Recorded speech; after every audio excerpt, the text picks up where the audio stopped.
The Meaning of Masonry. By W. L. Wilmshurst. Introduction. The position and possibilities of the Masonic Order.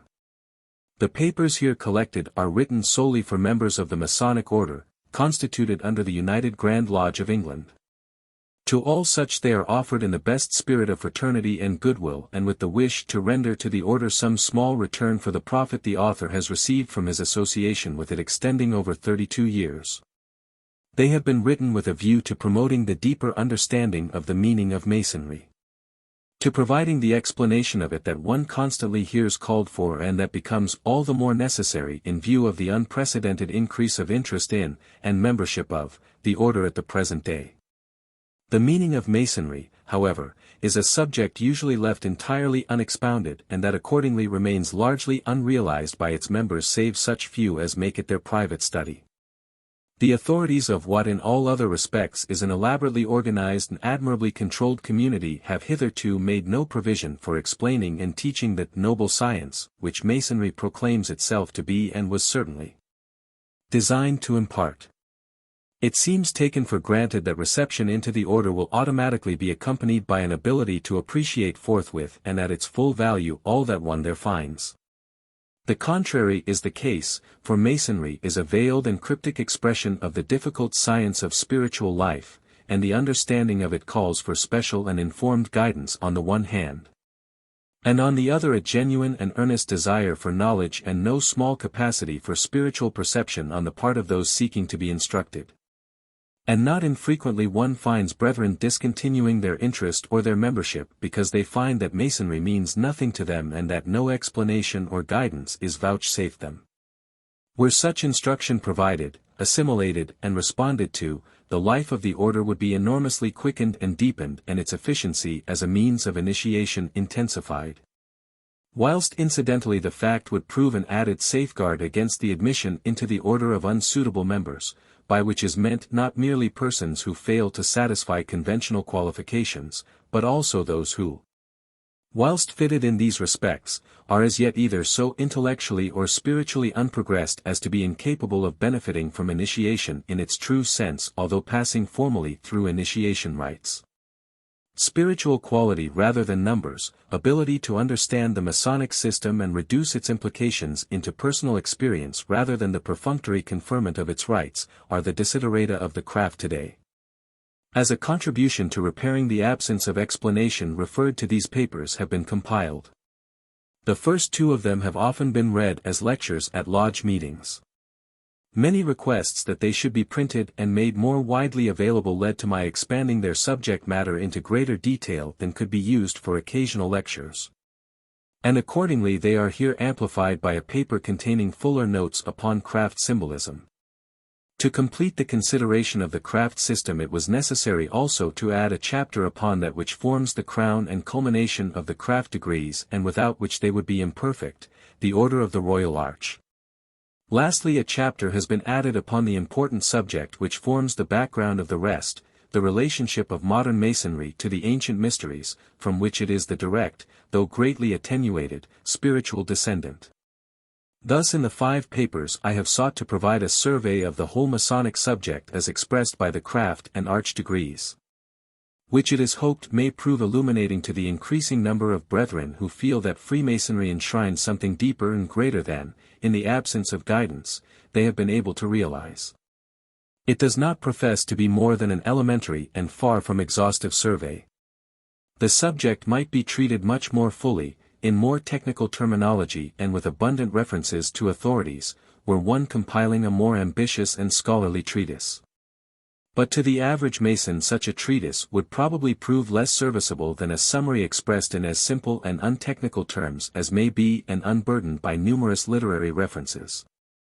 Some repetition, due to the papers having been written at different times, may be found in later chapters of points already dealt with in previous ones. Though the restatement may be advantageous in emphasizing those points and maintaining continuity of exposition.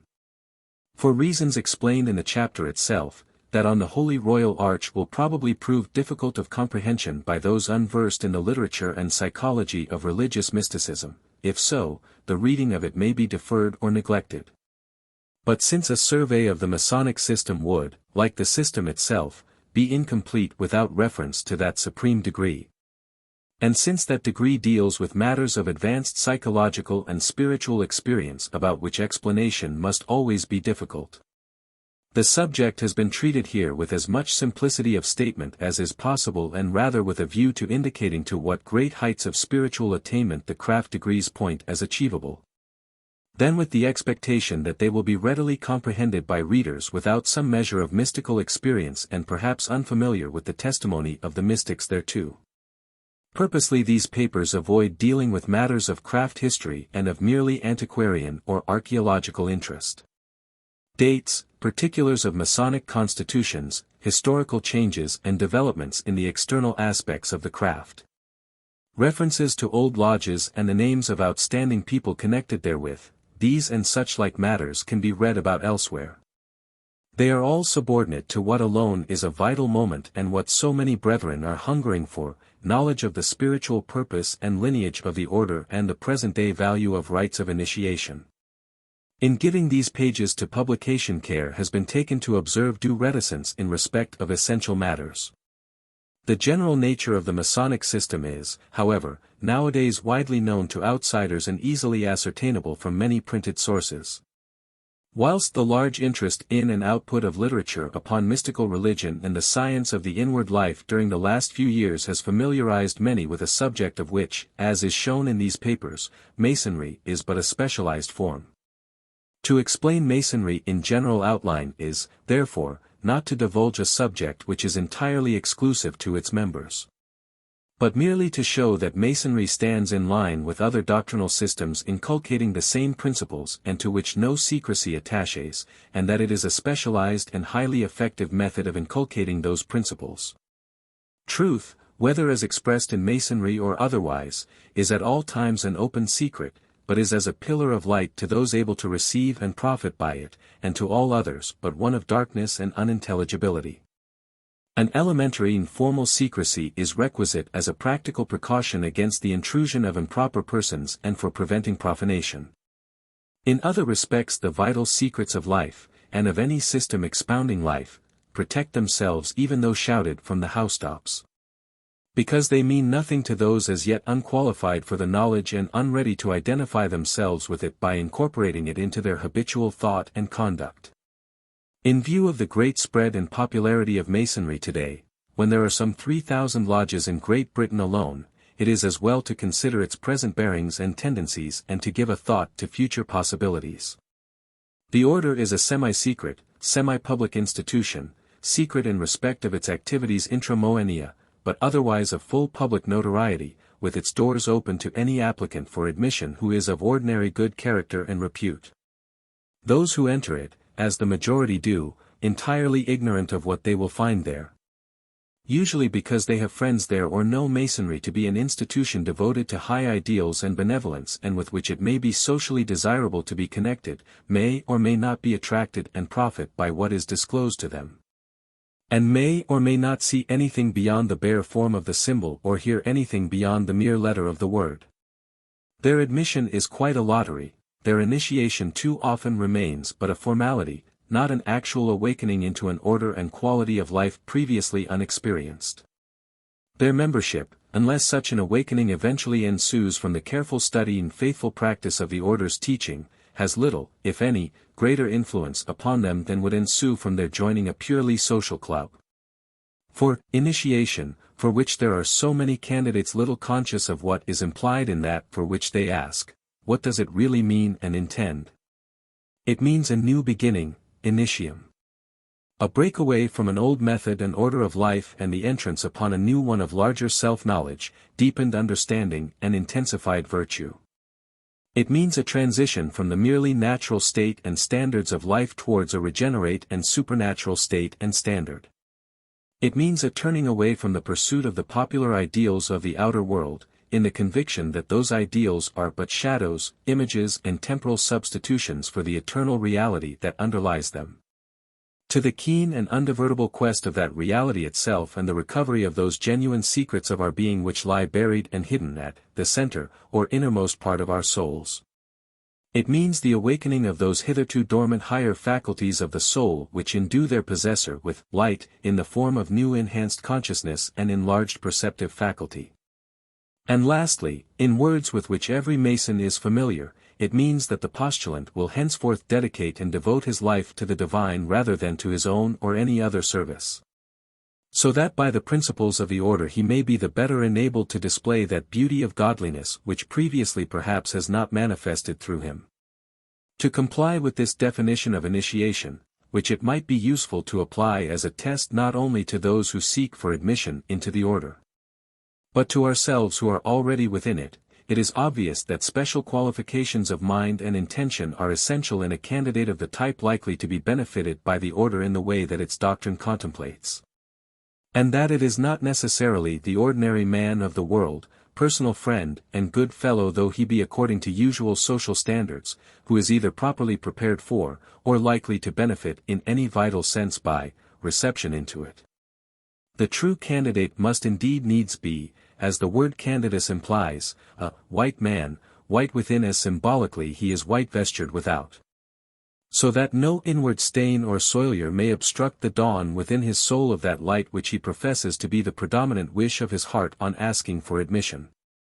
Whilst, if really desirous of learning the secrets and mysteries of his own being, he must be prepared to divest himself of all past preconceptions and thought habits and, with childlike meekness and docility, surrender his mind to the reception of some perhaps novel and unexpected truths which initiation promises to impart and which will more and more unfold and justify themselves within those, and those only, who are, and continue to keep themselves properly prepared for them. Know thyself, was the injunction inscribed over the portals of ancient temples of initiation, for with that knowledge was promised the knowledge of all secrets and all mysteries. And Masonry was designed to teach self-knowledge. But self-knowledge involves a knowledge much deeper, vaster and more difficult than is popularly conceived. It is not to be acquired by the formal passage through 3 or 4 degrees in as many months. It is a knowledge impossible of full achievement until knowledge of every other kind has been laid aside and a difficult path of life long and strenuously pursued that alone fits and leads its followers to its attainment. The wisest and most advanced of us is perhaps still but an entered apprentice at this knowledge, however high his titular rank. Here and there may be one worthy of being hailed as a fellow-craft in the true sense. The full Master Mason, the just man made perfect who has actually and not merely ceremonially traveled the entire path, endured all its tests and ordeals, and become raised into conscious union with the author and giver of life and able to mediate and impart that life to others, is at all times hard to find. So high, so ideal an attainment, it may be urged, is beyond our reach. We are but ordinary men of the world sufficiently occupied already with our primary civic, social and family obligations and following the obvious normal path of natural life. Granted. Nevertheless, to point to that attainment as possible to us and as our destiny, to indicate that path of self-perfecting to those who care and dare to follow it, modern speculative Masonry was instituted. And to emphasizing the fact these papers are devoted. For Masonry means this or it means nothing worth the serious pursuit of thoughtful men, nothing that cannot be pursued as well outside the craft as within it. It proclaims the fact that there exists a higher and more secret path of life than that which we normally tread, and that when the outer world and its pursuits and rewards lose their attractiveness for us and prove insufficient to our deeper needs, as sooner or later they will, we are compelled to turn back upon ourselves, to seek and knock at the door of a world within. And it is upon this inner world, and the path to and through it, that Masonry promises light, charts the way, and indicates the qualifications and conditions of progress. This is the sole aim and intention of Masonry. Behind its more elementary and obvious symbolism, behind its counsels to virtue and conventional morality, behind the platitudes and sententious phraseology, which nowadays might well be subjected to competent and intelligent revision, with which, after the fashion of their day, the 18th-century compilers of its ceremonies clothed its teaching, there exists the framework of a scheme of initiation into that higher path of life where alone the secrets and mysteries of our being are to be learned. A scheme moreover that, as will be shown later in these pages, reproduces for the modern world the main features of the ancient mysteries. And that has been well described by a learned writer on the subject as an epitome or reflection at a far distance of the once universal science. But because, for long and for many, Masonry has meant less than this, it has not as yet fulfilled its original purpose of being the efficient initiating instrument it was designed to be. Its energies have been diverted from its true instructional purpose into social and philanthropic channels, excellent in their way, but foreign to and accretions upon the primal main intention. Indeed, so little perceived or appreciated is that central intention that one frequently hears it confessed by men of eminent position in the craft and warm devotion to it that only their interest in its great charitable institutions keeps alive their connection with the order. Relief is indeed a duty incumbent upon a Mason, but its Masonic interpretation is not meant to be limited to physical necessities. The spiritually as well as the financially poor and distressed are always with us, and to the former, equally with the latter, Masonry was designed to minister. Theoretically, every man upon reception into the craft acknowledges himself as within the category of the spiritually poor, and as content to renounce all temporal riches if haply by that sacrifice his hungry heart may be filled with those good things which money cannot purchase, but to which the truly initiated can help him. But if Masonry has not as yet fulfilled its primary purpose and, though engaged in admirable secondary activities, is as yet an initiating instrument of low efficiency, it may be that, with enlarged understanding of its designs, that efficiency may yet become very considerably increased. During the last 2 centuries the craft has been gradually developing from small and crude beginnings into its present vast and highly elaborated organization. Today the number of lodges and the membership of the craft are increasing beyond all precedent. One asks oneself what this growing interest portends, and to what it will, or can be made to, lead. The growth synchronizes with a corresponding defection of interest in orthodox religion and public worship. It need not now be inquired whether or to what extent the simple principles of faith and the humanitarian ideals of Masonry are with some men taking the place of the theology offered in the various churches. It is probable that to some extent they do so. But the fact is with us that the ideals of the Masonic Order are making a wide appeal to the best instincts of large numbers of men, and that the order has imperceptibly become the greatest social institution in the empire. Its principles of faith and ethics are simple, and of virtually universal acceptance. Providing means for the expression of universal fraternity under a common divine fatherhood and of a common loyalty to the headship and established government of the state. It leaves room for divergences of private belief and view upon matters upon which unity is impracticable and perhaps undesirable. It is utterly clean of politics and political intrigue, but nevertheless has unconsciously become a real, though unobtrusive, asset of political value, both in stabilizing the social fabric and tending to foster international amity. The elaborateness of its organization, the care and admirable control of its affairs by its higher authorities, are praiseworthy in the extreme.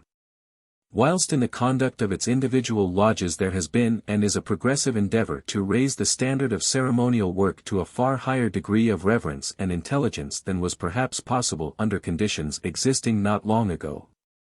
The Masonic craft has grown and ramified to dimensions undreamed of by its original founders and, at its present rate of increase, its potentialities and influence in the future are quite incalculable. What seems now needed to intensify the worth and usefulness of this great brotherhood is to deepen its understanding of its own system, to educate its members in the deeper meaning and true purpose of its rites and its philosophy. Were this achieved, the Masonic Order would become, in proportion to that achievement, a spiritual force greater than it can ever be so long as it continues content with a formal and unintelligent perpetuation of rites, the real and sacred purpose of which remains largely unperceived, and participation in which too often means nothing more than association with an agreeable, semi-religious, social institution. Carried to its fullest, that achievement would involve the revival, in a form adapted to modern conditions, of the ancient wisdom teaching and the practice of those mysteries which became proscribed 15 centuries ago, but of which modern Masonry is the direct and representative descendant, as will appear later in these pages. The future development and the value of the order as a moral force in society depend, therefore, upon the view its members take of their system. If they do not spiritualize it, they will but increasingly materialize it. If they fail to interpret its veiled purport, to enter into the understanding of its underlying philosophy, and to translate its symbolism into what is signified thereby, they will be mistaking shadow for substance, a husk for the kernel, and secularizing what was designed as a means of spiritual instruction and grace. It is from lack of instruction rather than of desire to learn the meaning of Masonry that the craft suffers today. But, as one finds everywhere, that desire exists. And so, for what they may be worth, these papers are offered to the craft as a contribution towards satisfying it. Let me conclude with an apologue and an aspiration. In the Chronicles of Israel it may be read how that, after long preparatory labor, after employing the choicest material and the most skillful artificers, Solomon the king at last made an end of building and beautifying his temple, and dedicated to the service of the Most High that work of his hands in a state as perfect as human provision could make it. And how that then, but not till then, his offering was accepted, and the acceptance was signified by a divine descent upon it, so that the glory of the Lord shone through and filled the whole house. So, if we will have it so, may it be with the temple of the Masonic Order. Since the inception of speculative Masonry it has been building and expanding now these last 300 years. Fashioned of living stones into a far-reaching organic structure. Brought gradually, under the good guidance of its rulers, to high perfection on its temporal side and in respect of its external observances, and made available for high purposes and giving godly witness in a dark and troubled world. Upon these preliminary efforts let there now be invoked this crowning and completing blessing, that the spirit of wisdom and understanding may descend upon the work of our hands in abundant measure, prospering it still farther, and filling and transfiguring our whole Masonic house. How do you find this book? Any thoughts about the book or the author? Any suggestion for improvement? Please take a moment to share your thoughts in a comment. If you like it, share it with your friends who might enjoy it as well. Subscribe to keep in touch. Visit CompleteAudiobooks.com for more quality content. Chapter 1. The Deeper Symbolism of Freemasonry. Candidate proposing to enter Freemasonry has seldom formed any definite idea of the nature of what he is engaging in. Even after his admission he usually remains quite at a loss to explain satisfactorily what Masonry is and for what purpose his order exists. He finds, indeed, that it is a system of morality veiled in allegory and illustrated by symbols, but that explanation, whilst true, is but partial and does not carry him very far. For many members of the craft to be a Mason implies merely connection with a body which seems to be something combining the natures of a club and a benefit society.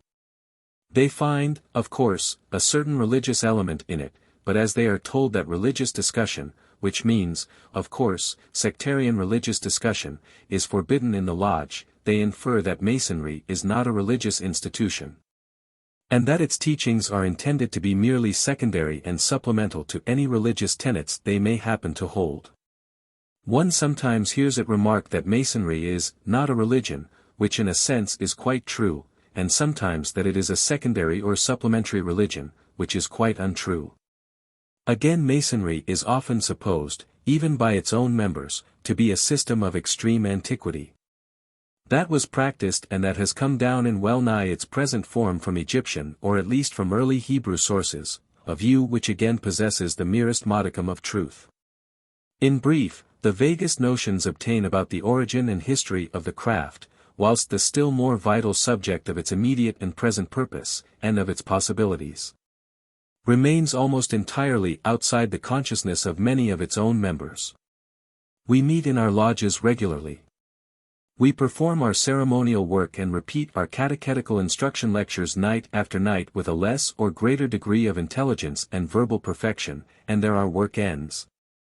As though the ability to perform this work creditably were the be-all and the end-all of Masonic work. Seldom or never do we employ our lodge meetings for that purpose for which, quite as much as for ceremonial purposes, they were intended, viz.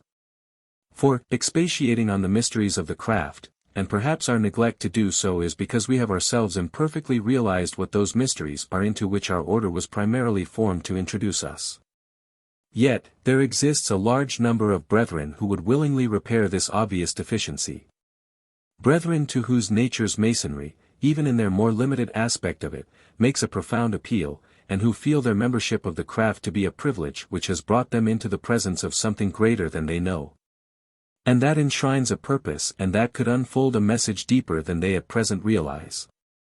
In a brief address like this it is hopeless to attempt to deal at all adequately with what I have suggested are deficiencies in our knowledge of the system we belong to. The most one can hope to do is to offer a few hints or clues, which those who so desire may develop for themselves in the privacy of their own thought.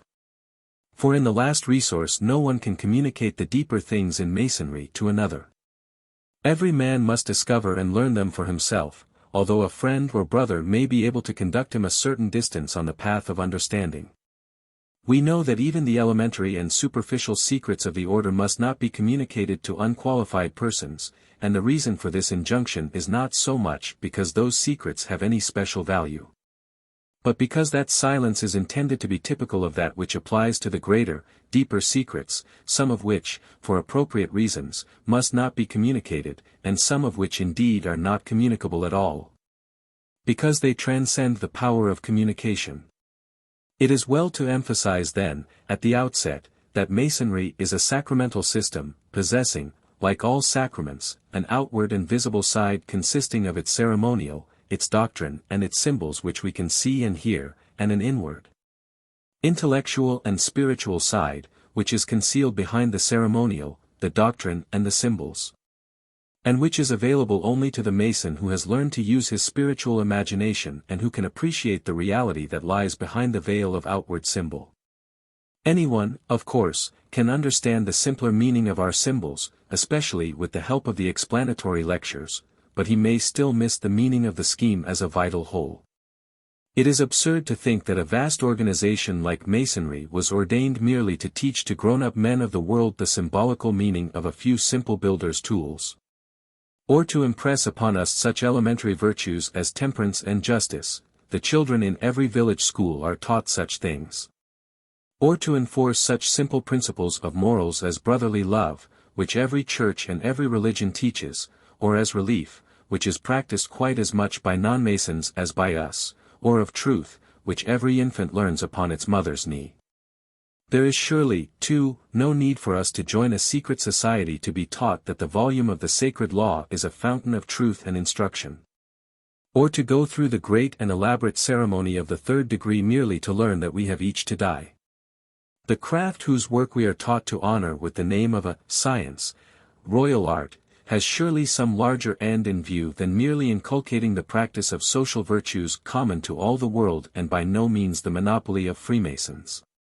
Surely, then, it behoves us to acquaint ourselves with what that larger end consists, to inquire why the fulfillment of that purpose is worthy to be called a science, and to ascertain what are those mysteries to which our doctrine promises we may ultimately attain if we apply ourselves assiduously enough to understanding what Masonry is capable of teaching us. Realizing, then, what Masonry cannot be deemed to be, let us ask what it is. But before answering that question, let me put you in possession of certain facts that will enable you the better to appreciate the answer when I formulate it. In all periods of the world's history, and in every part of the globe, secret orders and societies have existed outside the limits of the official churches for the purpose of teaching what are called the mysteries, for imparting to suitable and prepared minds certain truths of human life, certain instructions about divine things, about the things that belong to our peace, about human nature and human destiny, which it was undesirable to publish to the multitude who would but profane those teachings and apply the esoteric knowledge that was communicated to perverse and perhaps to disastrous ends. These mysteries were formerly taught, we are told, on the highest hills and in the lowest valleys, which is merely a figure of speech for saying, first, that they have been taught in circumstances of the greatest seclusion and secrecy, and secondly, that they have been taught in both advanced and simple forms according to the understanding of their disciples. It is, of course, common knowledge that great secret systems of the mysteries, referred to in our lectures as noble orders of architecture, i.e., of soul building, existed in the East, in Chaldea, Assyria, Egypt, Greece, Italy, amongst the Hebrews, amongst Mohammedans and amongst Christians, even among uncivilized African races they are to be found. All the great teachers of humanity, Socrates, Plato, Pythagoras, Moses, Aristotle, Virgil, the author of the Homeric poems, and the great Greek tragedians, along with St. John, St. Paul and innumerable other great names, were initiates of the sacred mysteries. The form of the teaching communicated has varied considerably from age to age, it has been expressed under different veils. But since the ultimate truth the mysteries aim at teaching is always one and the same, there has always been taught, and can only be taught, one and the same doctrine. What that doctrine was, and still is, we will consider presently so far as we are able to speak of it, and so far as Masonry gives expression to it. For the moment let me merely say that behind all the official religious systems of the world, and behind all the great moral movements and developments in the history of humanity, have stood what St. Paul called the keepers or stewards of the mysteries. From that source Christianity itself came into the world.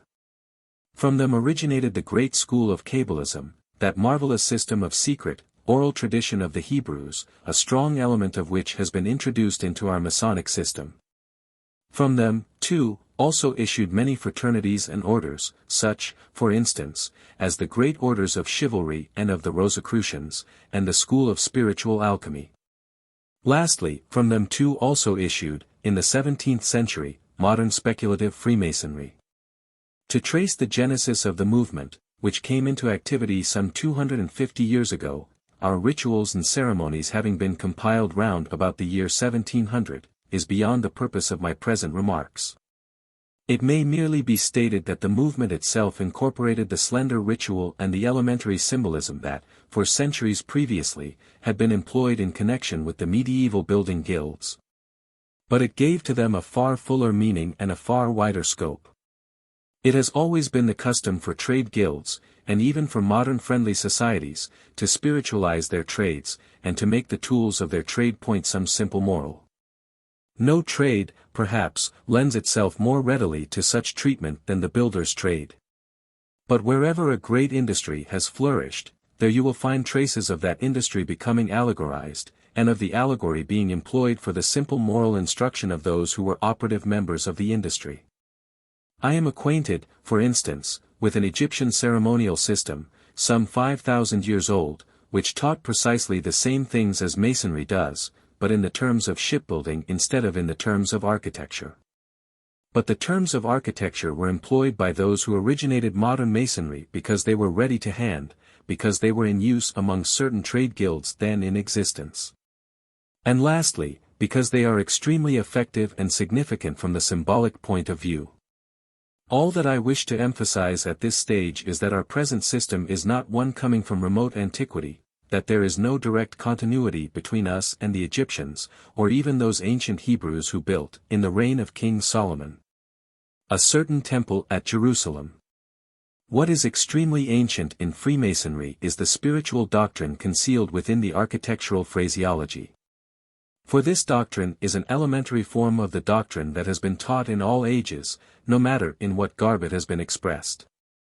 Our own teaching, for instance, recognizes Pythagoras as having undergone numerous initiations in different parts of the world, and as having attained great eminence in the science. Now it is perfectly certain that Pythagoras was not a Mason at all in our present sense of the word. But it is also perfectly certain that Pythagoras was a very highly advanced master in the knowledge of the secret schools of the mysteries, of whose doctrine some small portion is enshrined for us in our Masonic system. What then was the purpose the framers of our Masonic system had in view when they compiled it?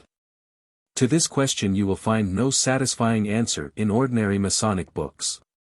Indeed, there is nothing more dreary and dismal than Masonic literature and Masonic histories, which are usually devoted to considering merely unessential matters relating to the external development of the craft and to its antiquarian aspect. They fail entirely to deal with its vital meaning and essence, a failure that, in some cases, may be intentional, but that more often seems due to lack of knowledge and perception, for the true inner history of Masonry has never yet been given forth even to the craft itself.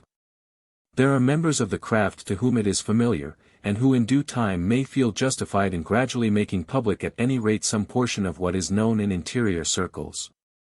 But ere that time comes, and that the craft itself may the better appreciate what can be told, it is desirable, nay even necessary, that its own members should make some effort to realize the meaning of their own institution, and should display symptoms of earnest desire to treat it less as a system of archaic and perfunctory rites, and more as a vital reality capable of entering into and dominating their lives.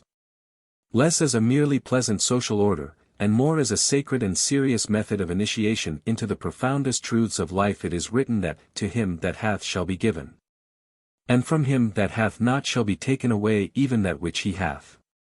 And it remains with the craft itself to determine by its own action whether it shall enter into its full heritage, or whether, by failing to realize and to safeguard the value of what it possesses, by suffering its own mysteries to be vulgarized and profaned, its organization will degenerate and pass into disrepute and deserved oblivion, as has been the fate of many secret orders in the past.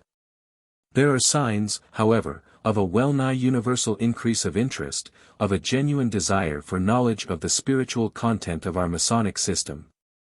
And I am glad to be able to offer to my brethren some light and imperfect outline of what I conceive to be the true purpose of our work, which may tend to deepen their interest in the work of the order they belong to, and, what is of more moment still, help to make Masonry for them a vital factor, and a living, serious reality, rather than a mere pleasurable appendage to social life. To state things briefly, Masonry offers us, in dramatic form and by means of dramatic ceremonial, a philosophy of the spiritual life of man and a diagram of the process of regeneration. We shall see presently that that philosophy is not only consistent with the doctrine of every religious system taught outside the ranks of the order, but that it explains, elucidates and more sharply defines the fundamental doctrines common to every religious system in the world, whether past or present, whether Christian or non-Christian. The religions of the world, though all aiming at teaching truth, express that truth in different ways, and we are more prone to emphasize the differences than to look for the correspondences in what they teach. In some Masonic lodges the candidate makes his first entrance to the lodge room amid the clash of swords and the sounds of strife, to intimate to him that he is leaving the confusion and jarring of the religious sects of the exterior world, and is passing into a temple wherein the brethren dwell together in unity of thought in regard to the basal truths of life, truths which can permit of no difference or schism. Allied with no external religious system itself, Masonry is yet a synthesis, a concordat, for men of every race, of every creed, of every sect, and its foundation principles being common to them all, admit of no variation. As it was in the beginning, so it is now and ever shall be, into the ages of ages. Hence it is that every master of a lodge is called upon to swear that no innovation in the body of Masonry, i.e., in its substantial doctrine, is possible, since it already contains a minimum, and yet a sufficiency, of truth which none may add to nor alter, and from which none may take away. And since the order accords perfect liberty of opinion to all men, the truths it has to offer are entirely free to us according to our capacity to assimilate them, whilst those to whom they do not appeal, those who think they can find a more sufficing philosophy elsewhere, are equally at liberty to be free from them. And men of honor will find it their duty to withdraw from the order rather than suffer the harmony of thought that should characterize the craft to be disturbed by their presence. The admission of every Mason into the order is, we are taught, an emblematical representation of the entrance of all men upon this mortal existence. Let us reflect a little upon these pregnant words. To those deep persistent questionings which present themselves to every thinking mind, what am I? Whence come I?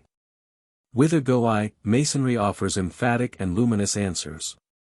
Each of us, it tells us, has come from that mystical East, the eternal source of all light and life, and our life here is described as being spent in the West, that is, in a world which is the antipodes of our original home, and under conditions of existence as far removed from those we came from and to which we are returning, as is West from East in our ordinary computation of space.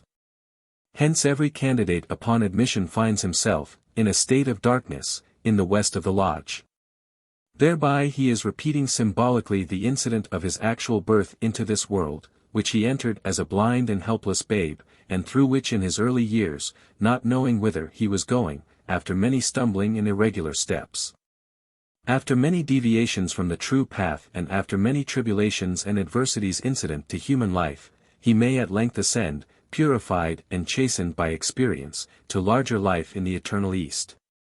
Hence in the EA degree, we ask, as a Mason, whence come you? And the answer, coming from an apprentice, i.e., from the natural man of undeveloped knowledge, is, from the West, since he supposes that his life has originated in this world. But, in the advanced degree of the answer is that he comes, from the East, for by this time the Mason is supposed to have so enlarged his knowledge as to realize that the primal source of life is not in the West, not in this world. That existence upon this planet is but a transitory sojourn, spent in search of, the genuine secrets, the ultimate realities, of life. And that as the spirit of man must return to God who gave it, so he is now returning from this temporary world of, substituted secrets, to that, East, from which he originally came. As the admission of every candidate into a lodge presupposes his prior existence in the world without the lodge, so our doctrine presupposes that every soul born into this world has lived in, and has come hither from, an anterior state of life. It has lived elsewhere before it entered this world, it will live elsewhere when it passes hence, human life being but a parenthesis in the midst of eternity. But upon entering this world, the soul must needs assume material form. In other words, it takes upon itself a physical body to enable it to enter into relations with the physical world, and to perform the functions appropriate to it in this particular phase of its career. Need I say that the physical form with which we have all been invested by the Creator upon our entrance into this world, and of which we shall all divest ourselves when we leave the lodge of this life, is represented among us by our Masonic apron? This, our body of mortality, this veil of flesh and blood clothing the inner soul of us, this is the real badge of innocence, the common bond of friendship, with which the great architect has been pleased to invest us all. This, the human body, is the badge which is older and nobler than that of any other order in existence, and though it be but a body of humiliation compared with that body of incorruption which is the promised inheritance of him who endures to the end. Let us never forget that if we never do anything to disgrace the badge of flesh with which God has endowed each of us, that badge will never disgrace us. Brethren, I charge you to regard your apron as one of the most precious and speaking symbols our order has to give you. Remember that when you first wore it, it was a piece of pure white lambskin. An emblem of that purity and innocence which we always associate with the lamb and with the newborn child. Remember that you first wore it with the flap raised, it being thus a five-cornered badge, indicating the five senses, by means of which we enter into relations with the material world around us, our 5 points of fellowship with the material world, but indicating also by the triangular portion above, in conjunction with the quadrangular portion below, that man's nature is a combination of soul and body. The three-sided emblem at the top added to the four-sided emblem beneath, making 7, the perfect number. For, as it is written in an ancient Hebrew doctrine with which Masonry is closely allied, God blessed and loved the number 7 more than all things under his throne, by which is meant that man, the sevenfold being, is the most cherished of all the Creator's works. And hence also it is that the lodge has 7 principal officers, and that a lodge, to be perfect, requires the presence of 7 brethren. Though the deeper meaning of this phrase is that the individual man, in virtue of his sevenfold constitution, in himself constitutes the perfect lodge, if he will but know himself and analyze his own nature aright. To each of us also from our birth have been given 3 lesser lights, by which the lodge within ourselves may be illumined. For the sun symbolizes our spiritual consciousness, the higher aspirations and emotions of the soul. The moon betokens our reasoning or intellectual faculties, which, as the moon reflects the light of the sun, should reflect the light coming from the higher spiritual faculty and transmit it into our daily conduct. Whilst, the master of the lodge is a symbolical phrase denoting the willpower of man, which should enable him to be master of his own life, to control his own actions and keep down the impulses of his lower nature. Even as the stroke of the master's gavel controls the lodge and calls to order and obedience the brethren under his direction. By the assistance of these lesser lights within us, a man is enabled to perceive what is, again symbolically, called the form of the lodge, i.e., the way in which his own human nature has been composed and constituted, the length, breadth, height and depth of his own being. By their help, too, he will perceive that he himself, his body and his soul, are holy ground, upon which he should build the altar of his own spiritual life, an altar which he should suffer no iron tool, no debasing habit of thought or conduct to defile. By them, too, he will perceive how wisdom, strength and beauty have been employed by the Creator, like three grand supporting pillars, in the structure of his own organism. And by these finally he will discern how that there is a mystical ladder of many rounds or staves, i.e., that there are innumerable paths or methods by means of which men are led upwards to the spiritual light encircling us all, and in which we live and move and have our being, but that of the three principal methods, the greatest of these, the one that comprehends them all and brings us nearest heaven, is love, in the full exercise of which godlike virtue a Mason reaches the summit of his profession. That summit being God himself, whose name is love. I cannot too strongly impress upon you, brethren, the fact that, throughout our rituals and our lectures, the references made to the lodge are not to the building in which we meet. That building itself is intended to be but a symbol, a veil of allegory concealing something else. Know ye not, says the great initiate St. Paul, that ye are the temples of the Most High, and that the Spirit of God dwelleth in you? The real lodge referred to throughout our rituals is our own individual personalities, and if we interpret our doctrine in the light of this fact we shall find that it reveals an entirely new aspect of the purpose of our craft. It is after investment with the apron that the initiate is placed in the any corner. Thereby he is intended to learn that at his birth into this world the foundation stone of his spiritual life was duly and truly laid and implanted within himself. And he is charged to develop it, to create a superstructure upon it. Two paths are open to him at this stage, a path of light and a path of darkness, a path of good and a path of evil. The NE corner is the symbolical dividing place between the two. In symbolical language, the north always signifies the place of imperfection and undevelopment. In olden times the bodies of suicides, reprobates and unbaptized children were always buried in the north or sunless side of a churchyard. The seat of the junior members of the craft is allotted to the north, for, symbolically, it represents the condition of the spiritually unenlightened man. The novice in whom the spiritual light latent within him has not yet risen above the horizon of consciousness and dispersed the clouds of material interests and the impulses of the lower and merely sensual life. The initiate placed in the NE corner is intended to see, then, that on the one side of him is the path that leads to the perpetual light of the East, into which he is encouraged to proceed. And that on the other is that of spiritual obscurity and ignorance into which it is possible for him to remain or relapse. It is a parable of the dual paths of life open to each one of us, on the one hand the path of selfishness, material desires and sensual indulgence, of intellectual blindness and moral stagnation.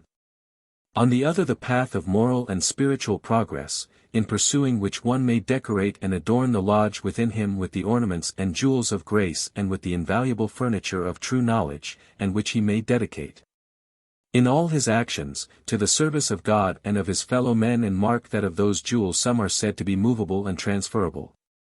Because when displayed in our own lives and natures their influence becomes transferred and communicated to others and helps to uplift and sweeten the lives of our fellows. Whilst some are immovable because they are permanently fixed and planted in the roots of our own being, and are indeed the raw material which has been entrusted to us to work out of chaos and roughness into due and true form. The ceremony of our first degree, then, is a swift and comprehensive portrayal of the entrance of all men into, first, physical life, and second, into spiritual life. And as we extend congratulations when a child is born into the world, so also we receive with acclamation the candidate for Masonry who, symbolically, is seeking for spiritual rebirth. And herein we emulate what is written of the joy that exists among the angels of heaven over every sinner who repents and turns towards the light. The first degree is also eminently the degree of preparation, of self-discipline and purification. It corresponds with that symbolical cleansing accorded in the sacrament of baptism, which, in the churches, is, so to speak, the first degree in the religious life. And which is administered, appropriately, at the font, near the entrance of the church, even as the act itself takes place at the entrance of the spiritual career. For to all of us such initial cleansing and purifying is necessary. As has been beautifully written by a fellow worker in the craft. 'Tis scarcely true that souls come naked down to take abode up in this earthly town. Or naked pass, of all they wear denied. We enter slipshod and with clothes awry. And we take with us much that by and by may prove no easy task to put aside. Cleanse, therefore, that which round about us clings. We pray thee, Master, ere thy sacred halls we enter. Strip us of redundant things. And meetly clothe us in pontificals. 1. In the schools of the mysteries, when aspirants for the higher life were wont to quit the outer world and enter temples or sanctuaries of initiation, prolonged periods were allotted to the practical achievement of what is briefly summarized in our first degree. We are told 7 or more years was the normal period, though less sufficed in worthy cases. The most severe tests of discipline, of purity, of self-balance were required before a neophyte was permitted to pass forward. And a reminiscence of these tests of fitness is preserved in our own working by the conducting of the candidate to the 2 wardens, and submitting him to a merely formal trial of efficiency. For it is impossible today, as it was impossible in ancient times, for a man to reach the heights of moral perfection and spiritual consciousness which were then, and are now, the goal and aim of all the schools of the mysteries and all the secret orders, without purification and trial.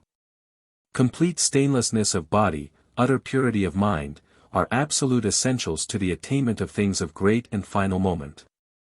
Who, says the psalmist, and remember that the psalms were the sacred hymns used in the Hebrew mysteries, who will go up to the hill of the Lord, and ascend to his holy place? Even he that hath clean hands and a pure heart. Whence it comes that we wear white gloves and aprons as emblems that we have purified our hearts and washed our hands in innocency. So also our patron saint, Saint John, teaches, he who hath this hope in him purifieth himself, even as he, i.e., the Master whom he is seeking, is pure. For he who is not pure in body and mind, he who is enslaved by passions and desires, or by bondage to the material interests of this world, is, by the very fact of his uncleanness, prevented from passing on. Nothing unclean or that defileth a man, we are told, can enter into the kingdom, and, therefore, our candidates are told that if they have money or metals about them, if, that is, they are subject to any physical attraction or mental defilement, their real initiation into the higher things, of which our ceremony is but a dramatic symbol, must be deferred and repeated again and again until they are cleansed and fitted to pass on. After purification come contemplation and enlightenment, which are the special subjects of the second degree.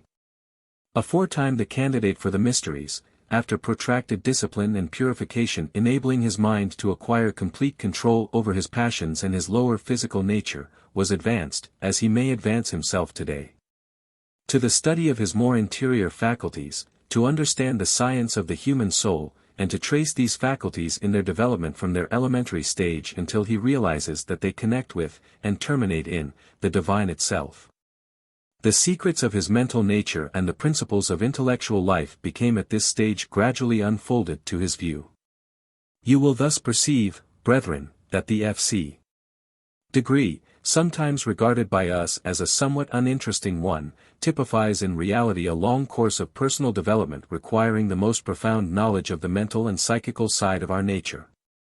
It involves not merely the cleansing and control of the mind, but a full comprehension of our inner constitution, of the more hidden mysteries of our nature and of spiritual psychology. In this degree it is that our attention is called to the fact that the Mason who has attained proficiency in this grade has been enabled to discover a sacred symbol, placed in the center of the building, and alluding to the GGOTU. Doubtless we have often asked ourselves what that phrase and what that symbol imply.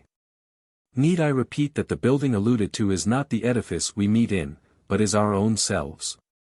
And that the sacred symbol at the center of the roof and of the floor of this outward temple is but symbolic of that which exists at the center of ourselves.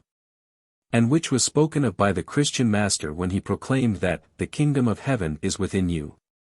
That at the depths of our own being, concealed beneath the heavy veils of the sensual, lower nature, there resides that vital and immortal principle, which is said to allude to the GG. Because it is nothing other than a spark of God Himself immanent within us. Over the old temples of the mysteries was written the injunction, Man, know thyself, and thou shalt know the universe and God. Happy then is the Mason who has so far purified and developed his own nature as to realize in its fullness the meaning of the sacred symbol of the second degree, and found God present not outside but within himself.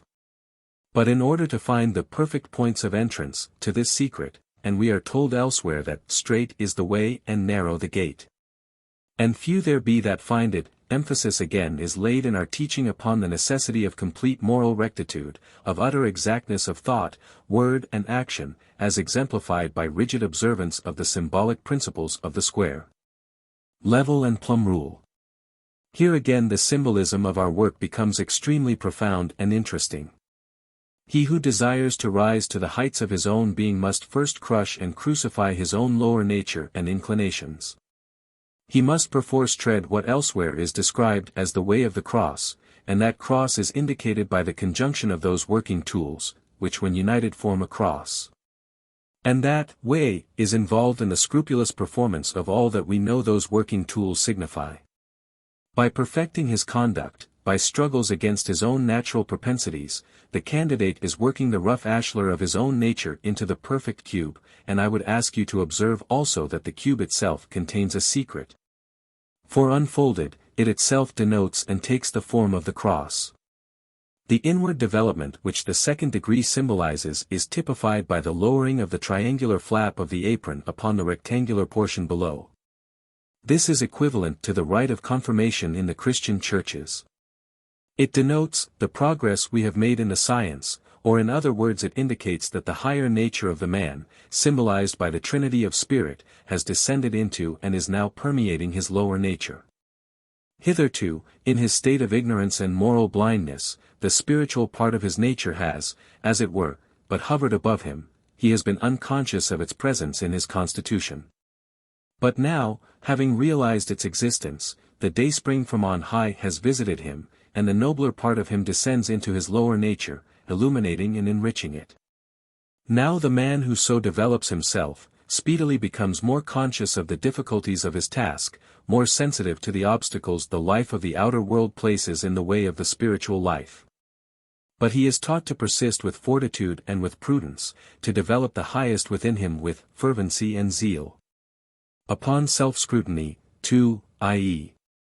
upon entering into that porchway of contemplation which like a winding staircase leads inward to the Holy of Holies within himself.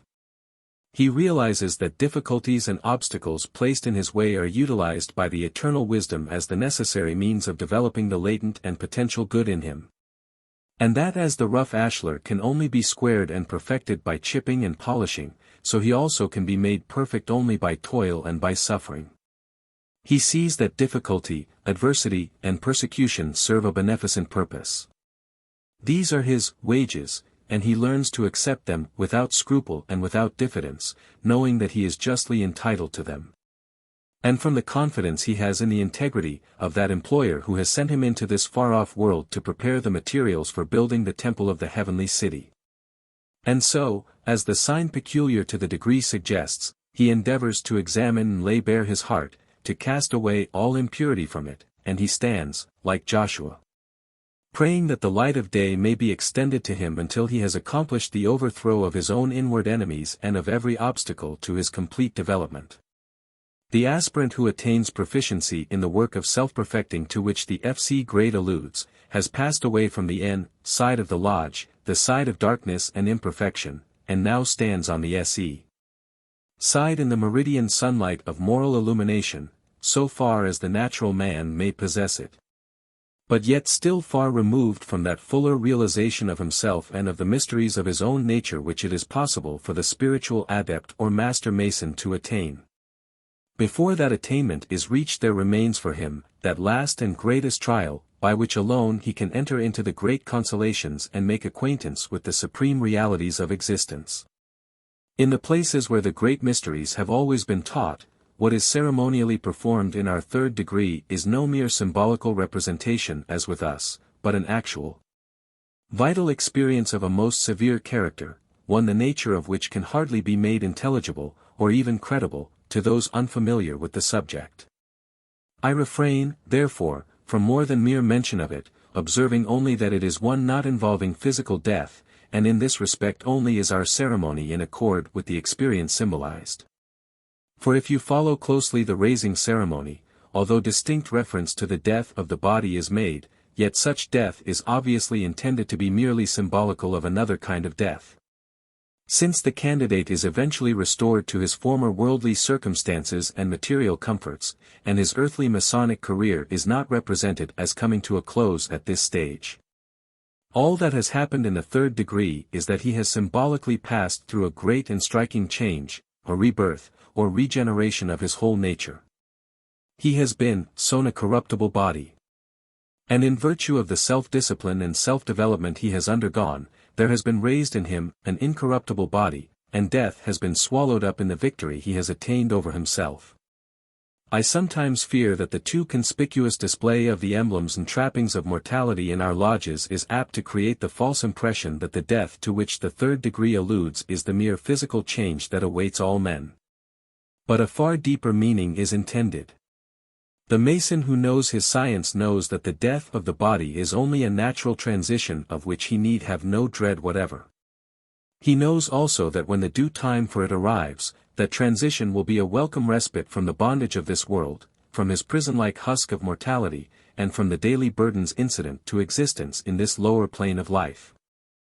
All that he fears is that when the time comes, he may not be free from those stains of falsehood and dishonor, those imperfections of his own nature, that may delay his after progress. No. The death to which Masonry alludes, using the analogy of bodily death and under the veil of a reference to it, is that death in life to a man's own lower self which St. Paul referred to when he protested, "I die daily." It is over the grave, not of one's dead body but of one's lower self, that the aspirant must walk before attaining to the heights. What is meant is that complete self-sacrifice and self-crucifixion which, as all religions teach, are essential before the soul can be raised in glory, from a figurative death to a reunion with the companions of its former toils, both here and in the unseen world.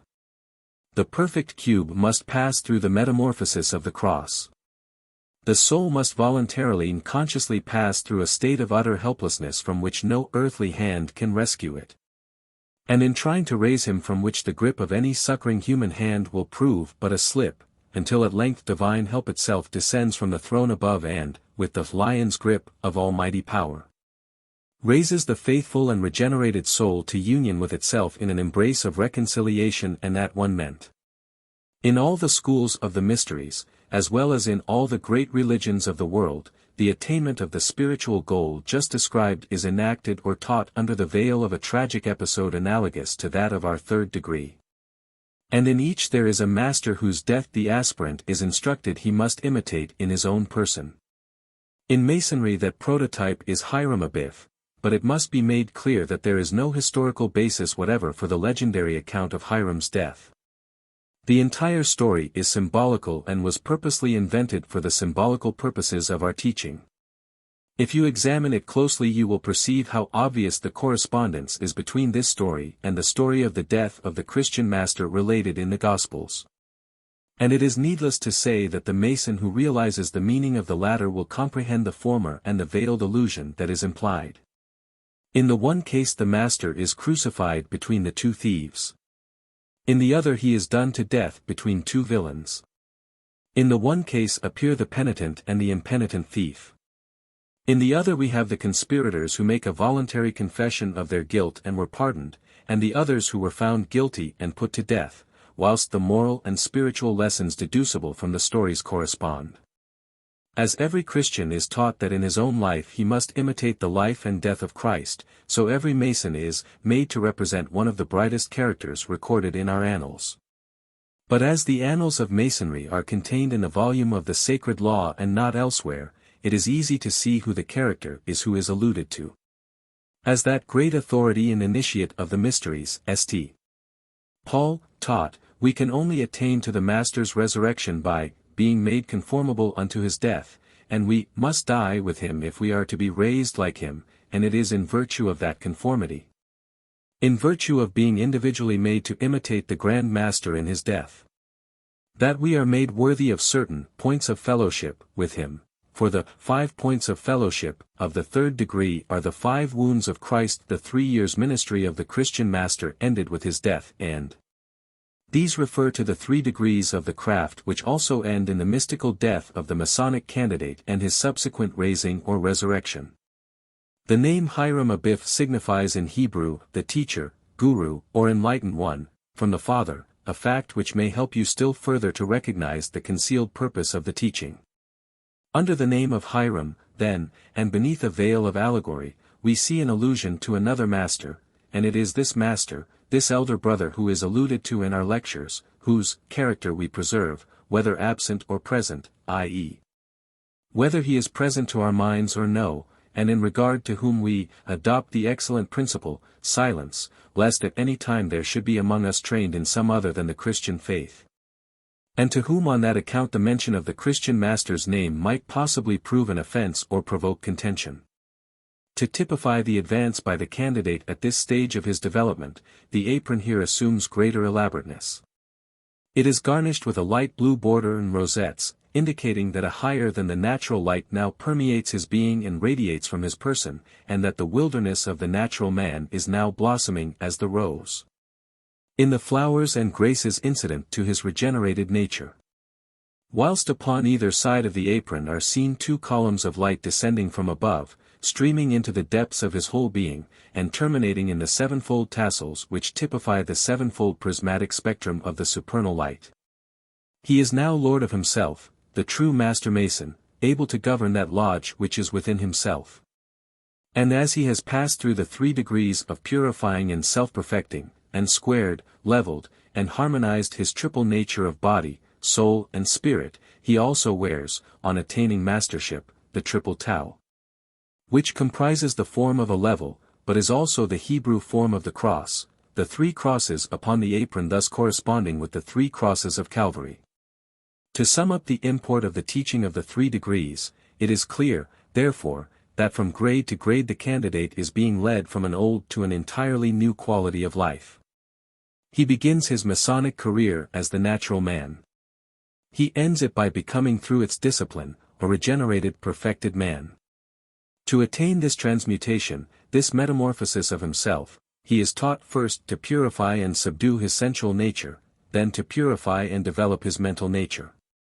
And finally, by utter surrender of his old life and losing his soul to save it, he rises from the dead a master, a just man made perfect, with larger consciousness and faculties. An efficient instrument for use by the great architect in his plan of rebuilding the temple of fallen humanity, and capable of initiating and advancing other men to a participation in the same great work. This, the evolution of man into Superman, was always the purpose of the ancient mysteries, and the real purpose of modern Masonry is, not the social and charitable purposes to which so much attention is paid, but the expediting of the spiritual evolution of those who aspire to perfect their own nature and transform it into a more godlike quality. And this is a definite science, a royal art, which it is possible for each of us to put into practice, whilst to join the craft for any other purpose than to study and pursue this science is to misunderstand its meaning. Hence it is that no one should apply to enter Masonry unless from the deepest promptings of his own heart, as it hungers for light upon the problem of its own nature. We are all imperfect beings, conscious of something lacking to us that would make us what, in our best moments, we fain would be. What is that which is lacking to us? What is that which is lost? And the answer is, the genuine secrets of a Master Mason, the true knowledge of ourselves, the conscious realization of our divine potentialities.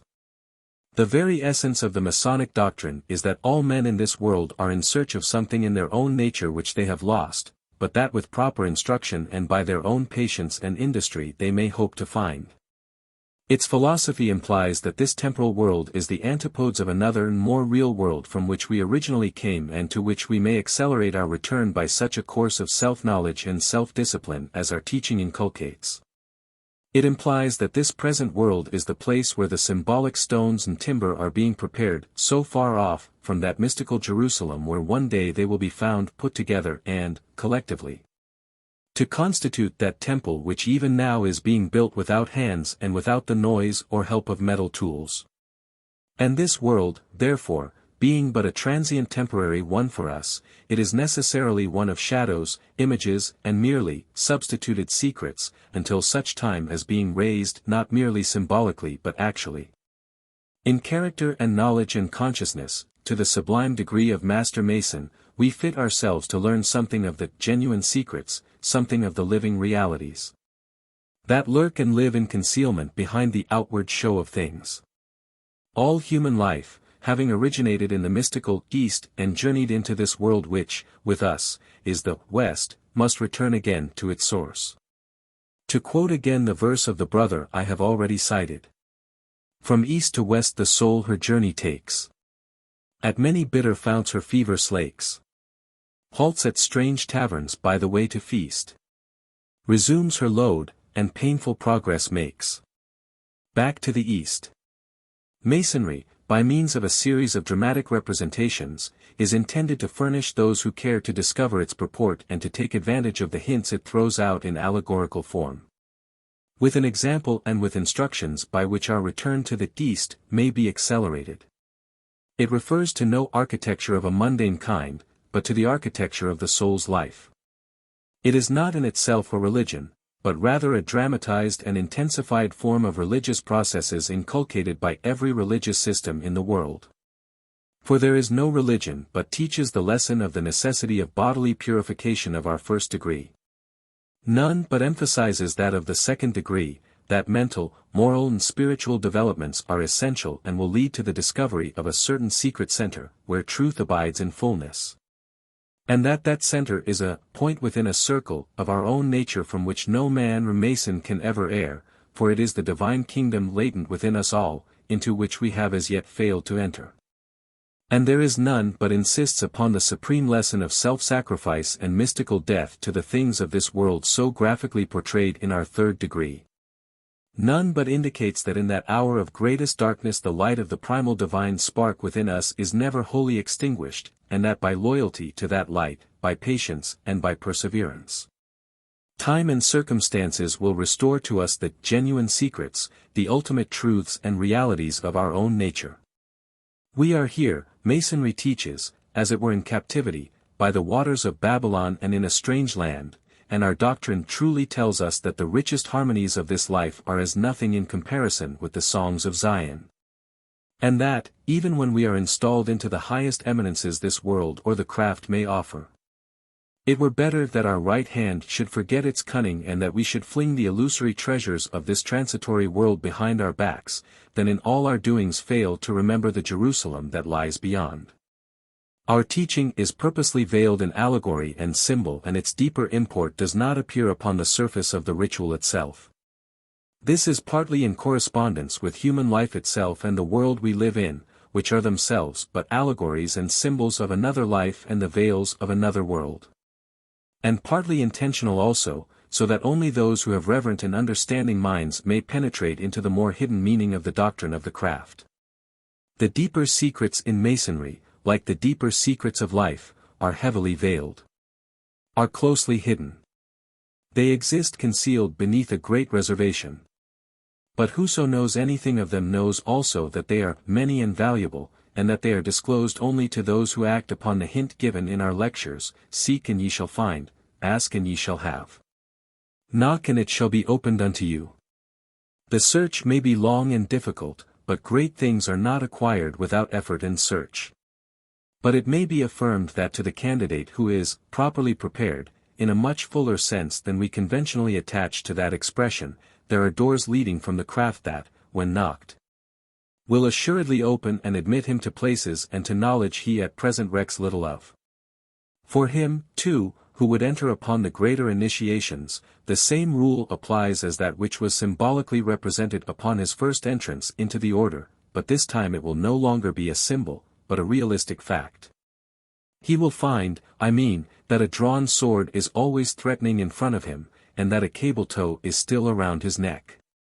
Danger, indeed, awaits the candidate who would rush precipitately and in a state of moral unfitness into the deeper mysteries of his being, which are indeed serious, solemn and awful. But, on the other hand, for him who has once entered upon the path of light it is moral suicide to turn back. And now, brethren, to bring to an end this brief and imperfect survey of the deeper meaning and purposes of our craft, I pray that what is now spoken may help to prove to some of you a further restoration to that light which is, at all times, the predominant wish of our hearts. It rests with ourselves whether Masonry remains for us what upon its outward and superficial side appears to be merely a series of symbolic rites, or whether we allow those symbols to pass into our lives and become realities therein. Whatever formalities we may have gone through in connection with our admission into the order, we cannot be said to have been regularly initiated into Masonry so long as we regard the craft as merely an incident of social life and treat its ceremonies as but rites of an archaic and perfunctory nature. The craft, as I have already suggested, was given out to the world, from more secret sources still, as a great experiment and means of grace. And as a great opportunity for those who cared to avail themselves of what is little known and little taught outside certain sanctuaries of concealment. It was intended to furnish forth an epitome or synopsis, in dramatic form, of the spiritual regeneration of man, and to throw out hints and suggestions that might lead those capable of discerning its deeper purpose and symbolism into still deeper initiations than the merely superficial ones enacted in our lodges. For, as on the external side of the order we may be called to occupy positions of honor and office in the Provincial Grand Lodge, or may enter other Masonic grades outside the craft, so also upon its internal side there are eminences to which we may be called that, whilst offering us no social distinction and no visible advancement, are yet really the true prizes, the most valuable attainments, of Masonic desire. To this goal all may attain who truly seek to do so and who prepare the way for themselves by appropriating the truths lying beneath the superficial allegory and the symbolic veils of the craft teaching. And since there seems today a genuine and widespread desire on the part of many members of the order to enter into a fuller understanding of what the order itself conceals rather than reveals, I feel I should not be discharging my duties as a master in the craft did I not take advantage of that position to share with them some measure at least of what I have been able to glean for myself.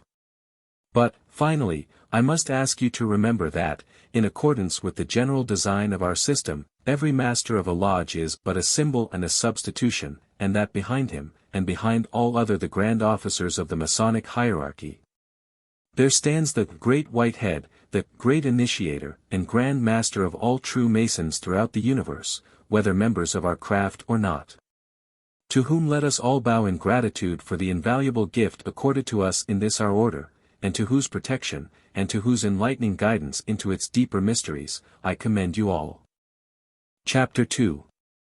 Masonry as a Philosophy. Signs are not wanting that a higher Masonic consciousness is awakening in the craft.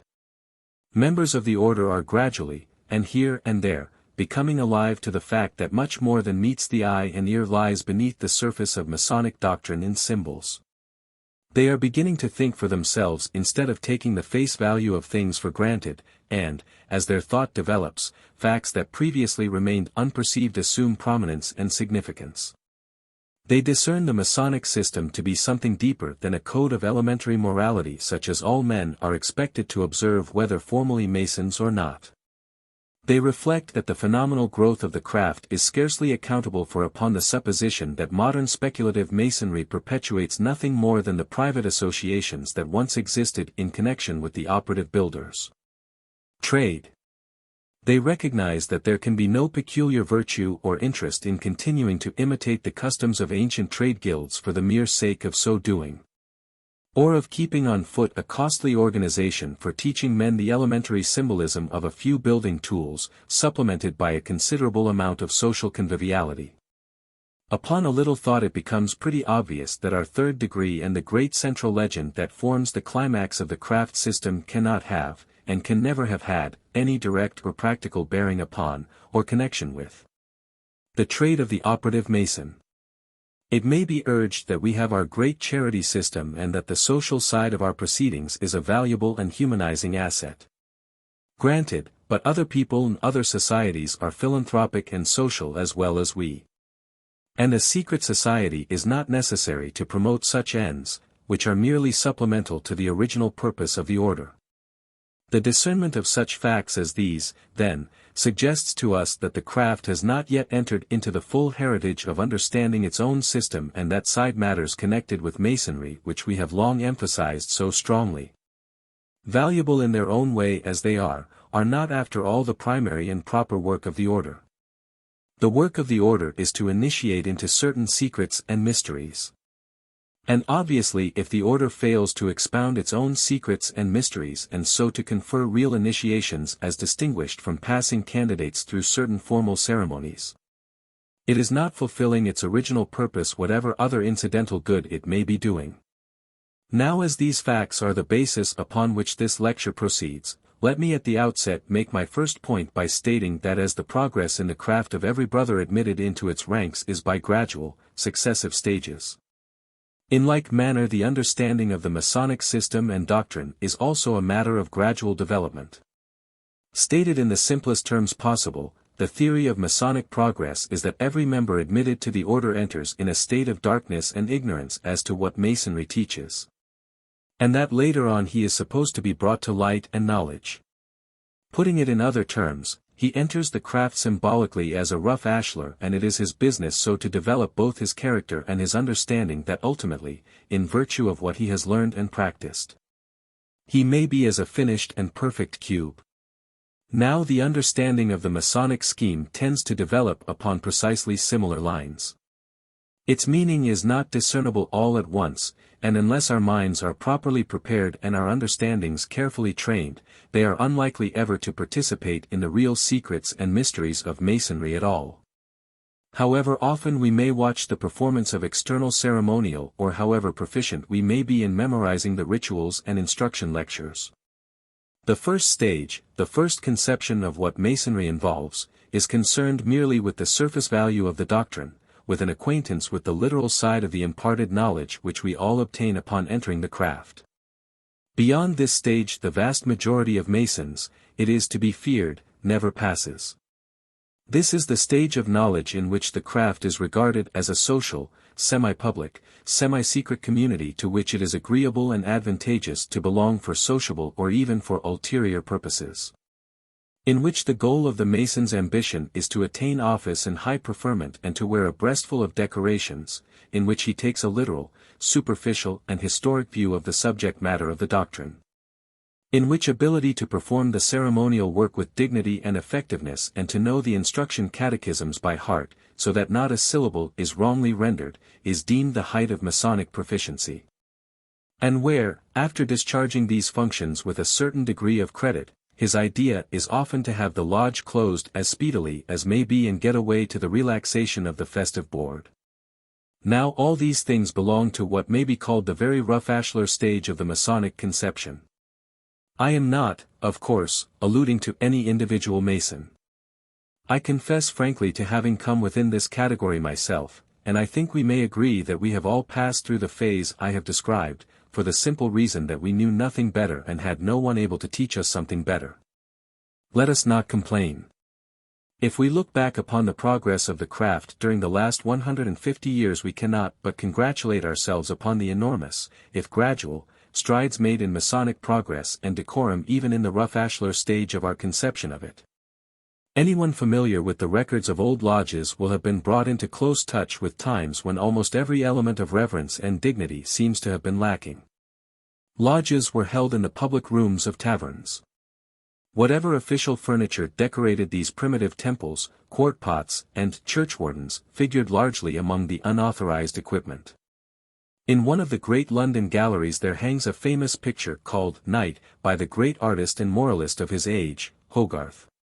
His purpose was to depict the characteristic night scene in the streets of London as they appeared in his time. Among the typical specimens of depravity haunting those ill-lit streets, the great artist has held up to the derision of all time the figure of a Freemason staggering home drunk, still wearing his apron and being assisted by the tiler of the lodge.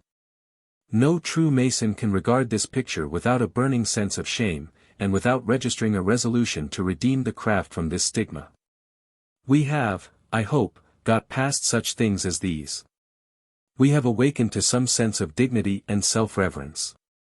The craft is well governed by its higher authorities, and individual lodges take a pride in providing proper temples and in conducting their assemblies with due regard to the solemnity of Masonic doctrine. May the order never relapse into the primitive and chaotic condition from which it has emerged. But this improvement in matters of external deportment, great and welcome as it is not enough. To prevent the order settling down into a state of self-satisfaction with its social privileges and the agreeableness of friendly intercourse among its members. To prevent its making its claims to being a system of knowledge and science as perfunctory and little onerous as possible. The improvement I have spoken of must be attended, and I believe is destined to be attended, by an awakening to the deep significance of the craft's internal purposes.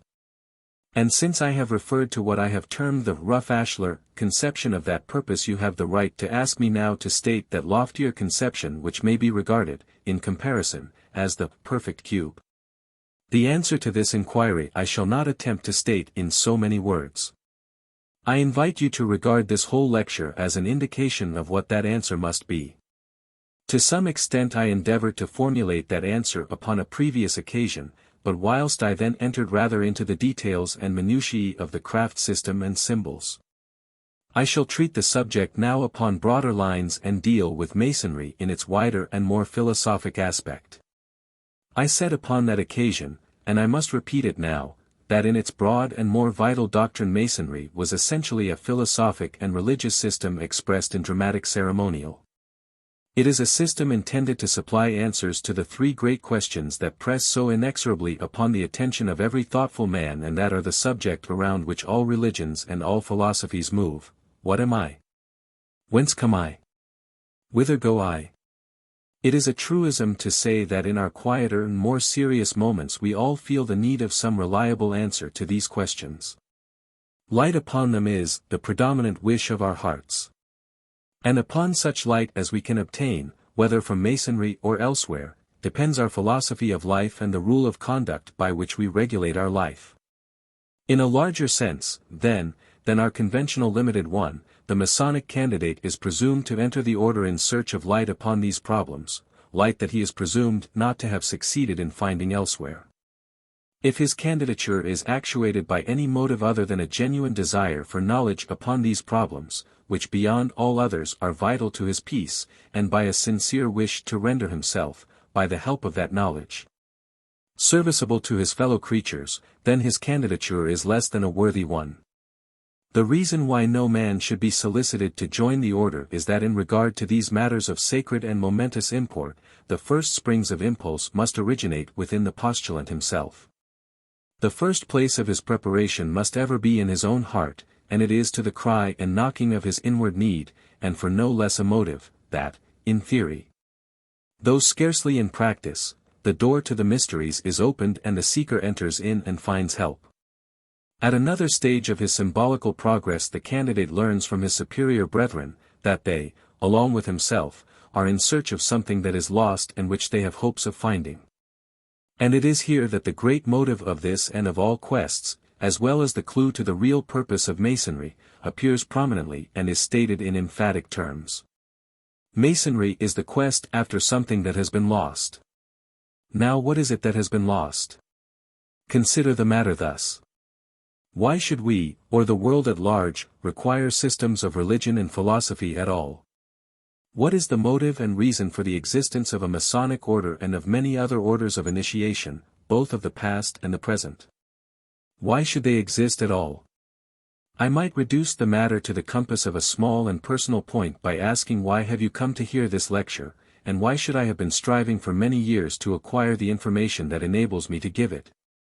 If it be not the fact, as indeed it is, that every man in his reflective moments realizes the sense of some element of his own being having become lost. That he is conscious, if he be honest with himself, of the sense of moral imperfection, of ignorance, of restricted knowledge about himself and his surroundings. That he is aware, in short, of some radical deficiency in his constitution, which, were it but found and made good, would satisfy this craving for information, for completeness and perfection, would lead him from darkness to light, and would put him beyond ignorance and beyond the touch of the many ills that flesh is heir to. The point is too obvious to need pressing further, and the answer to it is to be found by a reference to a great doctrine that forms the philosophic basis of all systems of religion, and all the great systems of the mysteries and of initiation of antiquity, viz. that which is popularly known as the fall of man. However we may choose to regard this event, and throughout the history of the human race it has been taught in innumerable ways and in all manner of parables, allegories, myths and legends, its sole and single meaning is that humanity as a whole has fallen away from its original parent source and place. That from being embedded in the eternal center of life man has become projected to the circumference. And that in this present world of ours he is undergoing a period of restriction, of ignorance, of discipline and experience, that shall ultimately fit him to return to the center whence he came and to which he properly belongs. Paradise Lost is the real theme of Masonry no less than of Milton, as it is also of all the ancient systems of the mysteries. The Masonic doctrine focuses and emphasizes the fact and the sense of this loss. Beneath a veil of allegory describing the intention to build a certain temple that could not be finished because of an untimely disaster, Masonry implies that humanity is the real temple whose building became obstructed, and that we, who are both the craftsmen and the building materials of what was intended to be an unparalleled structure, are, owing to a certain unhappy event, living here in this world in conditions where the genuine and full secrets of our nature are, for the time being, lost to us.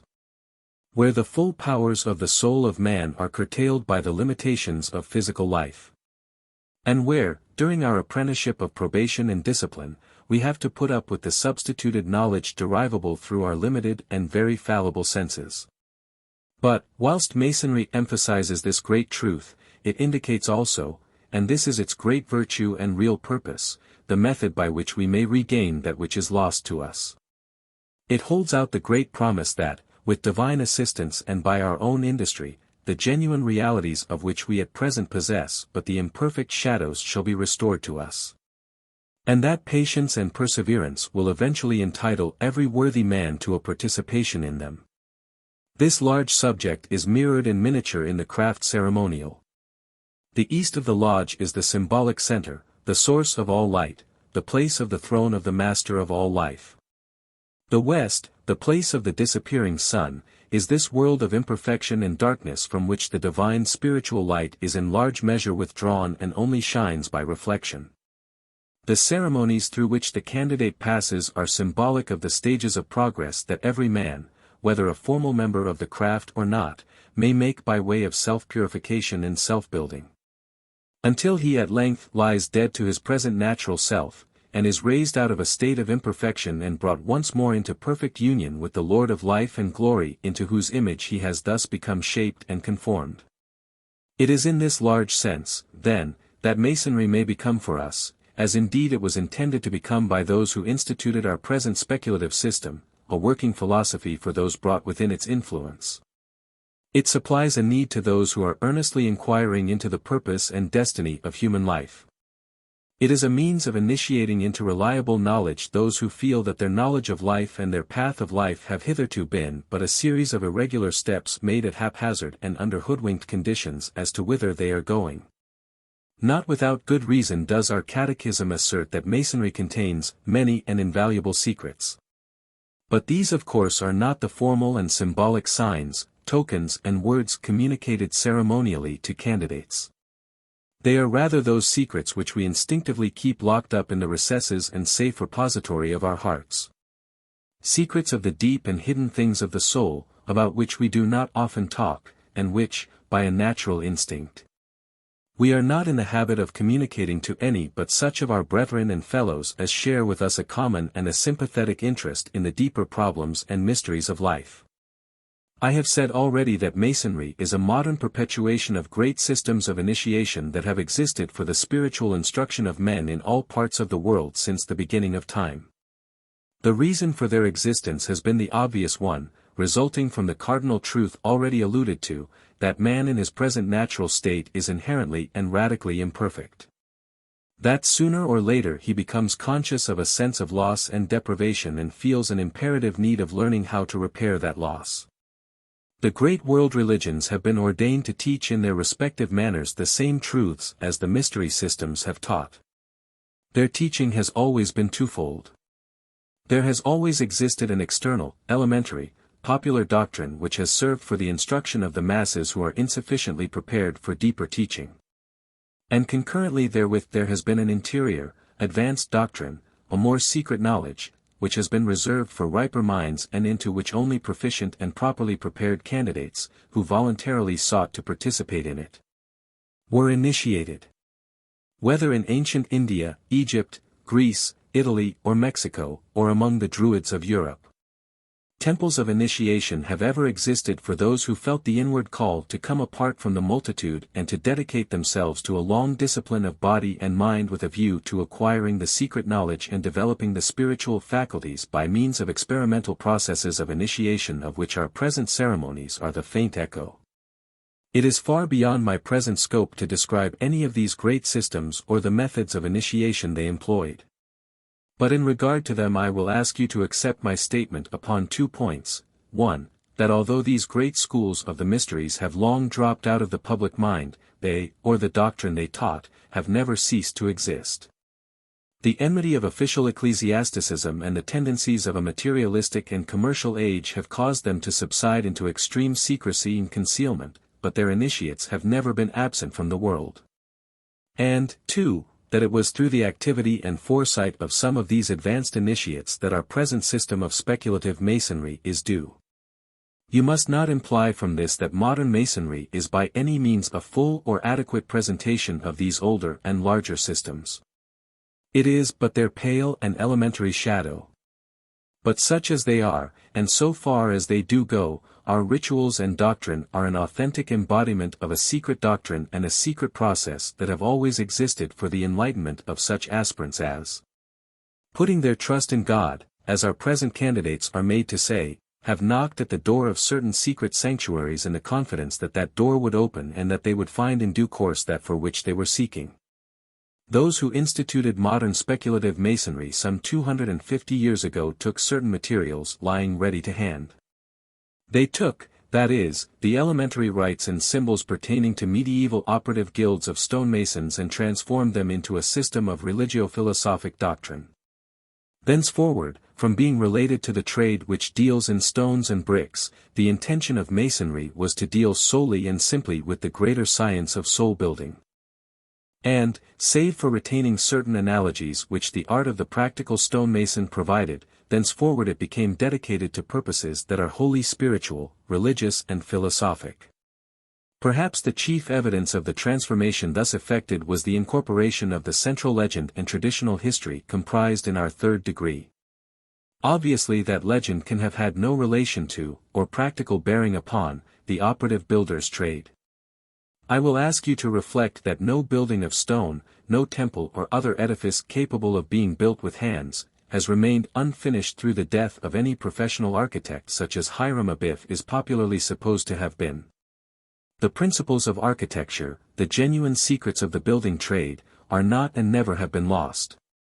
They are thoroughly well known, and the absurdity is manifest of supposing that masons of any kind are waiting for time or circumstances to restore any lost knowledge as to the manner in which temporal buildings ought to be constructed.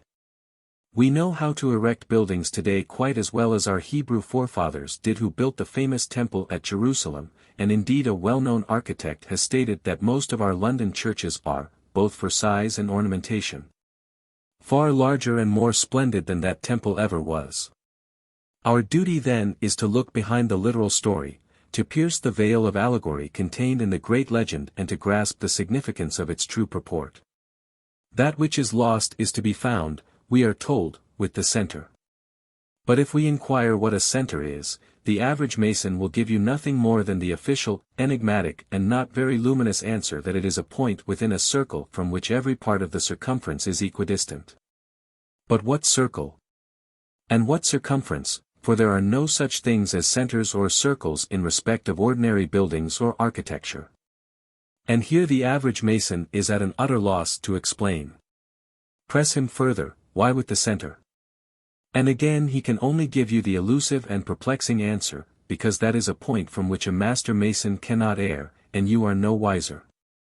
Brethren, it is just this elusiveness, these intentional enigmas, this purposed puzzle language, that are intended to put us on the scent of something deeper than the words themselves convey, and if we fail to find, to realize and to act upon the intention of what is veiled behind the letter of the rituals, we can scarcely claim to understand our own doctrine.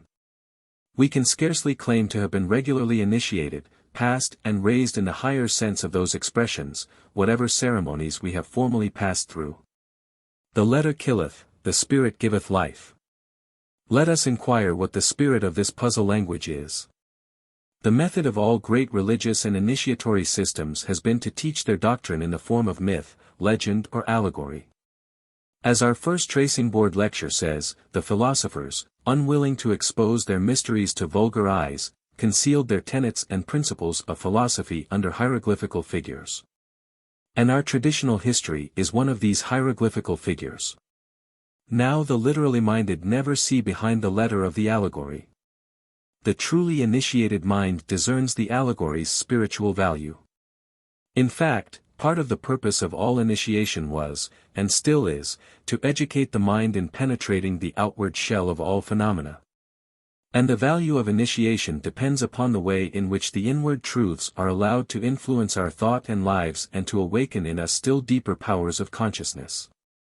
The legend of the third degree, then, in which the essence of Masonic doctrine lies, was brought into our system by some advanced minds who derived their knowledge from other and concealed sources. The legend is an adaptation of a very old one and existed in various forms long before its association with modern Masonry. In the guise of a story about the building of a temple by King Solomon at Jerusalem, they were promulgating the truth which I have alluded to before and which is generally known as the fall of man. As our legend runs, upon the literal side of it, it was the purpose of a great king to erect a superb structure. He was assisted in that work by another king who supplied the building materials, by a skillful artificer whose business was to put these together according to a preordained plan, and by large companies of craftsmen and laborers. But in the course of the work an evil conspiracy arose, resulting in the destruction of the chief artificer and preventing the completion of the building, which remains unfinished, therefore, to this day. Now I will ask you to observe that this legend cannot refer to any historical building built in the old metropolis of Palestine. If we refer to the Bible as an authority, you will find that that temple was completed. It was afterwards destroyed, rebuilt and destroyed again on more than one occasion. Moreover, the biblical accounts make no reference whatever to the conspiracy, or to the death of Hiram. On the other hand, they state expressly that Hiram made an end of building the temple, that it was finished and completed in every particular. It is very clear then that we must keep the two subjects entirely separate in our minds, and recognize that the Masonic story deals with something quite distinct from the biblical story. What temple then is referred to? The temple, brethren, that is still incomplete and unfinished is none that can be built with hands. It is that temple of which all material edifices are but the types and symbols. It is the temple of the collective body of humanity itself, of which the great initiate St. Paul said, "Know ye not that ye are the temple of God?" A perfect humanity was the great temple which, in the counsels of the Most High, was intended to be reared in the mystical holy city, of which the local Jerusalem was the type. The three great master builders, Solomon and the two Hirams, are a triad corresponding after a manner with the Holy Trinity of the Christian religion, Hiram Abiff being the chief architect, he by whom all things were made, and, in whom, as St. Paul said, using Masonic language, the whole building fitly framed together groweth unto a holy temple in the Lord. The material of this mystical temple was the souls of men, at once the living stones, the fellow craftsmen and collaborators with the divine purpose. But in the course of the construction of this ideal temple, something happened that wrecked the scheme and delayed the fulfillment indefinitely. This was the fall of man, the conspiracy of the craftsmen. Turn to the book of Genesis, you will find the same subject related in the allegory of Adam and Eve. They were intended, as you know, for perfection and happiness, but their Creator's project became nullified by their disobedience to certain conditions imposed upon them. I will ask you to observe that their offense was precisely that committed by our Masonic conspirators. They had been forbidden to eat of the tree of knowledge. Or, in Masonic language, they were under obligation not to attempt to extort the secrets of a superior degree which they had not attained. Now the Hebrew word Hiram means guru, teacher of supreme knowledge, divine light and wisdom, and the liberty that comes therewith. But this knowledge is only for the perfected man. It is that knowledge that Hiram said was known to but three in the world, i.e., known only in the councils of the divine Trinity, but it is knowledge that with patience and perseverance every Mason, every child of the Creator, may in due time become entitled to a participation in. But just as Adam and Eve's attempt to obtain illicit knowledge caused their expulsion from Eden and defeated the divine purpose until they and their posterity should regain the paradise they had lost, so also the completion of the great mystical temple was prevented for the time being by the conspirators' attempt to extort from Hiram the master's secrets, and its construction is delayed until time and circumstances, God's time, and the circumstances we create for ourselves, restore to us the lost and genuine secrets of our nature and of the divine purpose in us. The tragedy of Hiram Abiff, then, is not the record of any vulgar, brutal murder of an individual man. It is a parable of cosmic and universal loss, an allegory of the breakdown of a divine scheme. We are dealing with no calamity that occurred during the erection of a building in an eastern city, but with a moral disaster to universal humanity. Hiram is slain. In other words, the faculty of enlightened wisdom has been cut off from us. Owing to that disaster mankind is here today in this world of imperfect knowledge, of limited faculties, of checkered happiness, of perpetual toil, of death and frequent bitterness and pain. Our life here is, to use a poet's words, an ever-moaning battle in the mist. Death in all life and lying in all love. The meanest having power upon the highest. And the high purpose broken by the worm. The temple of human nature is unfinished and we know not how to complete it. The want of plans and designs to regulate the disorders of individual and social life indicates to us all that some heavy calamity has befallen us as a race. The absence of a clear and guiding principle in the world's life reminds us of the utter confusion into which the absence of that supreme wisdom, which is personified as Hiram, has thrown us all, and causes every reflective mind to attribute to some fatal catastrophe his mysterious disappearance. We all long for that light and wisdom which have become lost to us. Like the craftsman in search of the body, we go our different ways in search of what is lost. Many of us make no discovery of importance throughout the length of our days. We seek it in pleasure, in work, in all the varied occupations and diversions of our lives. We seek it in intellectual pursuits, in religion, in Masonry, and those who search farthest and deepest are those who become most conscious of the loss and who are compelled to cry, Machabone. Macbina. The Master is smitten, or, as the Christian scriptures word it, they have taken away my Lord, and I know not where they have laid him. Hiram Abiff is slain. The high light and wisdom ordained to guide and enlighten humanity are wanting to us. The full blaze of light and perfect knowledge that were to be ours are vanished from the race, but in the divine providence there still remains to us a glimmering light in the east. In a dark world, from which as it were the sun has disappeared, we have still our five senses and our rational faculties to work with, and these provide us with the substituted secrets that must distinguish us before we regain the genuine ones. Where is Hiram buried? We are taught that the wisdom of the Most High, personified as King Solomon, ordered him to be interred in a fitting sepulchre outside the holy city, in a grave from the center 3 feet between N and S, 3 feet between E and W, and 5 feet or more perpendicular. Where, brethren, do you imagine that grave to be? Can you locate it by following these minute details of its situation? Probably you have never thought of the matter as other than an ordinary burial outside the walls of a geographical Jerusalem. But the grave of Hiram is ourselves. Each of us is the sepulchre in which the smitten Master is interred. If we know it not, it is a further sign of our benightedness.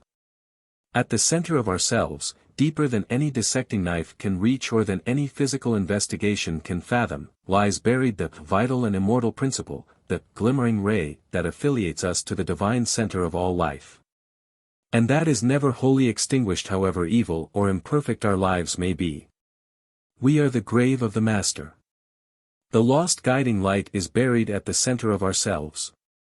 High as your hand may reach upwards or downwards from the center of your own body, i.e., 3 feet between N and S. Far as it can reach to right or left of the middle of your person, i.e., 3 feet between W and E. And 5 feet or more perpendicular, the height of the human body. These are the indications by which our cryptic ritual describes the tomb of Hiram Abiff at the center of ourselves. He is buried outside the holy city, in the same sense that the posterity of Adam have all been placed outside the walls of paradise, for nothing unclean can enter into the holy place, which elsewhere in our scriptures is called the kingdom of heaven. What then is this center, by reviving and using which we may hope to regain the secrets of our lost nature? We may reason from analogies. As the divine life and will is the center of the whole universe and controls it. As the sun is the center and life-giver of our solar system and controls and feeds with life the planets circling round it, so at the secret center of individual human life exists a vital, immortal principle. The spirit and the spiritual will of man. This is the faculty, by using which, when we have found it, we can never err. It is a point within the circle of our own nature and, living as we do in this physical world, the circle of our existence is bounded by 2 grand parallel lines. One representing Moses, the other King Solomon, that is to say, law and wisdom, the divine ordinances regulating the universe on the one hand, the divine wisdom and mercy that follow us all the days of our life, on the other. Very truly then the Mason who keeps himself thus circumscribed cannot err. Masonry, then, is a system of religious philosophy in that it provides us with a doctrine of the universe and of our place in it. It indicates whence we are come and whither we may return. It has 2 purposes. Its first purpose is to show that man has fallen away from a high and holy center to the circumference or externalized condition in which we now live. To indicate that those who so desire may regain that center by finding the center in ourselves, for, since deity is as a circle whose center is everywhere, it follows that a divine center, vital and immortal principle, exists within ourselves by developing which we may hope to regain our lost and primal stature. The second purpose of the craft doctrine is to declare the way by which that center may be found within ourselves, and this teaching is embodied in the discipline and ordeals delineated in the 3 degrees.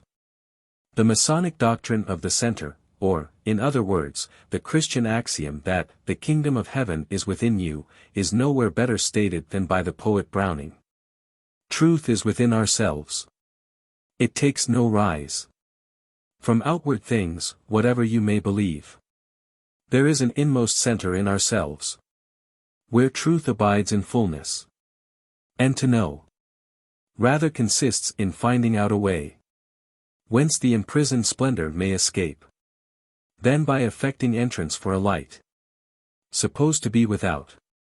Brethren, may we all come to the knowledge how to open the lodge upon the center of ourselves and so realize in our own conscious experience the finding of the imprisoned splendor hidden in the depths of our being, whose rising within ourselves will bring us peace and salvation. How then does the craft doctrine prescribe for the liberation of this imprisoned center? Its first injunctions are those of our first degree. There must be purity of thought and purpose. I need scarcely remind you that the word candidate derives from the Latin candidus, white, in the sense of purity. Or that our postulants before entering the lodge leave behind them in the precincts the garments that belong to the fashion of the outer world whose ideals they are desirous of relinquishing. and enter the lodge clad in white as emblematic of the blamelessness of their thought and the purification of their lives. As this symbolic white clothing is worn during each of the 3 degrees, it is as though the seeker after the high light of the center must always come uttering the triple ascription, Holy, Holy, Holy. As the token of the threefold purity of body, soul and spirit, which is essential to the achievement of his quest. He has left all money and metals behind him, for the gross things of this world are superfluous in the world that lies within. Whilst if any dross of thought or imperfections of character remain in him, he will find the impossibility of attaining to the consciousness of his highest self. He will learn that he must renounce them and begin again, and that his attempt at real initiation must be repeated.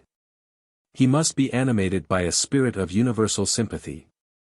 Financial doles and practical relief to the pecuniarily poor and distressed are admirable practices as far as they go, but they by no means exhaust the meaning of the term charity as Masonry intends it. The payment of a few guineas to philanthropic institutions is scarcely a fulfillment of St. Paul's great definition of charity so often read in our lodges, by exercising which we are wont to say that a Mason attains the summit of his profession. There is a far larger sense of brotherhood than the limited conventional one obtaining among those who are members of a common association. There is that deep sense in which a man feels himself not only in fraternity with his fellow men, whether Masonically his brethren or not, but realizes himself brother to all that is, part of the universal life that thrills through all things. A great illuminate, Saint Francis of Assisi, expressed what I refer to when he wrote in his famous canticle, of his brothers the sun and the wind, his sisters the moon and the sea, his brethren the animals and the birds. As being all parts of a common life, all constituents in the scheme of the great architect for the restoration of the temple of creation and its dedication to his service, and as all worthy of a common love upon our part. Even as they are the subject of a common solicitude upon his. And passing from these primary qualifications we proceed to what is signified by our 2nd degree, wherein is inculcated the analysis and cultivation of the mental and rational faculties. The study of the secrets of the marvelous, complex, psychical nature of man. The relation of these with the still higher and spiritual part of him which, in turn, he may learn to trace even to the throne of God himself, with which he is affiliated at the root essence of his being. These studies, brethren, so lightly touched upon in our passing ceremony, so glibly referred to as we recite our ritual, when undertaken with the seriousness that attached to them in the old mystery systems are not without just reason described in our own words as serious, solemn and awful. The depths of human nature and self-knowledge, the hidden mysteries of the soul of man are not, as real initiates well know, probed into with impunity except by the properly prepared. The man who does so has, as it were, a cable tow around his neck. Because when once stirred by a genuine desire for the higher knowledge that real initiation is intended to confer, he can never turn back on what he learns thereof without committing moral suicide. He can never be again the same man he was before he gained a glimpse of the hidden mysteries of life. And as the angel stood with a flaming sword at the entrance of Eden to guard the way to the tree of life, so will the man whose initiation is not a conventional one find himself threatened at the door of the higher knowledge by opposing invisible forces if he rashly rushes forward in a state of moral unfitness into the deep secrets of the center. Better remain ignorant than embark upon this unknown sea unwisely and without being properly prepared and in possession of the proper passports. And eventually the aspirant, after these preliminary disciplines, has to learn the great truth embodied in the 3rd degree.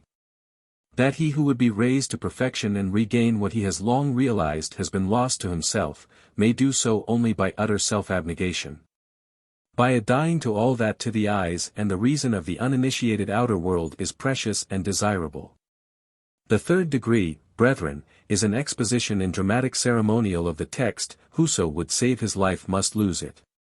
Beneath the allegory of the death of the Master, and remember that it is allegory, is expressed the universal truth that mystical death must precede mystical rebirth. Know ye not that ye must be born again? Unless a grain of corn fall into the ground and die, it abideth alone, if it die it bringeth forth much fruit. And it is only thus that all master masons can be raised from a figurative, not a physical, death to a regenerated state and to the full stature of human nature. The path of true initiation into fullness of life by way of a figurative death to one's lower self is the path called in the scriptures the narrow way, of which it is also said that few there be who find it. It is the narrow path between the pillars, for Boaz and Jachin stand impliedly at the entrance of every Masonic temple, and between them we pass each time we enter the lodge. Very great prominence is accorded these pillars in the ritual, but very little explanation of their import is given, and it is desirable to know something of their great significance. To deal with them at all fully would require an entire lecture upon this one subject, and even then there would have to remain unsaid in regard to these great symbols much that is unsuited to treatment in a general lecture. The pillars form, and have always formed, a prominent feature in the temples of all great systems of religion and initiation, whether Masonic or not. They have been incorporated into Christian architecture. If you recall the construction of York Minster or Westminster Abbey, you will recognize the pillars in the two great towers flanking the main entrance to those cathedrals at the west end of the structure. Non-Masons, therefore, enter these temples, as we do, between the pillars in the west. They look through them along the straight path that leads to the high altar, just as the Mason symbolic passage is also from the west to the throne in the east. That path is, as it were, the straight path of life, beginning in this outer world and terminating at the throne, or altar, in the east.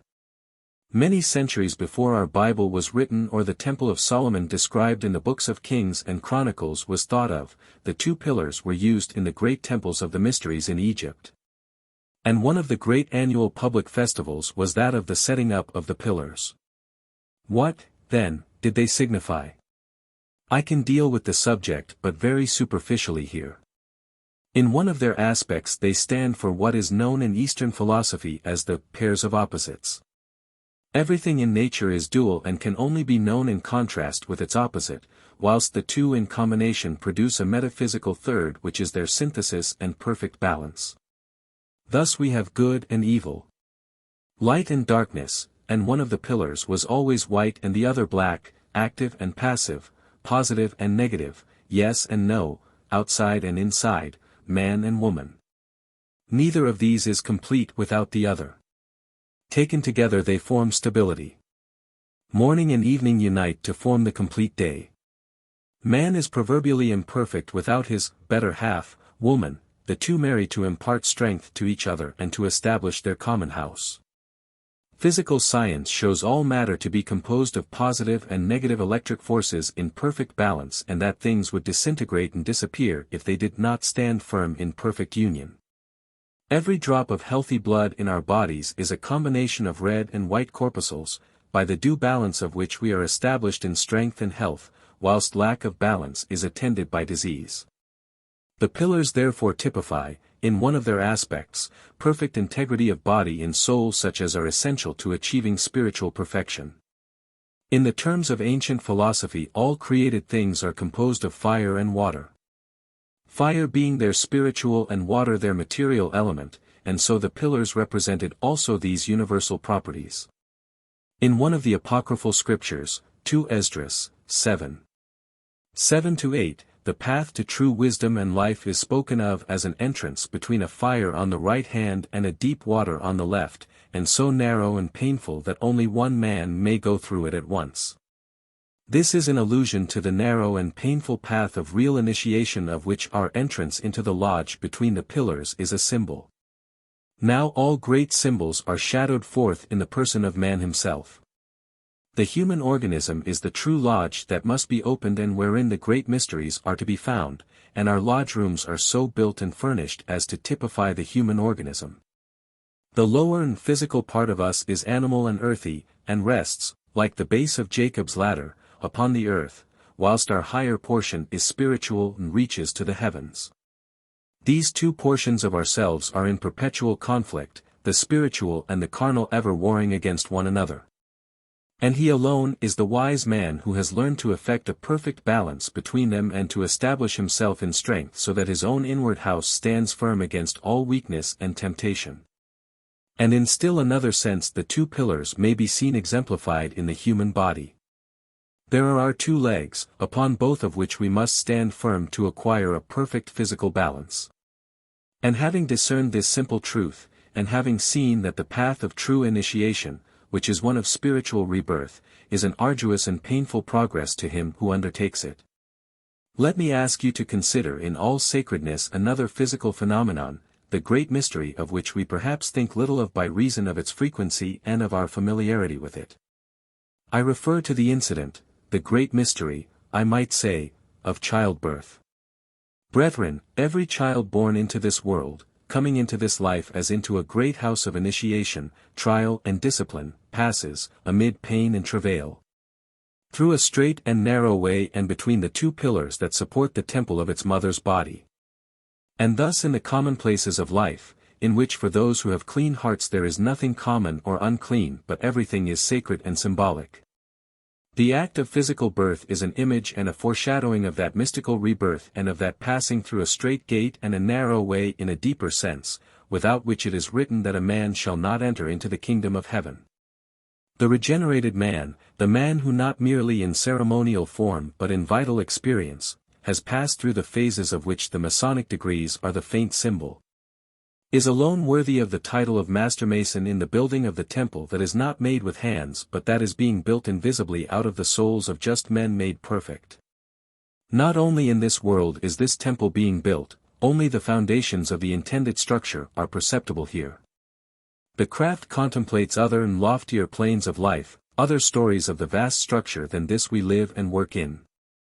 Just as our craft organization has its higher assemblies and councils in the form of the provincial and the grand lodges that regulate and minister to the need of the lodges of common craftsmen, so in the mighty system of the universal structure there are grades of higher life, hierarchies of celestial beings working and ministering in the loftier portions of the building, beyond our present ken. And as here at the head of our limited and temporal brotherhood there rules a Grand Master, so too over the cosmic system there presides the great architect and most worshipful Grand Master of all, whose officers are holy angels. And the recognition of this truth may tend to consecrate us in the discharge of the little symbolic part we severally perform in the system which is the image of the great scheme. The world at large, brethren, is as it were, but one great lodge and place of initiation, of which our Masonic lodges are the little mirrors. Mother Earth is also the mother lodge of us all. As its vast work goes on, souls are ever descending into it and souls are being called out of it at the knocks of some great unseen warden of life and death, who calls them here to labor and summons them hence for refreshment.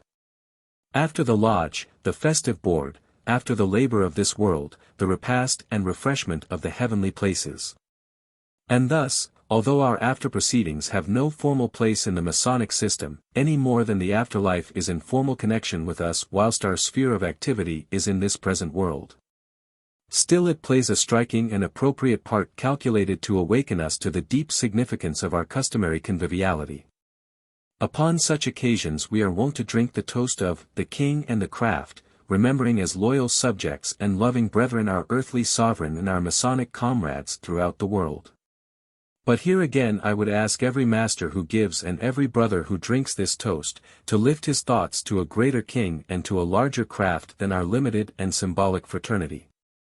I would remind you how in the Christian mysteries there was another master whom unconsciously we imitate, who also after supper took the cup and when he had given thanks to the King of Kings, pledged himself, as it were, to that larger craft which is coextensive with humanity itself, directing them in this manner to show forth symbolically a certain great mystery until his coming again.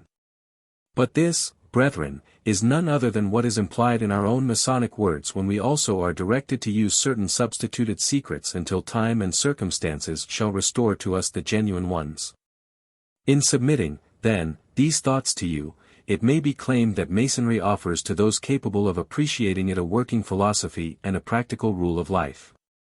It discloses to us the scheme of the universe, a scheme once shattered and arrested, but left in the hands of humanity to restore.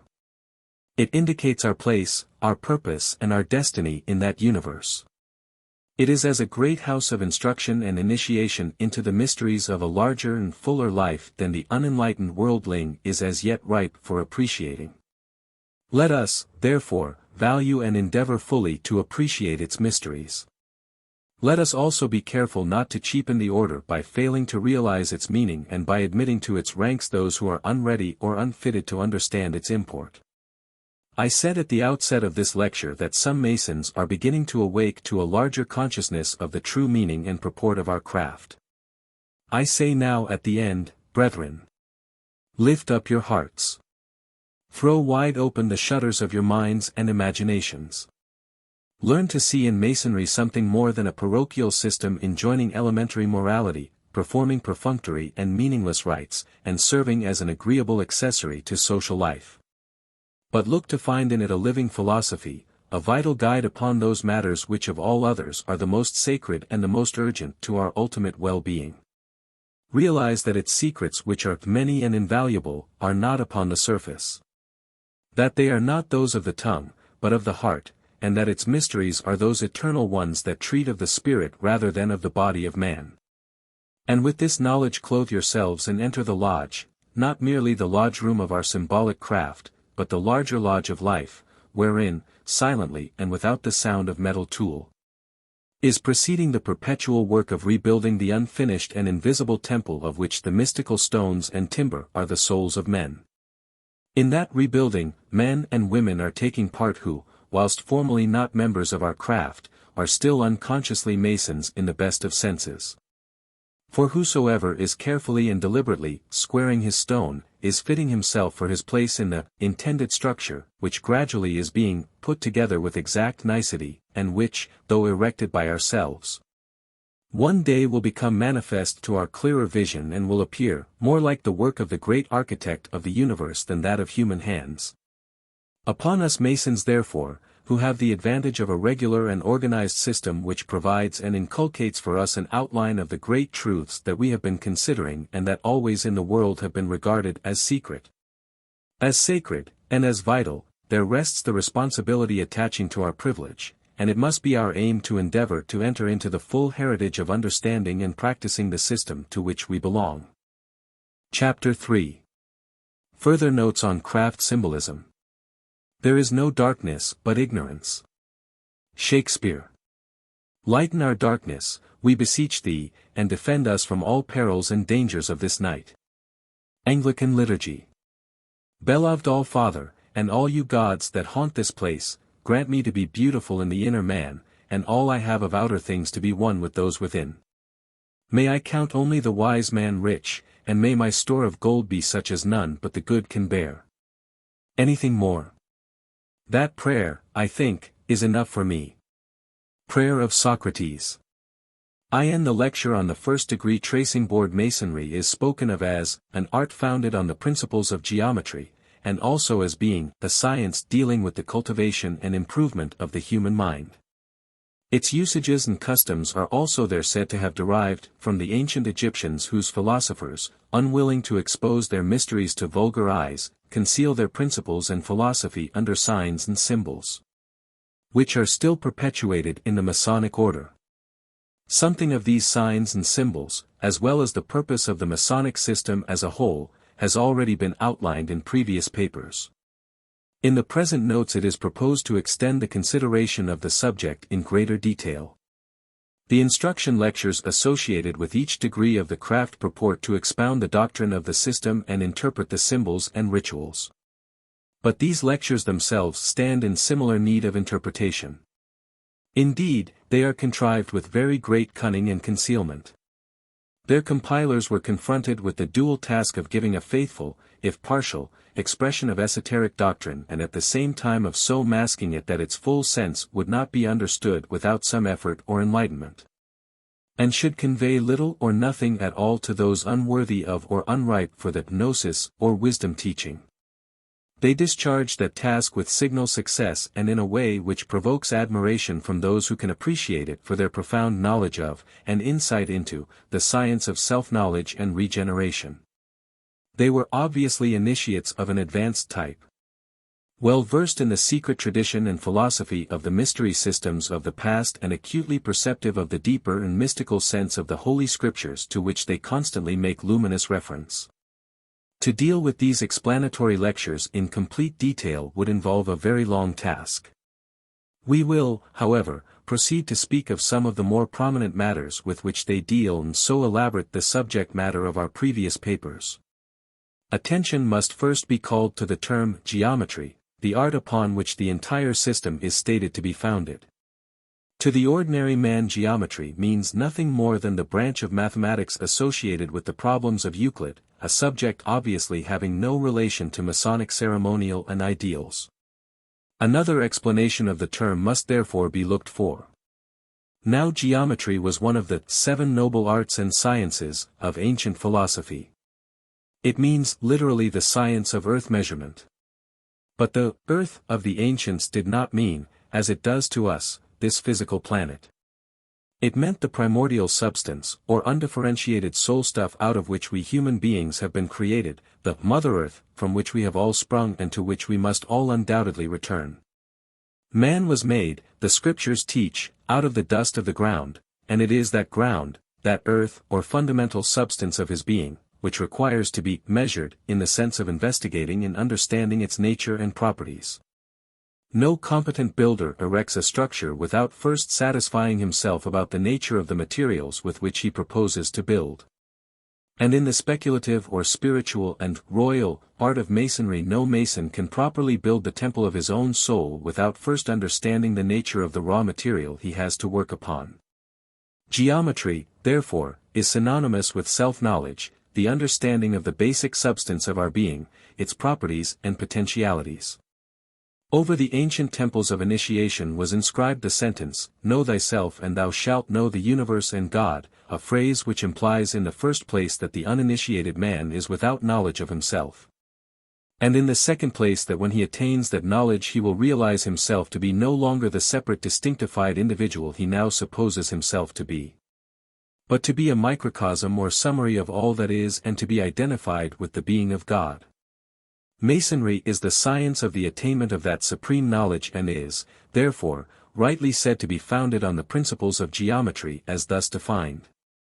But do not let it be supposed that the physical matter of which our mortal bodies are composed is the earth referred to. That is but corruptible impermanent stuff which merely forms a temporary encasement of the imperishable true earth or substance of our souls, and enables them to enter into sense relations with the physical world.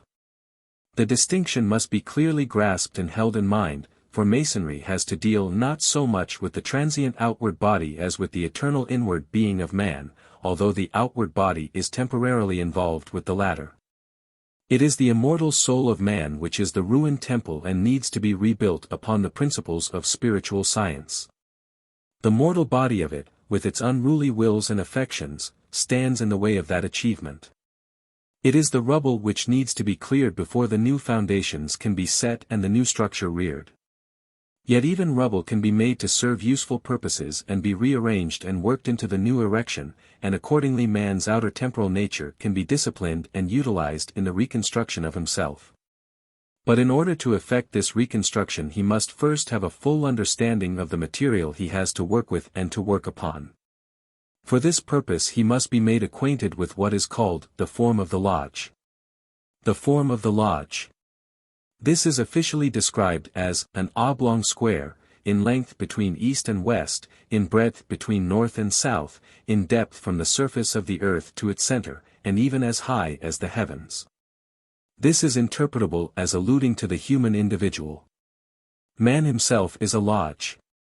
And just as the Masonic Lodge is an assemblage of brethren and fellows met to expatiate upon the mysteries of the craft, so individual man is a composite being made up of various properties and faculties assembled together in him with a view to their harmonious interaction and working out the purpose of life.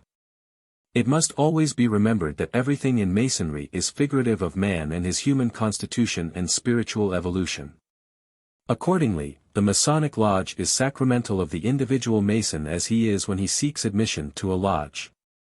A man's first entry into a lodge is symbolical of his first entry upon the science of knowing himself. His organism is symbolized by a four-square or four-sided building. This is in accordance with the very ancient philosophical doctrine that 4 is the arithmetical symbol of everything which has manifested or physical form. Spirit, which is unmanifest and not physical, is expressed by the number 3 and the triangle.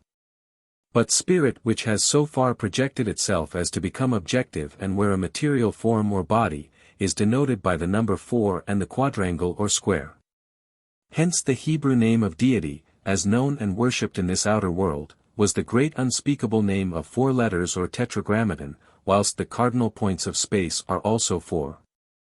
And every manifested thing is a compound of the 4 basic metaphysical elements called by the ancients fire, water, air and earth.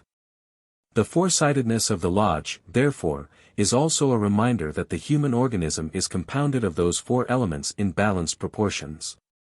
Water represents the psychic nature, air, the mentality, fire, the will and nervous force. Whilst earth is the condensation in which the other 3 become stabilized and encased. But it is an oblongated, or duplicated, square, because man's organism does not consist of his physical body alone.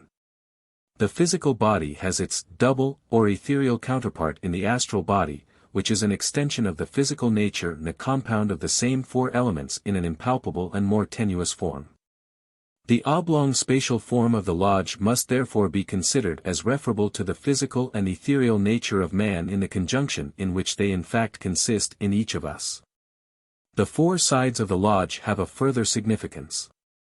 The east of the lodge represents man's spirituality, his highest and most spiritual mode of consciousness, which in most men is very little developed, if at all, but is still latent and slumbering and becomes active only in moments of stress or deep emotion.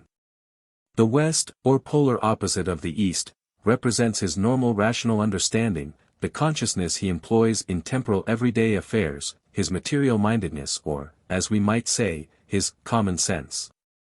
Midway between these east and west extremes is the south, the halfway house and meeting place of the spiritual intuition and the rational understanding. The point denoting abstract intellectuality and our intellectual power develops to its highest, just as the sun attains its meridian splendor in the south. The antipodes of this is the north, the sphere of benightedness and ignorance, referable to merely sensory actions and impressions received by that lowest and least reliable mode of perception, our physical sense nature. Thus the 4 sides of the lodge point to 4 different, yet progressive, modes of consciousness available to us. Sense impression, north, reason, west, intellectual ideation, south, and spiritual intuition, east. Making up our 4 possible ways of knowledge. Of these the ordinary man employs only the first 2 or perhaps 3, in accordance with his development and education, and his outlook on life and knowledge of truth are correspondingly restricted and imperfect. Full and perfect knowledge is possible only when the deep-seeing vision and consciousness of man's spiritual principle have been awakened and superadded to his other cognitive faculties.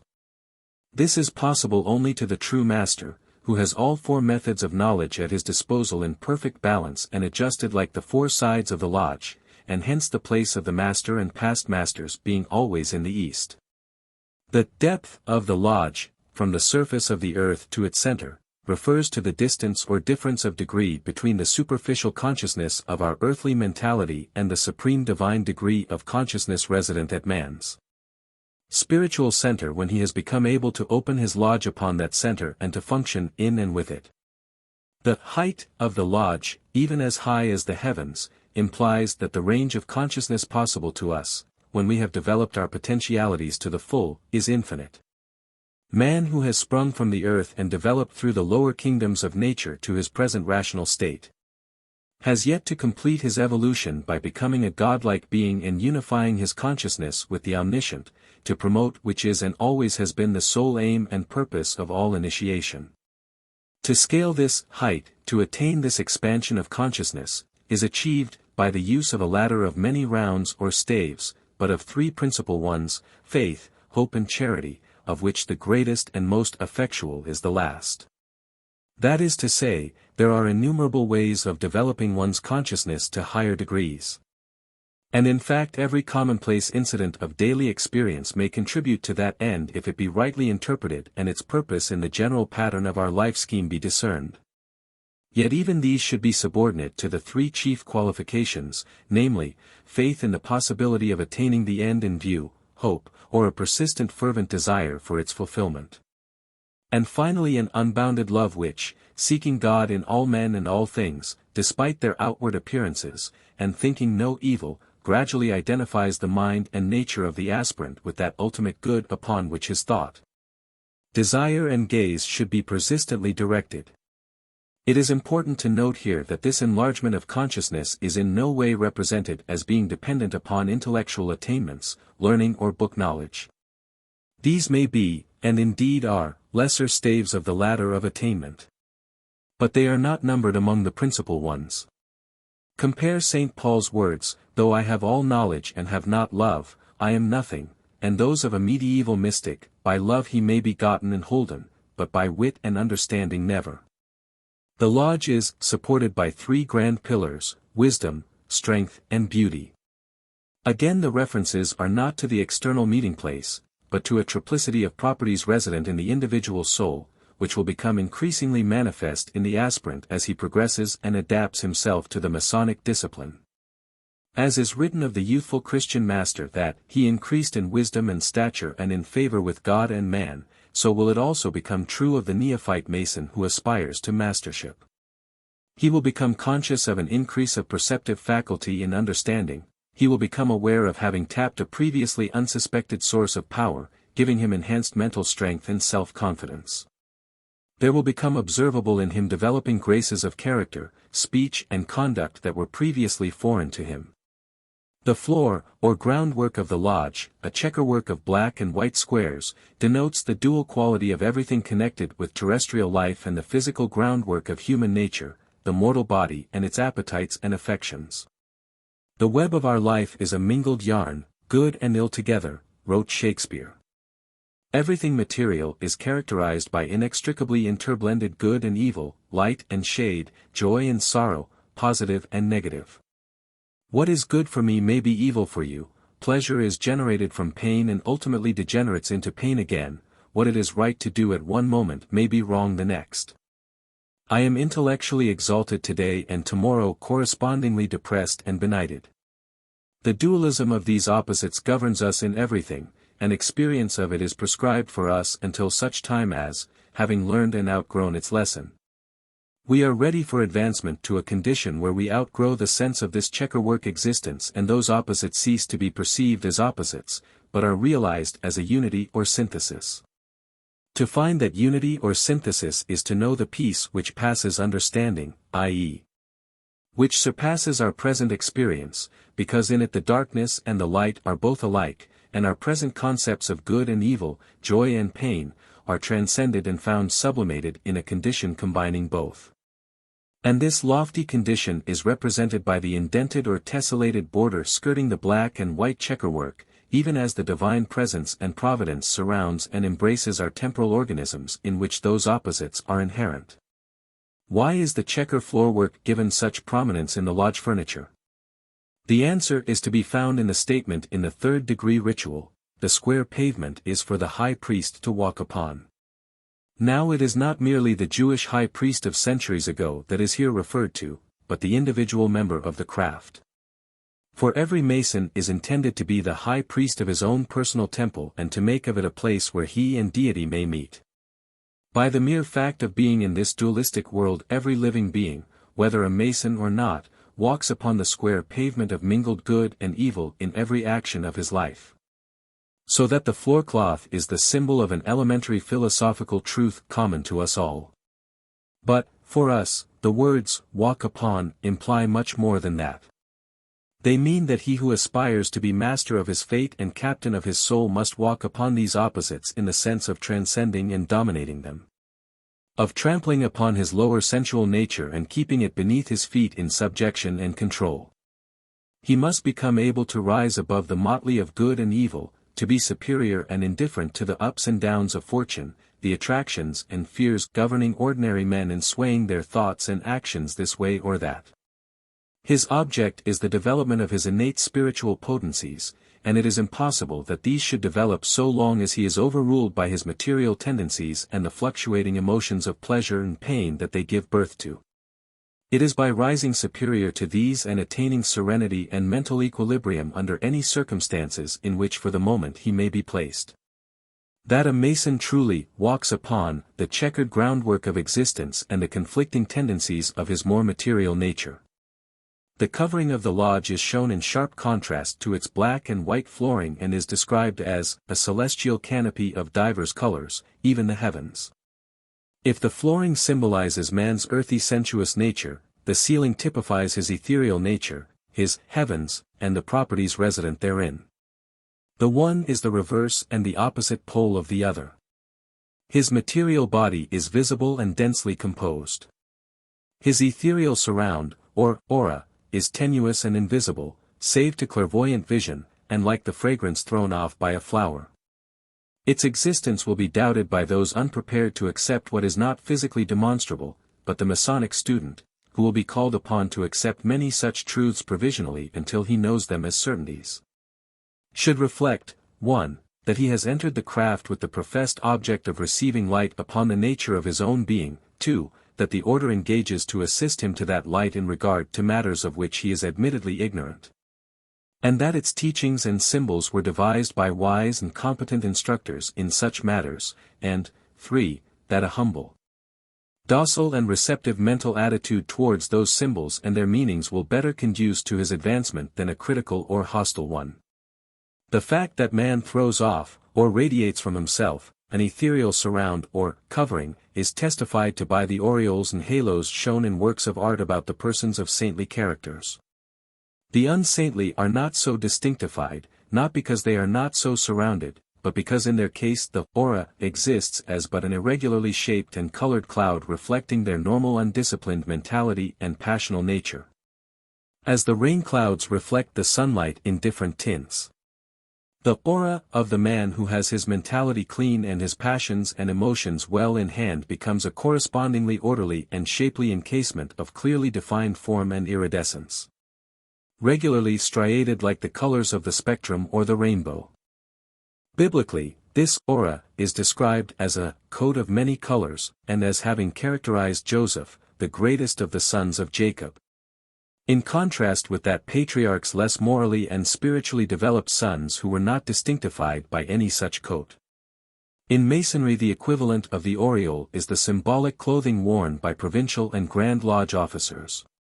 This is of deep blue, heavily fringed with gold, in correspondence with the deep blue center and luminous circumference of flame.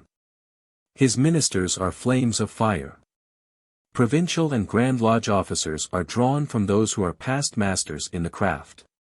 That is, from those who theoretically have attained sanctity, regeneration and mastership of themselves, and have become joined to the Grand Lodge above where they shine as the stars.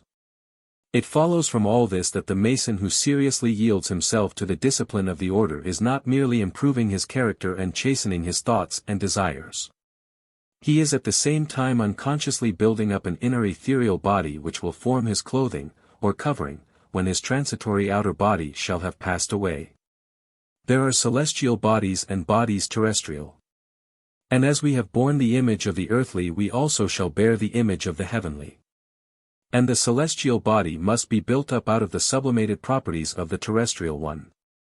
This is one of the secrets and mysteries of the process of regeneration and self-transmutation, to promote which the craft was designed.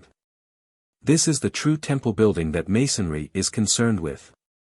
The apron being the Masonic symbol of the bodily organism, changes and increasing elaborateness in it as the Mason advances to higher stages in the craft symbolize, in theory, the actual development that is gradually taking place in his nature. Moreover, as in the outer heavens of nature the sun, moon and stars exist and function, so in the personal heavens of man there operate metaphysical forces inherent in himself and described by the same terms. In the makeup of each of us exists a psychic magnetic field of various forces, determining our individual temperaments and tendencies and influencing our future. To those forces have also been given the names of sun, moon, and planets, and the science of their interaction and outworking was the ancient science of astronomy, or, as it is now more often called astrology, which is one of the liberal arts and sciences recommended to the study of every Mason and the pursuit of which belongs in particular to the fellow craft stage. The positions of the officers of the lodge. The 7 officers, 3 principal and 3 subordinate ones. with an additional minor one serving as a connecting link with the outside world, represents 7 aspects or faculties of consciousness psychologically interactive and coordinated into a unity so as to constitute a just and perfect lodge. As a man, any one of whose faculties is disordered or uncoordinated, is accounted insane, so a lodge would be imperfect and incapacitated for effective work if its functional mechanism were incomplete. 7 is universally the number of completeness. The time periods of creation were 7.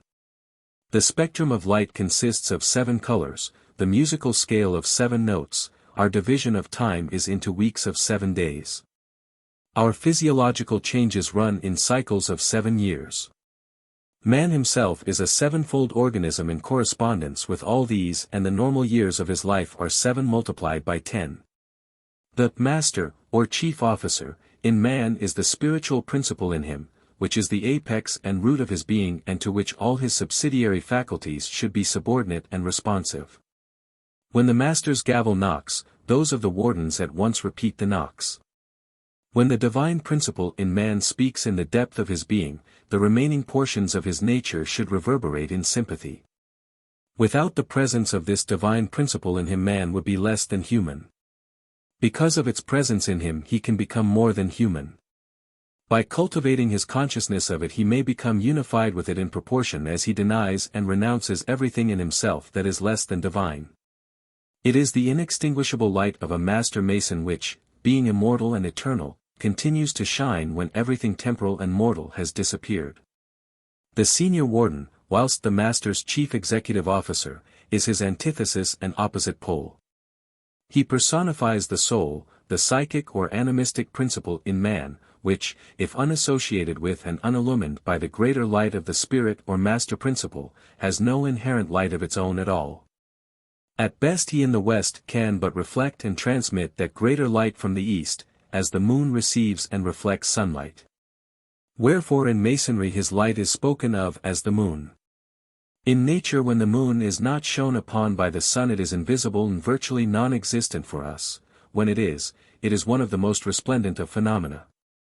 Similarly, human intelligence is valuable or negligible according as it is enlightened by the master light of the divine principle, or merely darkly functioning from its own unillumined energies. In the former case it is the chief executive faculty or transmitting medium of the supreme wisdom, in the latter it can display nothing better than brute reason. Midway between the master light from the east and the moon in the west is placed the junior warden in the south, symbolizing the third greater light, the sun.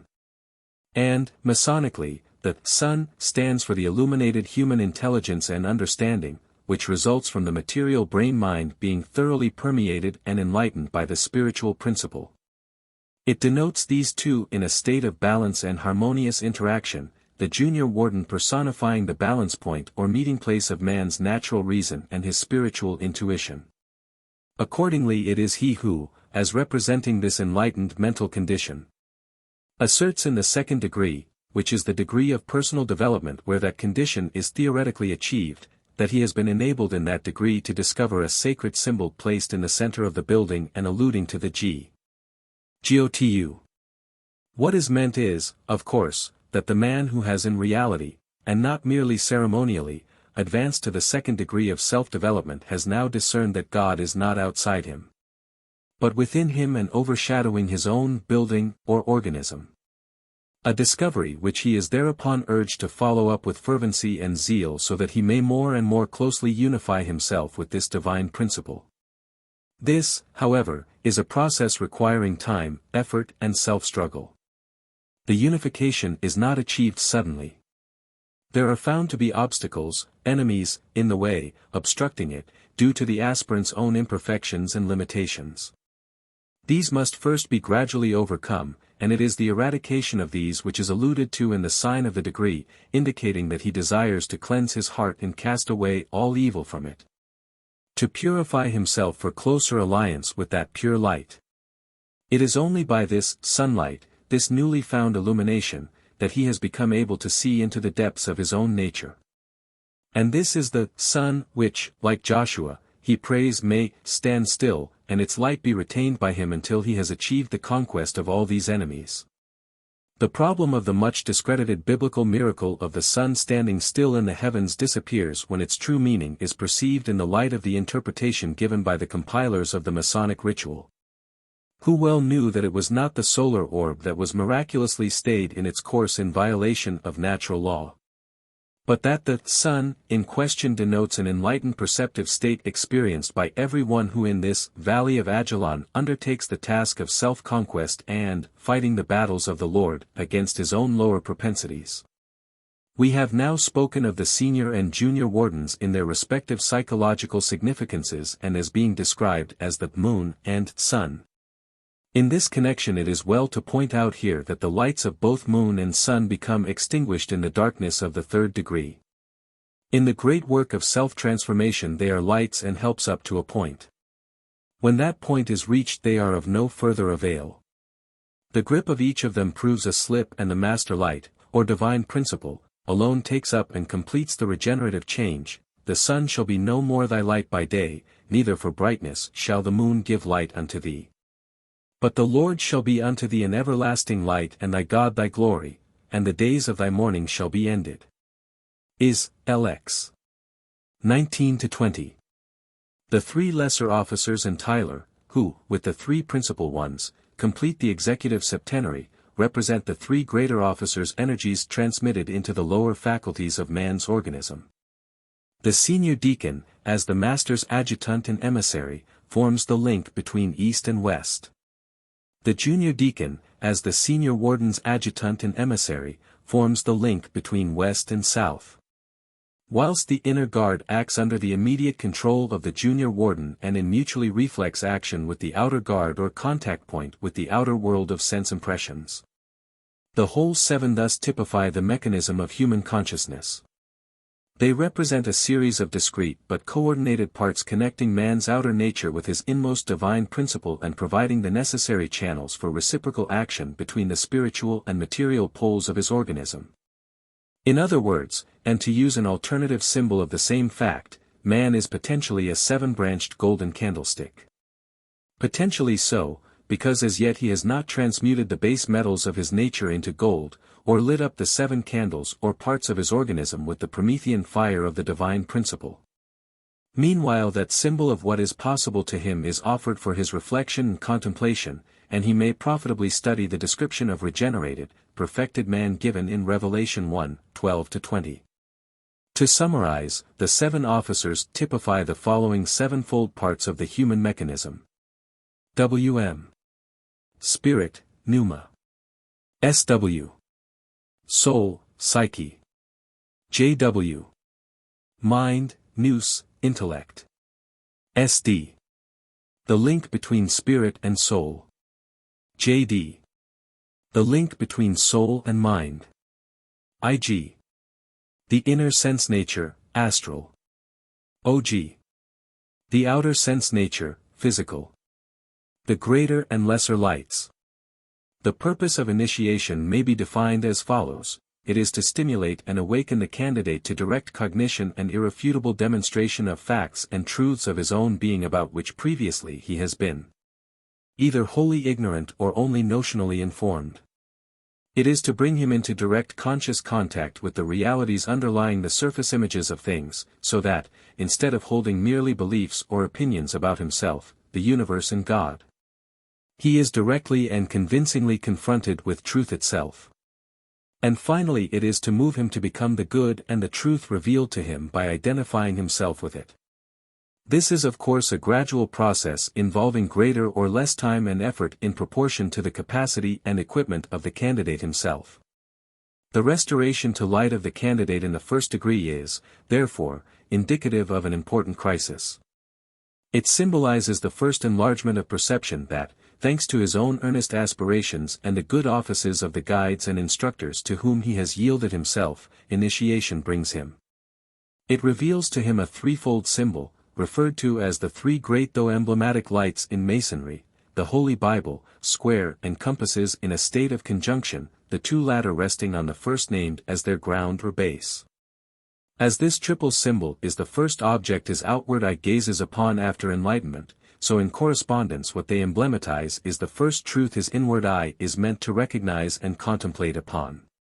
He is also made aware of three emblematic lesser lights, described as alluding to the sun, moon, and master of the lodge, the psychological significance of which has already been explained in our interpretation of the officers of the lodge. Now the fact is that the candidate can only see the three greater lights by the help of the three lesser ones. In other words, the lesser triad is the instrument by which he beholds the greater one. It is his own perceptive faculty, subject, looking out upon something larger, object, with which it is not yet identified, just as so small a thing as the eye can behold the expanse of the heavens and a finite mind can contemplate infinitude. What is implied, then, is that the lesser lights of the candidate's normal finite intelligence are employed to reveal to him the greater lights or fundamental essences of his as yet undeveloped being. A pygmy rudimentary consciousness is being made aware of its submerged source and roots, and placed in sharp contrast with the limitless possibilities available to it when those hidden depths have been developed and brought into function. The candidate's problem and destiny is to lose himself to find himself, to unify his lesser with his greater lights. So that he no longer functions merely with an elementary reflex consciousness but in alliance with the all-conscious with which he has become identified. In the Royal Arch degree he will discover that this identification of the lesser and greater lights has theoretically become achieved. The interlaced triangles of lights surrounding the central altar in that supreme degree imply the union of perceptive faculty with the object of their contemplation, the blending of the human and the divine consciousness. What then do the three greater lights emblematize, and what does their intimate conjunction connote? 1. The written word is the emblem and external expression of the unwritten eternal word, the logos or substantial wisdom of deity out of which every living soul has emanated and which, therefore, is the ground or base of human life. In the beginning was the Word, and the Word was with God, and the Word was God. Without him was not anything made that was made, in him was life, and the life was the light of men. And the light shineth in darkness, and the darkness comprehendeth it not. In an intelligently conducted lodge the sacred volume should lie open at the first chapter of the Gospel by St. John, the patron saint of Masonry, so that it may be these words that shall meet the candidate's eyes when restored to light and remind him that the basis of his being is the divine word resident and shining within his own darkness and ignorance. Which realize and comprehend not that fact. He has lost all consciousness of that truth, and this dereliction is the lost word of which every Mason is theoretically in search and which with due instruction in his own industry he hopes to find. Finding that, he will find all things, for he will have found God within himself. Let the candidate also reflect that it is the secret motions and promptings of this word within him that have impelled him to enter the craft and to seek initiation into light. In the words of a great initiate, thy seeking is the cause of thy finding, for the finding is but the final coming to self-consciousness of that inward force which first impelled the quest for light. Hence it is that no one can properly enter the craft, or hope for real initiation, if he joins the order from any less motive than that of finding God, the hid treasure, within himself. His first place of preparation must needs be in the heart, and his paramount desire and heart hunger must be for that light which, when attained, is omniscience coming to consciousness in him. Otherwise all ceremonial initiation will be without avail and he will fail even to understand the external symbols and allegories of it. 2. The square, resting upon the sacred volume, is the symbol of the human soul as it was generated out of the divine word which underlies it. That soul was created, square, perfect, and like everything which proceeded from the Creator's hand was originally pronounced, very good, though invested with freedom of choice and capacity for error. The builder's square, however, used as a craft symbol, is really an approximation of a triangle with its apex downwards and base upwards, which is a very ancient symbol of the soul and psychic constitution of man and is known as the water triangle. 3. The compasses interlaced with the square are the symbol of the spirit of the soul, its functional energy or fire. Of itself the soul would be a mere inert passivity, a negative quantity unbalanced by a positive opposite. Its active properties are the product of the union of itself with its underlying and inspiring divine basis, as modified by the good or evil tendencies of the soul itself. God breathed into man the breath of life, and man became, no longer a soul, which he was previously, but a living, energizing soul.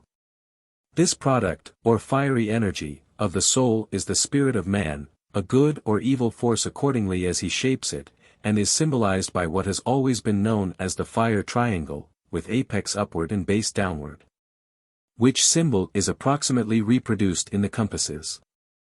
To summarize, the three greater lights emblematized the inextricably interwoven triadic groundwork of man's being: I, the divine word or substance as its foundation; 2, a passive soul emanated therefrom; 3, an active spirit or energizing capacity generated in the soul as the result of the interaction of the former two.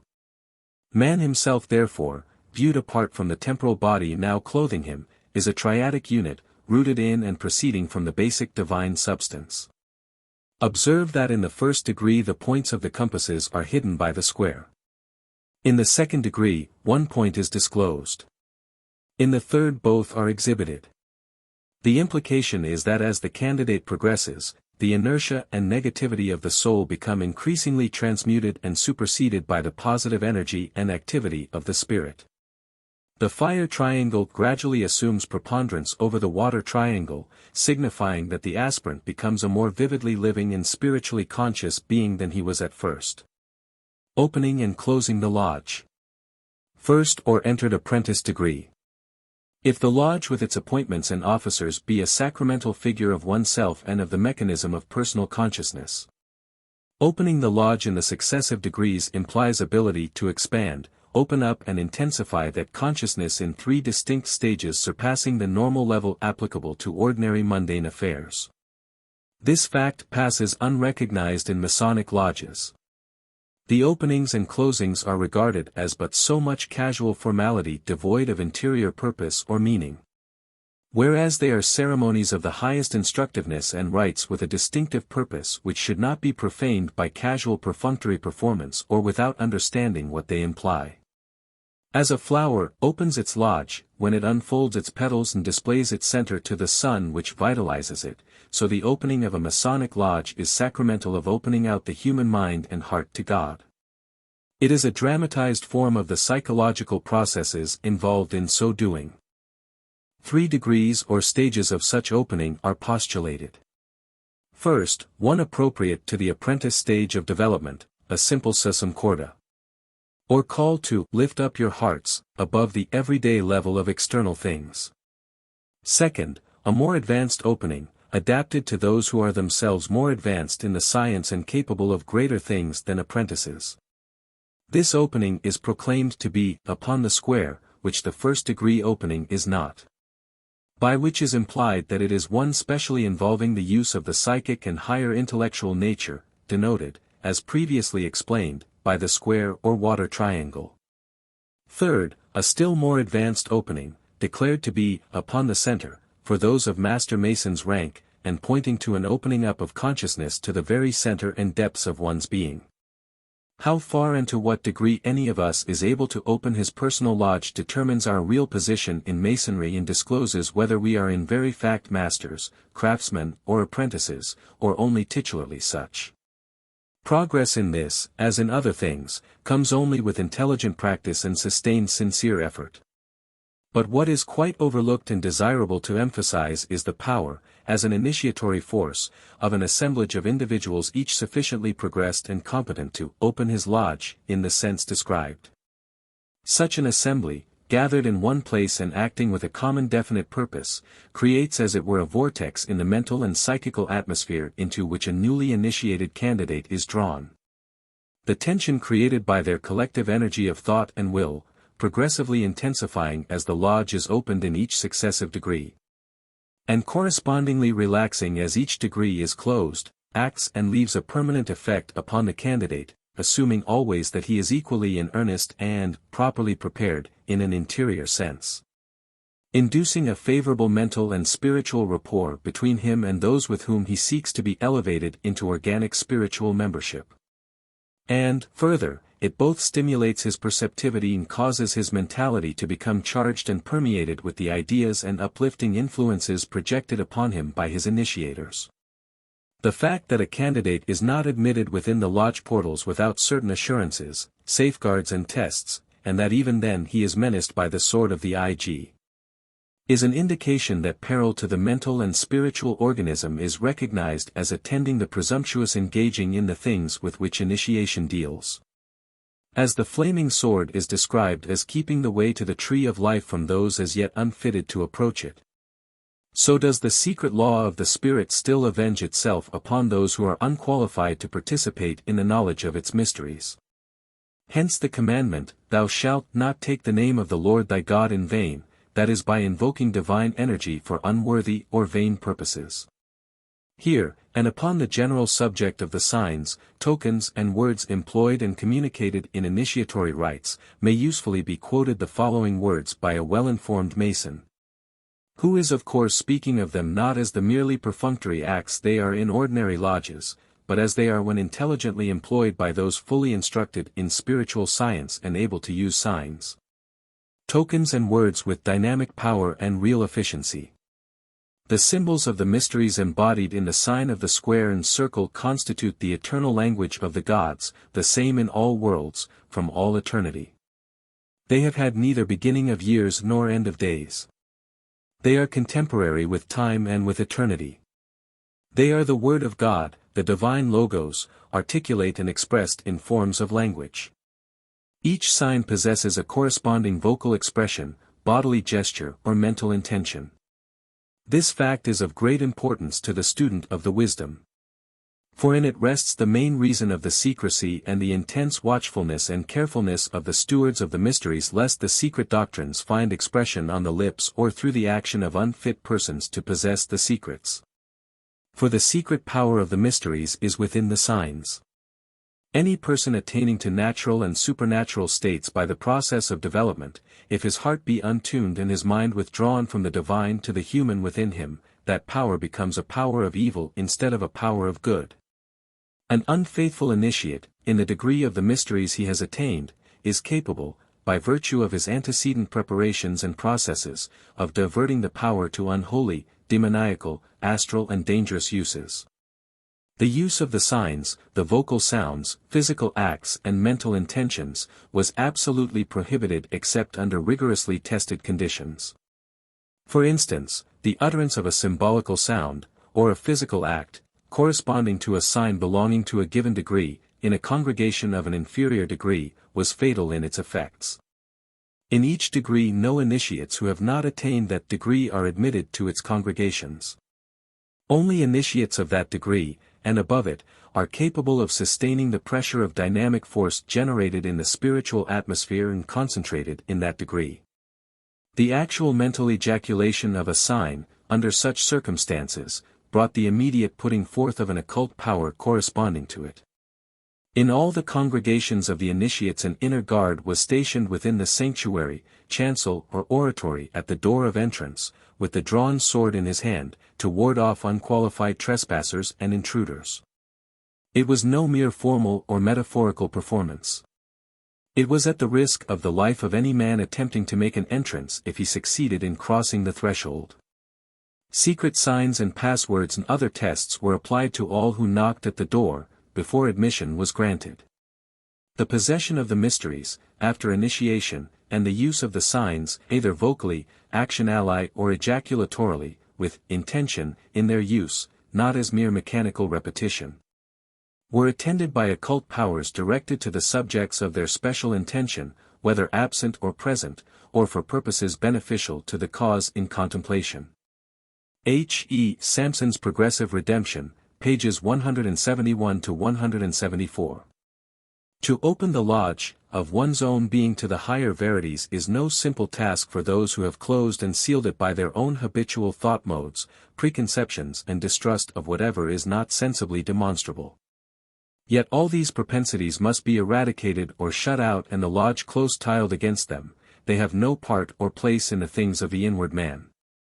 Effort and practice also are needed to attain stability of mind, control of emotion and thought, and to acquire interior stillness and the harmony of all our parts.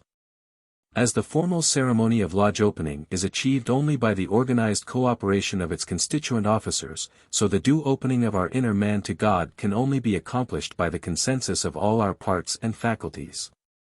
Absence or failure of any part invalidates the whole.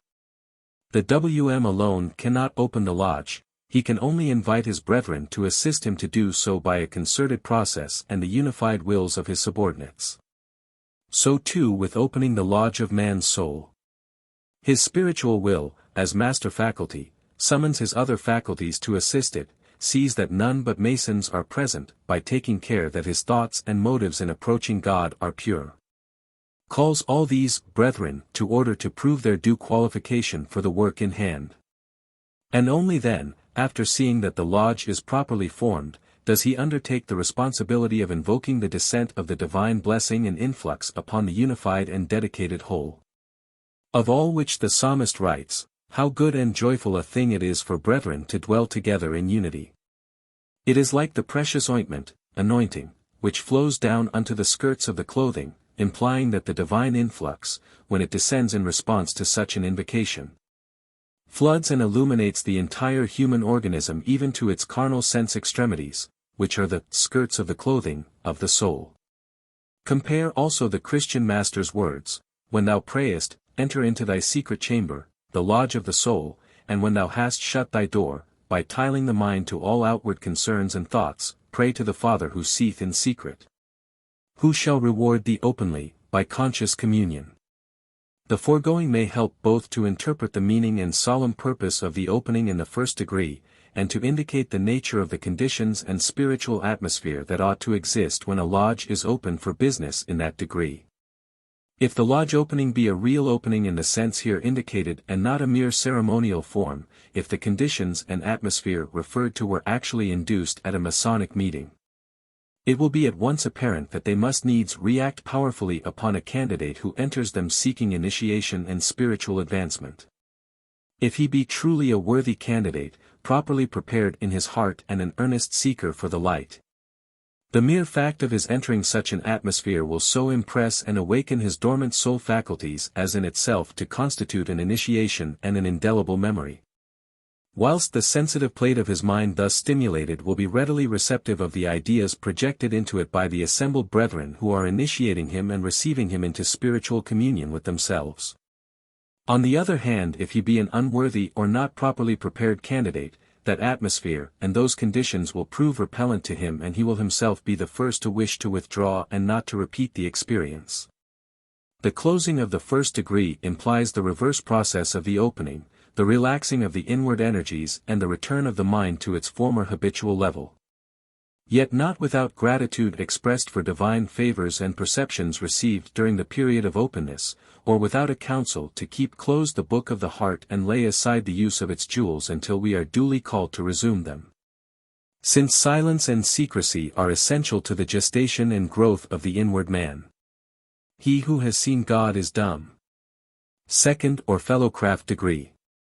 The opening of the second degree presupposes an ability to open up the inner nature and consciousness to a much more advanced stage than is possible to the beginner, who in theory is supposed to undergo a long period of discipline and apprenticeship in the elementary work of self-preparation and to be able to satisfy certain tests that he has done so before being qualified for advancement to the fellowcraft stage of self-building. Again, that opening may be a personal work for the individual Mason or a collective work in an assembly of fellow crafts and superior Masons to pass an apprentice to fellow craft rank. The title admitting the qualified apprentice to a fellow craft lodge is one of great significance, which ordinarily passes without any observation or understanding of its propriety. It is said to denote, in plenty, and to be illustrated by an ear of corn near to a fall of water, which two objects are literally the meaning of the Hebrew word in question. It is desirable to observe that this is meant to be descriptive of the candidate himself, and of his own spiritual condition. It is he who is as an ear of corn planted near and nourished by a fall of water. His own spiritual growth, as achieved in the apprentice stage, is typified by the ripening corn. The fertilizing cause of its growth being the downpouring upon his inner nature of the vivifying dew of heaven as the result of his aspiration towards the light. The work appropriated to the apprentice degree is that of gaining purity and control of his grosser nature, its appetites and affections. It is symbolized by working the rough ashlar, as dug from the quarry, into due shape for building purposes. The quarry is the undifferentiated raw material or group soul of humanity from which he has issued into individuated existence in this world, where his function is to convert himself into a true die or square meet for the fabric of the temple designed by the great architect to be built in the Jerusalem above out of perfected human souls. The apprentice work, which relates to the subdual of the sense nature and its propensities, being achieved, the next stage is the development and control of the intellectual nature, the investigation of the hidden paths of nature, i.e., the human psychological nature, and science, the gnosis of self-knowledge, which, pushed to its limit, the candidate is told, leads to the throne of God himself and reveals the ultimate secrets of his own nature and the basic principles of intellectual as distinct from moral truth. It should be noted that the candidate is told that he is now permitted to extend his researches into these hidden paths. There is peril to the mentality of the candidate if this work is undertaken before the purifications of the apprentice stage have been accomplished. Hence the permission is not accorded until that preliminary task has been done and duly tested. The work of the second degree is accordingly a purely philosophical work, involving deep psychological self-analysis, experience of unusual phenomena, as the psychic faculties of the soul begin to unfold themselves, and the apprehension of abstract truth, formerly described as mathematics. This work is altogether beyond both the mental horizon and the capacity of the average modern Mason. Though in the mysteries of antiquity the mathesis, or mental discipline, was an outstanding feature and produced the intellectual giants of Greek philosophy. Hence it is that today the degree is found dull, unpicturesque and unattractive, since psychic experience and intellectual principles cannot be made spectacular and dramatic. The ritual runs that our ancient brethren of this degree met in the porchway of King Solomon's temple. This is a way of saying that natural philosophy is the porchway to the attainment of divine wisdom. That the study of man leads to knowledge of God, by revealing to man the ultimate divinity at the base of human nature. This study or self-analysis of human nature Plato called geometry, earth measuring. The probing, sounding and determining the limits, proportions and potentialities of our personal organism in its physical and psychical aspects. The ordinary natural consciousness is directed outwards, perceives only outward objects, thinks only of an outward deity separate and away from us. It can accordingly cognize only shadows, images and illusions. The science of the mysteries directs that process must be reversed.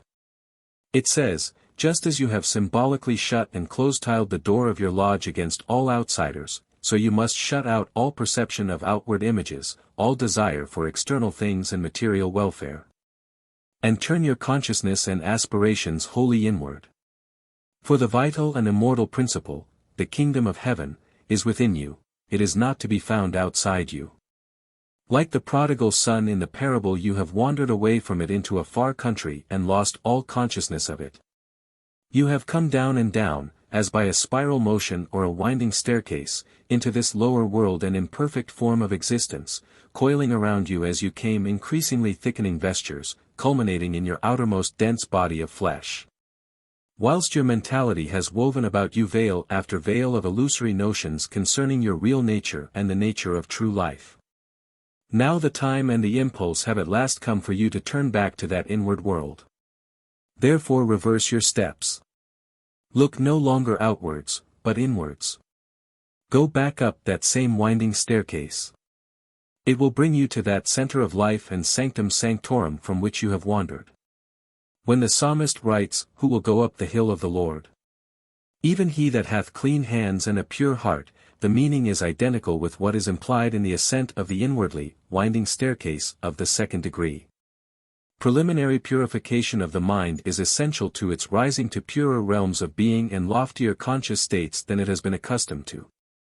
If the secrets of nature and the principles of intellectual truth are to become revealed to its view, as the degree intends and promises, the mentality must not be fettered by mundane interests or subject to disturbance by carnal passions.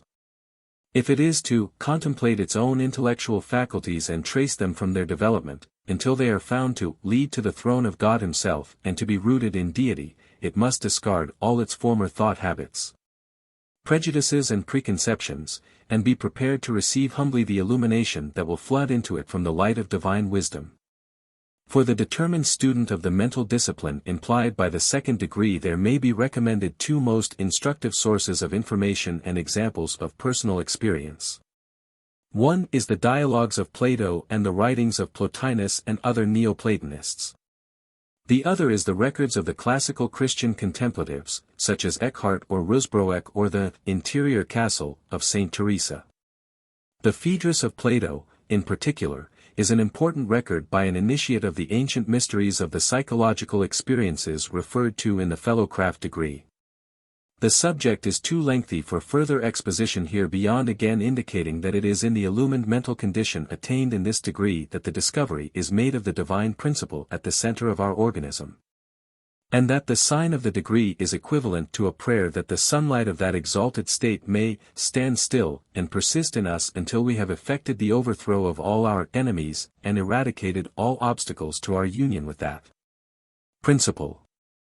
The reference to our ancient brethren receiving their wages at the porchway of the Temple of Wisdom is an allusion to an experience common to every one in the Fellowcraft stage of development.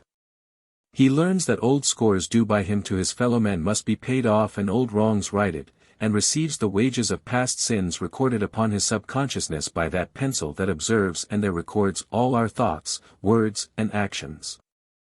The candidate leading the philosophic life realizes that he is justly entitled to those wages and receives them without scruple or diffidence, knowing himself to be justly entitled to them and only too glad to expiate and purge himself of old offenses. For we are all debtors to some one or other for our present position in life, and must repay what we owe to humanity, perhaps with tears or adversity, before we straighten our account with that eternal justice with which we aspire to become allied. Third, or Master Mason's degree. Before dealing with the opening and closing of the third degree, it should be observed that in the Lodge Symbolism the teaching of the first and second degrees is carried forward into the third. The traditional tracing board of the third degree exhibits in combination, 1. The checkered floorwork, 2. The two pillars at the porchway of the temple, 3. The winding staircase, and 4. A dormer window above the porchway. The brief explanation is given that the checkerwork is for the high priest to walk upon and the dormer window is that which gave light to it. The entire symbol is but one comprehensive glyph or pictorial diagram of the condition of a candidate aspiring to Master Mason's rank. As high priest of his own personal temple, he must have his bodily nature and its varied desires underfoot. He must have developed strength of will and character to walk upon this checkerwork and withstand its appeals. He must also be able to ascend the winding staircase of his inner nature, to educate and habituate his mentality to higher conscious states and so establish it there that he will be unaffected by seductive or affrighting perceptions that there may meet him. By the cultivation of this strength and the ability to establish himself upon the loftier conscious levels, he coordinates the two pillars at the porchway of his inmost sanctuary, namely, the physical and psychical supports of his organism, and acquires the stability involved in regeneration and requisite to him before passing on to that last and greatest trial which awaits him.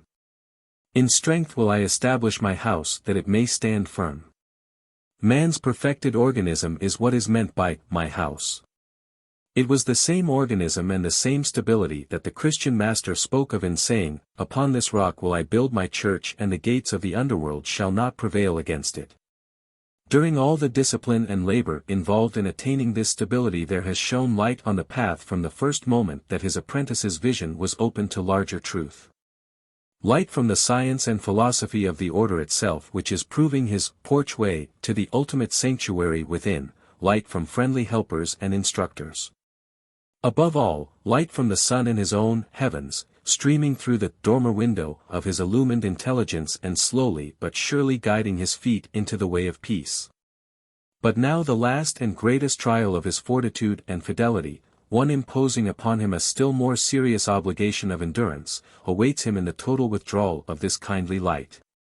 Hitherto, although guided by that light, he has progressed in virtue of his own natural powers and efforts. Now the time has come when those props have to be removed, when all reliance upon natural abilities, self-will and the normal rational understanding must be surrendered, and the aspirant must abandon himself utterly to the transformative action of his vital and immortal principle alone, passively suffering it to complete the work in entire independence of his lesser faculties. He must lose his life to save it, he must surrender all that he has hitherto felt to be his life in order to find life of an altogether higher order. Hence the third degree is that of mystical death, of which bodily death is taken as figurative, just as bodily birth is taken in the first degree as figurative of entrance upon the path of regeneration. In all the mystery systems of the past will be found this degree of mystical death as an outstanding and essential feature prior to the final stage of perfection or regeneration.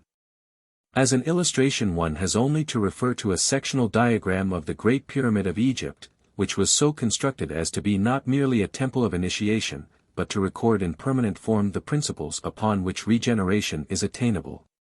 Its entrance passage extends for some distance into the building as a narrow ascending channel through which the postulant who desires to reach the center must creep in no small discomfort and restrictedness. This was to emblematize the discipline and uphill labor of self-purification requisite in the apprentice degree. At a certain point this restricted passage opens out into a long and lofty gallery, still upon a steeply rising gradient, up which the postulant had to pass, but in a condition of ease and liberty. This was to symbolize the condition of illumination and expanded intellectual liberty associated with the fellowcraft degree. It ended at a place where the candidate once more had to force his way on hands and knees through the smallest aperture of all. One that led to the central chamber in which stood and still stands the great sarcophagus in which he was placed and underwent the last supreme ordeal, and whence he was raised from the dead, initiated and perfected. The title of admission communicated to the candidate for the third degree is noteworthy, as also the reason for it. It is a Hebrew name, said to be that of the first artificer in metals and to mean, in worldly possessions. Now it will be obvious that the name of the first man who worked at metal making in the ordinary sense can be of no possible interest or concern to us today, nor has the information the least bearing upon the subject of human regeneration. It is obviously a veil of allegory concealing some relevant truth. Such it will be found to be upon recognizing that Hebrew biblical names represent not persons, but personifications of spiritual principles. And that biblical history is not ordinary history of temporal events but a record of eternally true spiritual facts. The matter is, therefore, interpretable as follows: we know from the teaching of the entered apprentice degree what money and metals are in the Masonic sense, and that they represent the attractive power of temporal possessions and earthly belongings and affections of whatever description. We know too that from the attraction and seductiveness of these things, and even from the desire for them, it is essential to be absolutely free if one desires to attain that light and those riches of wisdom for which the candidate professes to long. Not that it is necessary for him to become literally and physically dispossessed of worldly possessions, but it is essential that he should be so utterly detached from them that he cares not whether he owns any or not and is content, if need be, to be divested of them entirely if they stand in the way of his finding treasure in heaven. For so long as he clings to them or they exercise control over him, so long will his initiation into anything better be deferred. It follows then that it is the personal soul of the candidate himself which is the artificer in metals referred to, and which during the whole of its physical existence has been engaged in trafficking with metals. Desire for worldly possessions, for sensation and experience in this outward world of good and evil, brought the soul into this world. There it has woven around itself its present body of flesh, every desire and thought being an artificer, adding something to or modifying its natural encasement. The Greek philosophers used to teach that souls secrete their bodies as a snail secretes his shell, and our own poet Spenser truly wrote, "For of the soul the body form doth take, and soul is form and doth the body make." If, then, desire for physical experience and material things brought the soul into material conditions, as is also indicated in the great parable of the prodigal son, The relinquishing of that desire is the first necessary step to ensure its return to the condition whence it first emanated. Satiation with and consequent disgust at the husks of things instigated the prodigal son to aspire to return home. Similar repletion and revolt drives many a man to lose all desire for external things and to seek for peace within himself and there redirect his energies in quest of possessions which are abiding and real. This is the moment of his true conversion, and the moment when he is ripe for initiation into the hidden mysteries of his own being. The first and second degrees of Masonry imply that the candidate has undergone lengthy discipline in the renunciation of external things and the cultivation of desire for those that are within. But, notwithstanding that he has passed through all the discipline of those degrees, he is represented at the end of them as being still not entirely purified and to be still, in worldly possessions, in the sense that a residue of attraction by them and reliance upon himself lingers in his heart. And it is these last subtle close-clinging elements of base metal in him that need to be eradicated if perfection is to be attained. The ingrained defects and tendencies of the soul as the result of all its past habits and experiences are not suddenly eliminated or easily subdued. Self-will and pride are very subtle in their nature and may continue to deceive their victim long after he has purged himself of grosser faults. As Cain was the murderer of Abel, so every taint of base metal in oneself debases the gold of the vital and immortal principle. It must be renounced, died to and transmuted in the crucial process of the third degree. Hence it is that the candidate is entrusted with a name that designates himself at this stage and that indicates that he is still in worldly possessions. That is, that some residue of the spirit of this world yet lingers in him which it is necessary to eliminate from his nature before he can be raised to the sublime degree of master. Examination of the text of the opening and closing of the lodge in the third degree discloses the whole of the philosophy upon which the Masonic system is reared. It indicates that the human soul has originated in the eternal East, that East being referable to the world of spirit and not to any geographical direction, and that thence it has directed its course towards the West, the material world which is the antipodes of the spiritual and into which the soul has wandered. Its purpose in so journeying from spiritual to physical conditions is declared to be the quest and recovery of something it has lost, but which by its own industry and suitable instruction it hopes to find. From this it follows that the loss itself occurred prior to its descent into this world, otherwise that descent would not have been necessary. What it is that has been lost is not explicitly declared, but is implied and is stated to form the genuine secrets of a master mason. It is the loss of a word, or rather of the word, the divine logos, or basic root and essence of our own being. In other words, the soul of man has ceased to be God-conscious and has degenerated into the limited terrestrial consciousness of the ordinary human being. It is in the condition spoken of in the cosmic parable of Adam when extruded from Eden, an exile from the divine presence and condemned to toil and trouble. The quest after this lost word is declared by the wardens to have been so far abortive, and to have resulted in the discovery, not of that reality, but of substitutional images of it. All which implies that, in the strength of merely his natural temporal intelligence, man can find and know nothing more in this world than shadows, images and phenomenal forms of realities which abide eternally and nominally in the world of spirit to which his temporal faculties are at present closed. Yet there remains a way of regaining consciousness of that higher world and life. It is by bringing into function a now dormant and submerged faculty resident at the depth and center of his being. That dormant faculty is the vital and immortal principle which exists as the central point of the circle of his individuality. As the outward universe is the externalized projection of an indwelling immanent deity, so is the outward individual man the externalization and diffusion of an inherent divine germ. Albeit perverted and distorted by personal self-will and desire which have dislocated and shut off his consciousness from his root of being. Recover contact with that central divine principle by a voluntary renunciation of the intervening obstructions and inharmonious elements in oneself. And man at once ceases to be merely the rationalized animal he now is and becomes grafted upon a new and divine life principle, a sharer of omniscience and a cooperator with deity. He recovers the lost and genuine secrets of his own being and has forever finished with substitutions, shadows and simulacra of reality. He reaches a point and lives from a center from which no master mason can ever err or will ever again desire to err, for it is the end, object and goal of his existence. Meanwhile, until actual recovery of that lost secret, man must put up with its substitutions and regard these as sacramental of concealed realities. Contact with which will be his great reward if he submits himself to the conditions upon which alone he may discover them. The existence of those realities and the regimen essential to their enjoyment are inculcated by Masonry as they have been by every other initiatory order of the past.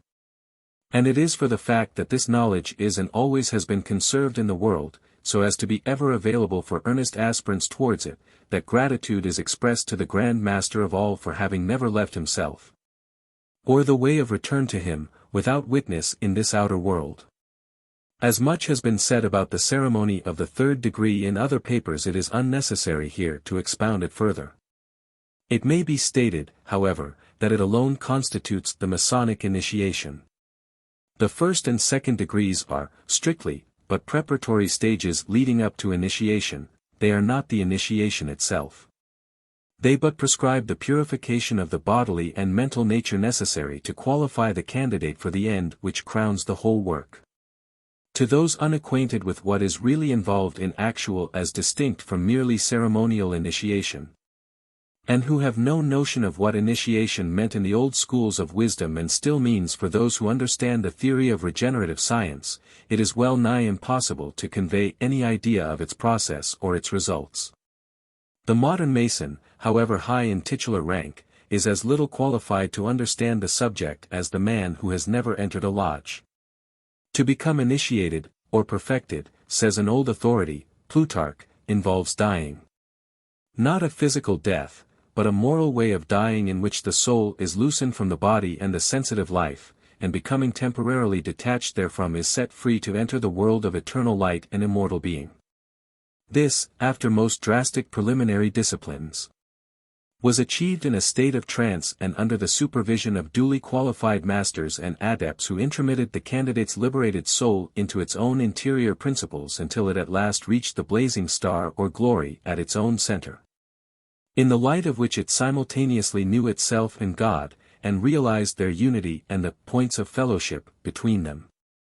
Then it was that, from this at once awful and sublime experience, the initiated soul was brought back to its bodily encasement again and reunited to the companions of its former toils, to resume its temporal life, but with conscious realization of life eternal superadded to its knowledge and its powers. Then only was it entitled to the name of Master Mason. Then only could it exclaim, in the words of another initiate, Empedocles, farewell, all earthly allies. Henceforth am I no mortal wight, but an immortal angel, ascending up into divinity and reflecting upon that likeness of it which I have found in myself. The secrets of Freemasonry and of initiation are largely connected with this process of introversion of the soul to its own center, and beyond this brief reference to the subject it is inexpedient here to say more.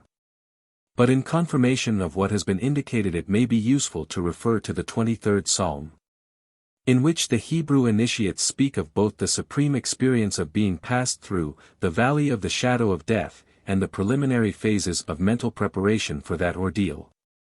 Stripping that familiar psalm of the gorgeous metaphor given it in the beautiful biblical translation, its real meaning may be paraphrased and explained for Masonic students as follows. The vital and immortal principle within me is my initiator, and is all sufficient to lead me to God. It has made me lie down, in self-discipline and humiliation, in green pastures, of meditation and mental sustenance. It has led me beside still waters, of contemplation, as distinct from the rough sea of passion, of my natural self.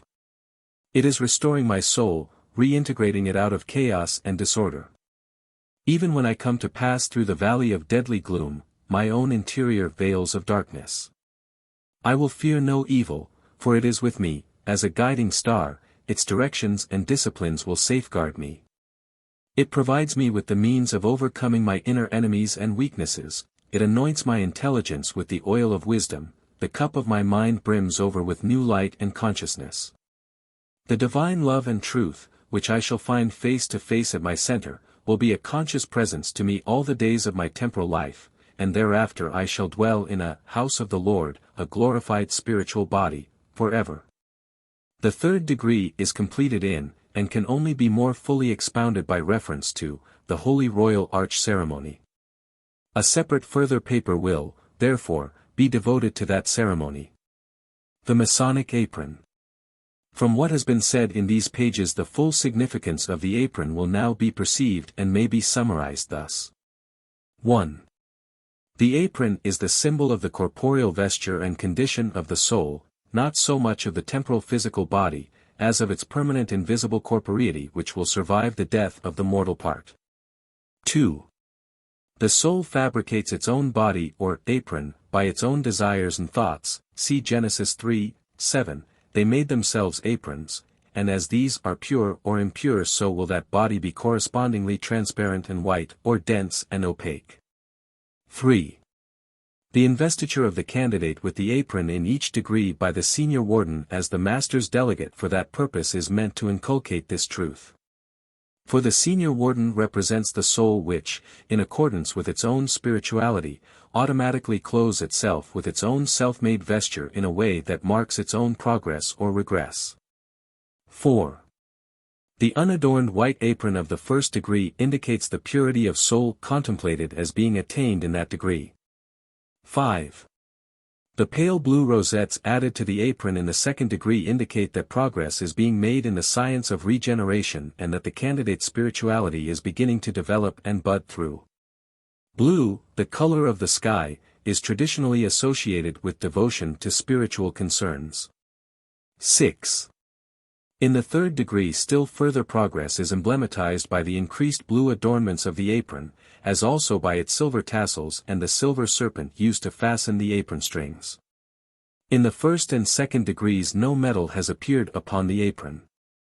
The candidate has been theoretically divesting himself of all base metals and transmuting them into spiritual riches. With mastership he has attained an influx of those riches under the emblem of the tassels of silver, a colorless precious metal always associated with the soul, as gold by reason of its supreme value and warm color is associated with spirit.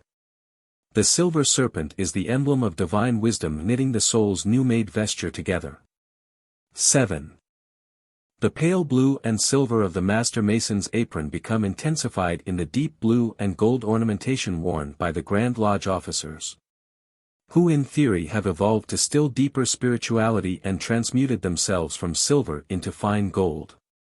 The king's daughter, the soul, is all glorious within, her clothing is of wrought gold, i.e., wrought or fabricated by her own spiritual energies. A prayer at lodge closing. O sovereign and most worshipful of all masters, who, in thy infinite love and wisdom, hast devised our order as a means to draw thy children nearer thee, and hast so ordained its officers that they are emblems of thy sevenfold power. Be thou unto us an outer guard, and defend us from the perils that beset us when we turn from that which is without to that which is within. Be thou unto us an inner guard, and preserve our souls that desire to pass within the portal of thy holy mysteries. Be unto us the younger deacon, and teach our wayward feet the true and certain steps upon the path that leads to thee. Be thou also the elder deacon, and guide us up the steep and winding stairway to thy throne. Be unto us the lesser warden, and in the meridian sunlight of our understanding speak to us in sacraments that shall declare the splendors of thy unmanifested light. Be thou also unto us the greater warden, and in the awful hour of disappearing light, when vision fails and thought has no more strength, be with us still, revealing to us, as we may bear them, the hidden mysteries of thy shadow. And so, through light and darkness, raise us, great Master, till we are made one with thee, in the unspeakable glory of thy presence in the East. So mote it be. Chapter 4. The Holy Royal Arch of Jerusalem. Freemasonry, under the English Constitution, reaches its climax and conclusion in the Order of the Holy Royal Arch. There exists a variety of other degrees ramifying from the main stem of the Masonic system which either elaborate side points of its doctrine or re-express its teachings in alternative symbolism.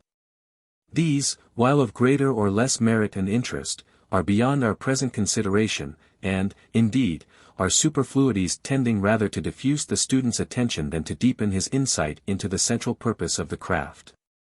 The taking of additional higher degrees may be indulged in almost indefinitely, but to what purpose if the initial ones, which contain all that is necessary for the understanding of the subject, remain imperfectly assimilated?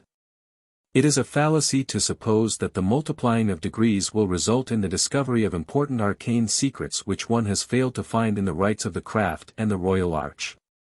The higher degrees indeed illustrate truths of much interest and often set forth with impressive ceremonial beauty, the appreciation of which will be the greater after and not before the meaning of the preliminary ones has been thoroughly absorbed. Whilst the pursuit of secrets is certain to prove illusory.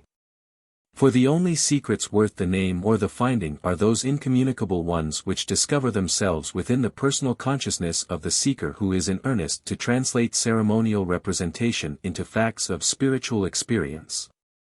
It was accordingly a sound instinct that prompted those who settled the present constitution of the order to exclude these supplementary refinements and to declare that Masonry consists of the 3 craft degrees and the Holy Royal Arch and no more.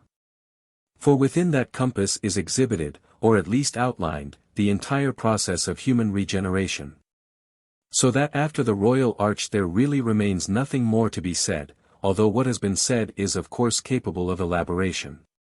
The completeness of regeneration theoretically postulated in those 4 stages is marked, it should be observed, by the very significant expression used in connection with a Royal Arch chapter, which is interpreted as meaning, "my people having obtained mercy," which in its further analysis signifies that all the parts and faculties, people, of the candidate's organism have at last, and as the result of his previous discipline and ordeals, become sublimated and integrated in a new quality and higher order of life than that previously enjoyed in virtue of his merely temporal nature. In a word, he has become regenerated. He has achieved the miracle of squaring the circle, a metaphorical expression for regeneration, as shall be explained presently. Although but an expansion and completion of the 3rd degree, of which at one time it formed part, there were good reasons for detaching the Royal Arch portion from what now forms the degree of Master Mason. The 2 parts in combination made an inconveniently long rite, whilst a change in the symbolic appointments and officers of the Temple of Initiation was necessary, as the ceremony proceeded, to give appropriate spectacular representation to the further points calling for expression. Despite this rearrangement, the Royal Arch is the natural conclusion and fulfillment of the 3rd degree. The latter inculcates the necessity of mystical death and dramatizes the process of such death and revival therefrom into newness of life. The Royal Arch carries the process a stage farther, by showing its fulfillment in the exaltation or apotheosis of him who has undergone it.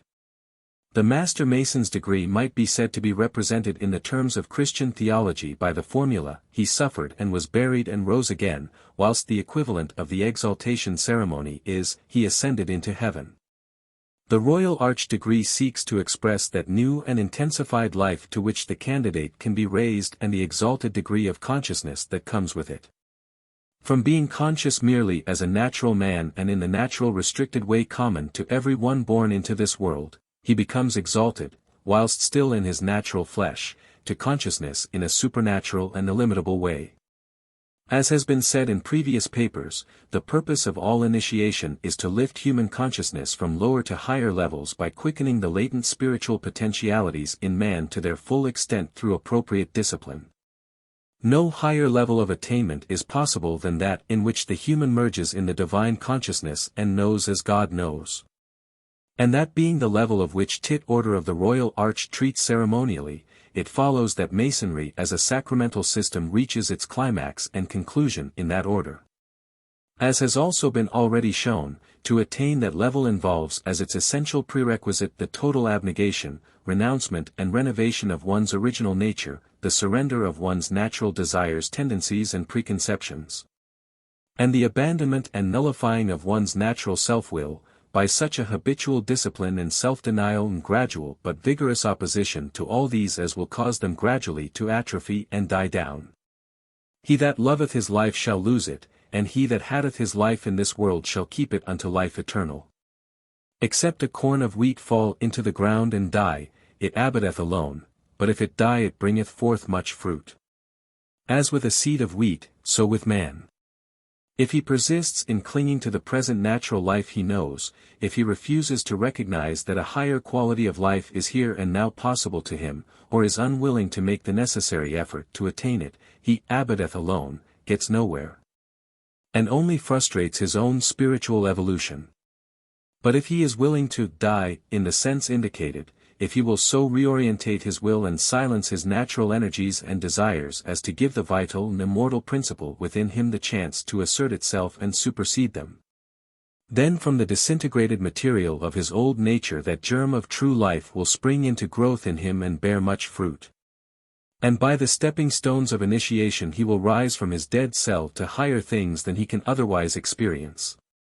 This necessity of self-dying, not, we repeat, the physical death of the body but a mystical death in life of everything except the body, is the first and fundamental fact to be grasped before one may hope to realize or even to understand the mystery of the Royal Arch degree.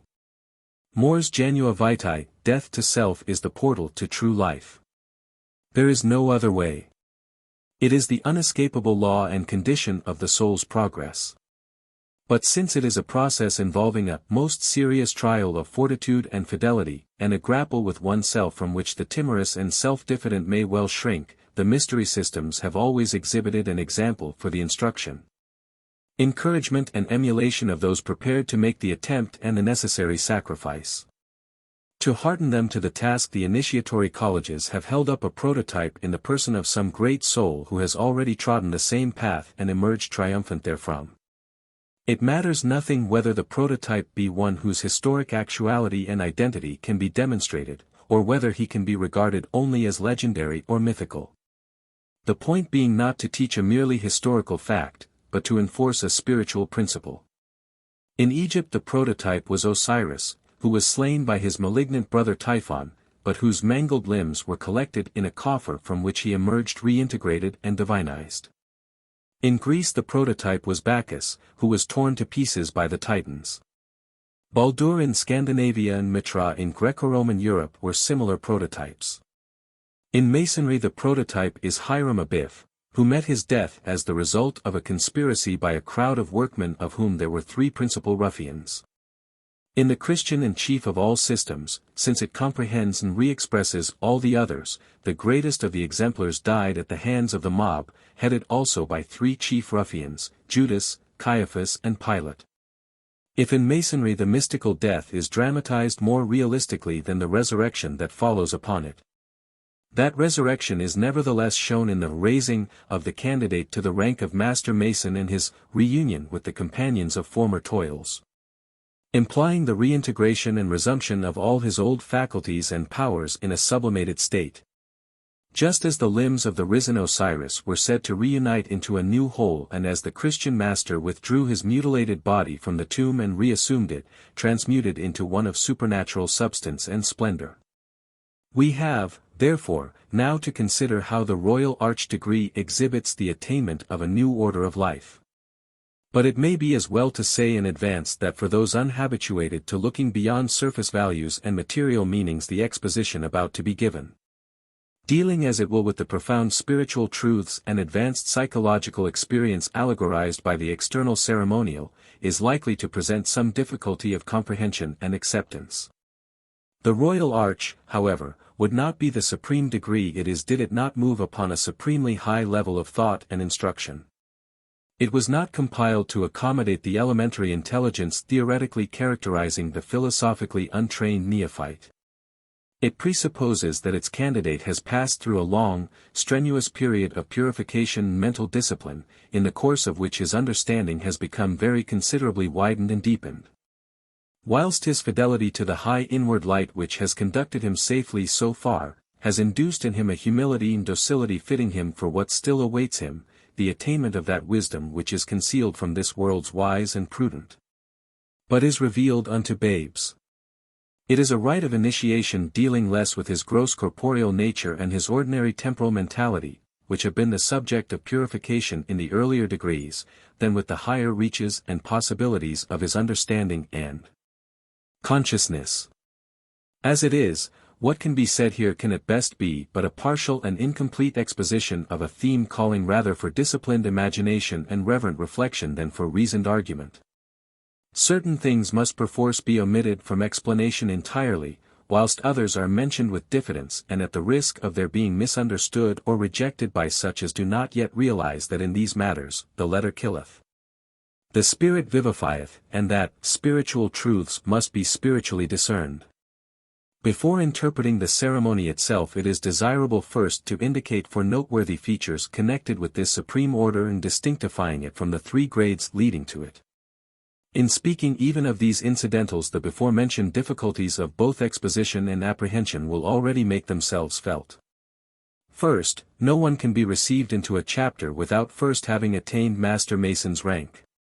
Second, the circular symbol of the Grand Geometrician, which in the second degree shone high above in the ceiling of the temple, and in the third degree had moved downwards and burned as a glimmering ray in the east to guide the candidate's feet into the way of peace, has now descended completely to the checkerwork floor, where it rests as the center and cubical focus of the entire organism and bears the sacred and ineffable name, as also those of Solomon and the two Hirims.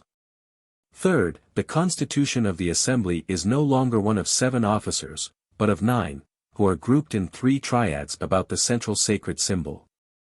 Fourth, the assembly, regarded as a unity, is no longer designated a lodge, but a chapter. The first of these points, that none but a Master Mason can enter the Royal Arch, has already been accounted for. It is not feasible, nor is it within the law governing the process of spiritual evolution, for any who has not experienced the stage of mystical death to have experience of that which lies beyond that death. As an unborn physical infant can know nothing of this world, in which nevertheless it exists, until actually initiated into it by birth, so the embryonic spiritual child cannot be born into conscious function upon the plane of the spirit until it has become entirely detached from the enfolding carnal matrix and tendencies to which it has been habituated. The second and third points can be considered together.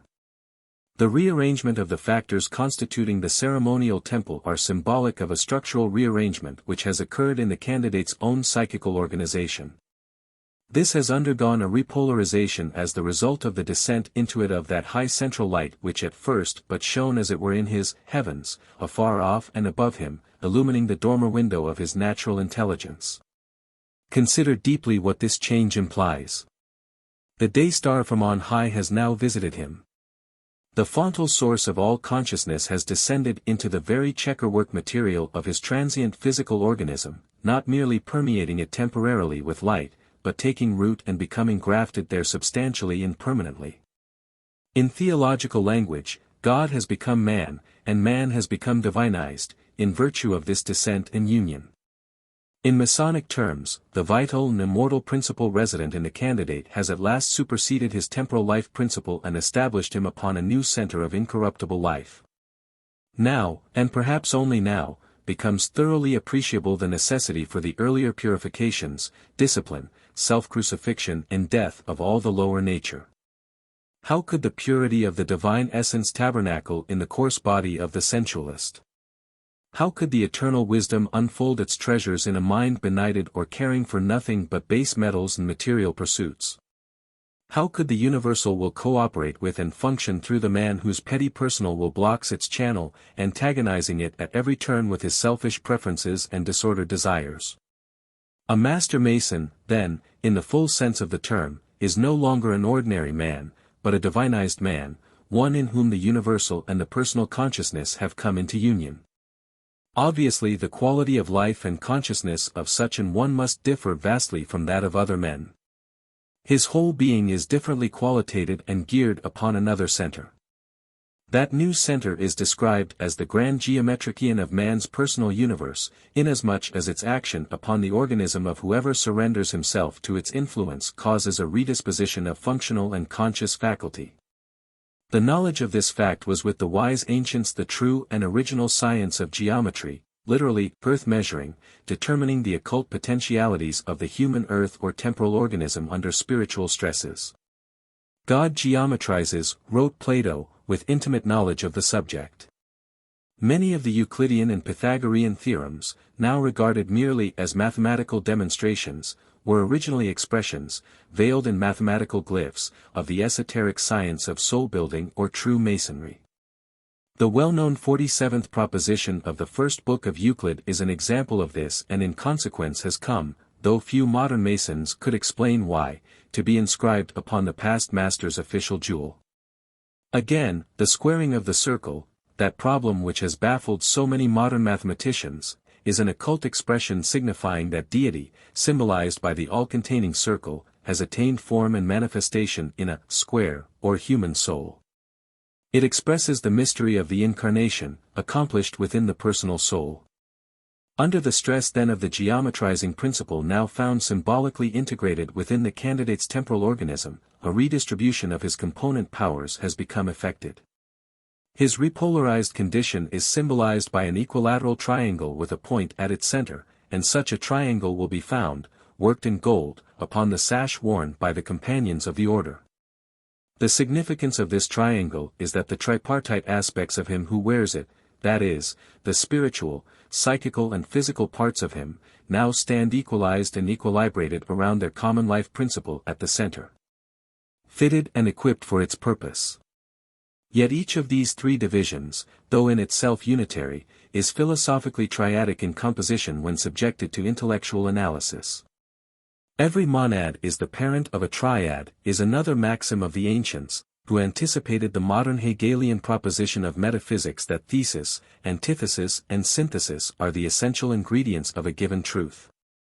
Hence it comes about that the three aspects of each of the three sides of our equilateral triangle are ceremonially personified by the 9 officers of the chapter, 3 in the east representing the spiritual side, 3 in the west figuring the soul or psychical side, and 3 subordinate links connecting these other 2. These will be further and more conveniently treated of later when the symbolic nature of the officers is dealt with. The fourth point to be noticed was the change of designation from lodge to chapter. The word chapter derives from caput, head. The reason for the change of name lies, however, much deeper than in the fact that the royal arch stands at the head or summit of the craft. It has reference in a twofold way to the capitular rank and consciousness of the arch-mason himself. In virtue of his headship or supremacy over his material nature he has passed beyond mere craftwork and governing the lodge of his lower nature, which he has now made the docile instrument and servant of his spiritual self. Henceforth his energies are employed primarily upon the spiritual plane. The head of the material organism of man is the spirit of man, and this spirit consciously conjoined with the universal spirit is deity's supreme instrument and vehicle in the temporal world. Such a man's physical organism and brain have become sublimated and keyed up to a condition and an efficiency immensely in advance of average humanity. Physiological processes are involved which cannot be discussed here. Beyond saying that in such a man the entire nervous system contributes to charge certain ganglia and light up certain brain centers in a way of which the ordinary mind knows nothing. The nervous system provides the storage batteries and conductive medium of the spirit's energies just as telegraph wires are the media for transmitting electrical energy. But the true master mason, in virtue of his mastership, knows how to control and apply those energies. They culminate and come to self-consciousness in his head, in his intelligence. And in this respect we may refer to a very heavily veiled scriptural testimony, the import of which goes quite unperceived to the uninstructed reader. The Gospels record that the passion of the great exemplar and master concluded at the place called Golgotha in the Hebrew tongue, that is, the place of a skull. That is to say it terminated in the head or seat of intelligence and in a mystery of the spiritual consciousness. The same truth is also testified to, though again under veils of symbolic phrasing, in the reference to the sprig of acacia planted at the head of the grave of the Masonic Grand Master and prototype, Hiram Abiff. The grave is the candidate's soul. The sprig of acacia typifies the latent akasa, to use an Eastern term, or divine germ planted in that soil and waiting to become quickened into activity in his intelligence, the head of that plane. When that sprig of acacia blooms at the head of his soul's sepulchre, he will understand at one and the same moment the mystery of Golgotha, the mystery of the death of Hiram, and the meaning of the Royal Arch Ceremony of Exaltation. It is a mystery of spiritual consciousness, the efflorescence of the mind in God, the opening up of the human intelligence in conscious association with the universal and omniscient mind.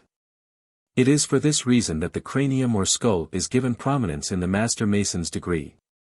With this premise we proceed to considering the ceremony of exaltation. The ceremony of exaltation. Again the candidate is in a state of darkness. But the reason of this darkness differs entirely from that which existed at the entered apprentice stage.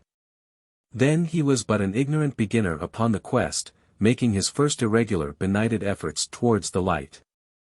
Now, he has long passed beyond that stage, he comes with all the qualifications and equipment of a Master Mason. Long ago he found the light he first sought, and for long he has been directing his steps and nourishing his growth by its rays. And more. After all this intimacy with it he has known it recede from him and disappear in the great ordeal of dereliction of the third degree, when, in the dark night of the soul and utter helplessness of all his powers, he learned how strength could be perfected out of weakness by the potent efficacy of the vital and immortal principle within him, in whose presence the darkness and the light are both alike. His present initial deprivation of light is the darkness of the third degree carried over into this further experience. It betokens rather a momentary failure to adjust his perception to the new quality of life he is now entering upon, just as a newborn child is unable at first to coordinate its sight to objects before it. For a while, but only for a brief while, the candidate feels himself in darkness, but he is really blinded rather by excess of light than by lack of it. In this condition he undertakes the opening out of a certain place which he proceeds to enter and explore, keeping touch meanwhile with his companions by a cord or lifeline. The symbolism of all this is singularly rich in allusion to certain interior processes of introspection well defined in the experience of the contemplative mystics and well attested in their records. The place entered emblematizes once again the material and psychical organism, a dense compact of material particles coating the more tenuous interior spirit of man as a shell surrounds the contents of an egg. Roll away the stone, it will be recalled, was the first injunction of the Master at the raising of Lazarus. This obstruction removed, the psychical organism becomes detached from the physical and the mind is free to become introverted and work exploratively upon its own ground, to search the contents of its own unplumbed depths. To probe deeper and deeper into itself, eradicating defects and removing rubble, pushing in and in by the energy of a persistent will. Yet retaining contact the while with the outer physical nature by a subtle filament or lifeline which prevents their entire separation. The position is the same as when the body sleeps whilst the mind is dreaming and vividly active, save that in dreams the will is not functioning as a consciously directive instrument as is hypothetically the case with one who, having attained mastership, has all his faculties under volition and control. Yet all this interior work, so rapidly summarized and symbolically enacted in the ceremony, is not the work of a day nor the casual task of a weakling. The ancients referred to it as the 12 labors of Hercules, whilst its arduousness is further graphically described by the initiate poet Virgil in the 6th Aeneid and by more recent illuminates. Nor, even when its nature is fully apprehended, is it a work to be lightly undertaken. Throughout the ceremony the utmost humility is enjoined upon the candidate as the essential qualification for entering upon this process of self-exploration. He is bidden to draw nigh to the center. But to halt and make obeisance at 3 several stages, at each of which he is told he is approaching more nearly to that central essence, that holy ground of his being upon which only the humble can walk. That earth which only the meek shall inherit. It is in this state that the introverted mind, groping for its own foundation and center, reaches at length the bedrock of its being. As the symbolic ceremony exhibits the grasping of an emblem embodying the word of life, so literally and in fact the questing mind, in coming upon the vital and immortal principle animating it, lays hold on eternal life. It discovers the lost word, the divine root of its being, from which it has hitherto been so long dissociated. It fails to realize the fact at first, for the light shineth in darkness and the darkness comprehendeth it not. Presently that darkness will disappear, when the day, the new consciousness, dawns and the shadows, the old mentality, flee away. Therefore it is that this work of the introverted mind and the discovery it makes, are exhibited as taking place darkly and amid subterranean gloom. There remains, therefore, one concluding psychological process, to extrovert that knowledge and bring it forward into formalized brain consciousness. So that what the spirit and the soul already know interiorly the outer mind may also know exteriorly. Subjective awareness does not become knowledge until it has been cerebrated and passed through the alembic of the brain and the logical understanding. When it has so passed through and become formalized, a reciprocal and reflex action between the inner and outer natures is set up, resulting in the illumination of the whole. This extroversion of subjective perceptions is symbolically achieved by the return of the candidate from the subterranean depths to the surface and there rejoining his former companion sojourners and effecting a unification of all his component parts. It is then that the mystery is consummated. The great light breaks. The vital and immortal principle comes to self-consciousness in him. The glory of the Lord is revealed to and in him, and all his flesh sees it. So far as it is possible for symbolic ceremonial to portray it, this consummation is represented by the restoration to light and the revelation that then meets the candidate's gaze. His condition differs now from any that has preceded it. It is not merely one of illumination by the supernal light. It is one of identification with it. He and it have become one, as a white-hot iron is indistinguishable from the furnace flame engulfing it. At the outset of his Masonic quest the predominant wish of his heart was light. The impulse was not his own, it was that of the light itself, the primal light of light, the divine substantial word, seeking self-development in him. Consciousness is that light becomes self-perceptive by polarization within an efficient physiological organism. Man provides the only organism adapted to the attainment of that self-perception. But only when that organism is purified and prepared sufficiently for the achievement. In the royal arch that achievement is hypothetically effected. The condition attained by the illumined candidate is the equivalent of what in Christian theology is known as beatific vision and in the East as samadhi. It is also spoken of as universal or cosmic consciousness, since the percipient, transcending all sense of personal individualization, time and space, is co-conscious with all that is. He has entered the bliss and peace surpassing that temporal understanding which is limited to perceiving the discords, antinomies and contrasts characterizing finite existence. He has risen to that exalted state where all these find their resolution in the blissful concord of the eternal. He is in conscious sympathy and identity of feeling with all that lives and feels, in virtue of that universal charity and limitless love which is the corollary of perceiving the unity of all in the being of deity. And which at the outset of his progress he was told was the summit of the Mason's profession. He sees too that there is a universe within as well as without him, that he himself microcosmically sums up and contains all that manifested to his temporal intelligence as the vast spatial universe around him. He is himself conscious of being the measure of the universe. He realizes that the earth, the heavens, and all their contents, are externalizations, projected images, of corresponding realities present within himself. As the perfected head of creation, he beholds how he sums up in himself all the lower forms of life through which his organism has passed to attain to that perfection.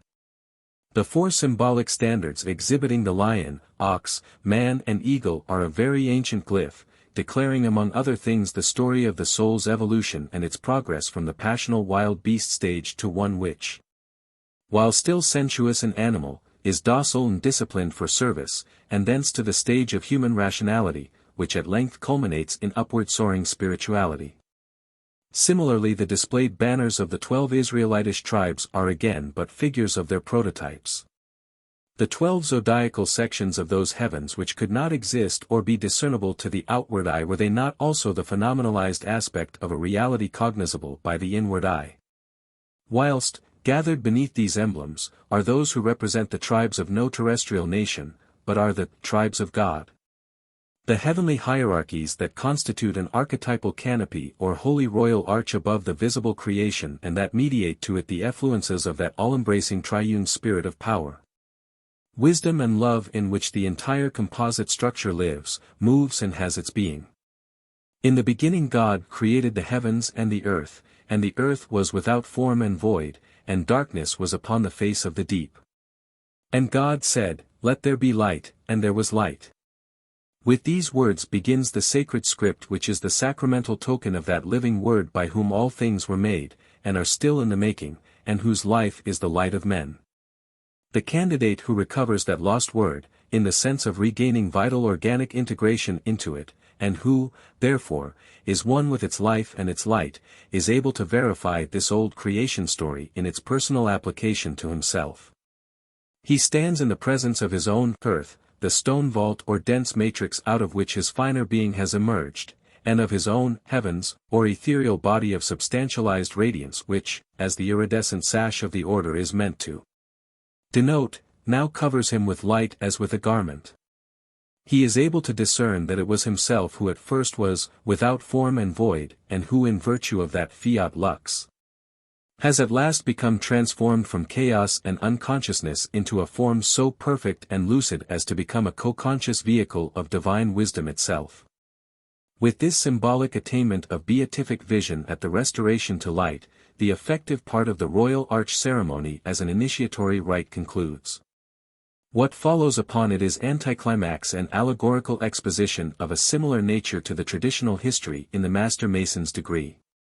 This takes the form of a mythos or dramatic narrative by the three sojourners, describing their release from captivity in Babylon, their return to Jerusalem under an impulse to assist in rebuilding the destroyed national temple, their work among its ruins and the discovery of an ancient and apparently important archive.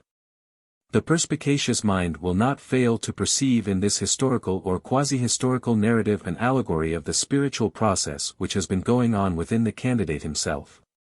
It is he, as it is every human soul, that has been in Babylonian bondage, in captivity to the Babel confusion of mundane existence, the tyranny of material interests, and the chaos of his own disordered nature. It is he who, in revolt from these, has in reflective moments sat down and wept by the waters of Babylon, the transient flux of temporal things, and remembered Zion, in a yearning for inward freedom and permanent peace of heart. It is he who finds the temple of his old natural self worthless and in ruins, and realizes that upon its site he must rebuild another and worthier one. From within himself comes the urge of the inward Lord, Kyrios, which, under the mask of Cyrus the king, bids him forthwith depart from his captivity and go up to his true native land and re-erect the Lord's house. It is himself who discovers among the rubble of his old self the plans and the material for the new structure. And ultimately when that new structure is completed and, when from natural man he has become reorganized into spiritual man, it is he who is able to perceive the wonders of his own constitution. To behold his own earth and his own heavens now fused into a unity to which both his material and his spiritual nature were necessary contributors. The constitution of the chapter as first revealed to the candidate is, therefore, a symbol of his perfected organism. He sees that it is polarized east and west, the east occupied by the three principles, signifying his spiritual pole. The west, occupied by the three sojourners, his psychic and materialized pole, each triad being the reflex of the other, yet each triad being an organic unity in itself. St. John testifies to this, and the ceremonial rite is made conformable to the teaching of that great initiate, when he writes, "There are three that bear record in heaven, and these three are one. And there are three that bear witness in earth, and these three agree in one." The meaning of this metaphysical assertion is that, just as a ray of white light splits up, as in the rainbow, into three primary colors which still remain organically united, so both the self-knowing spirit in man and his psychical nature, although monadic essentially, are prismatically dissociable into a trinity. The spirit in man in its triple aspects is, therefore, appropriately typified by the three principles. They represent the three high attributes of the spirit: holiness, royal supremacy, functional power, referred to in the title of the order. Holy Royal Arch. The middle and neutral term of these three must be considered as differentiating itself into a passive and an active, or a negative and a positive aspect. Although all three act conjointly and as one, as is in fact the case with the three principles of a chapter. These three aspects of monadic spirit are personified as Haggai, passive, Joshua, active, with Zerubbabel as the middle term from which the other two issue and into which they merge.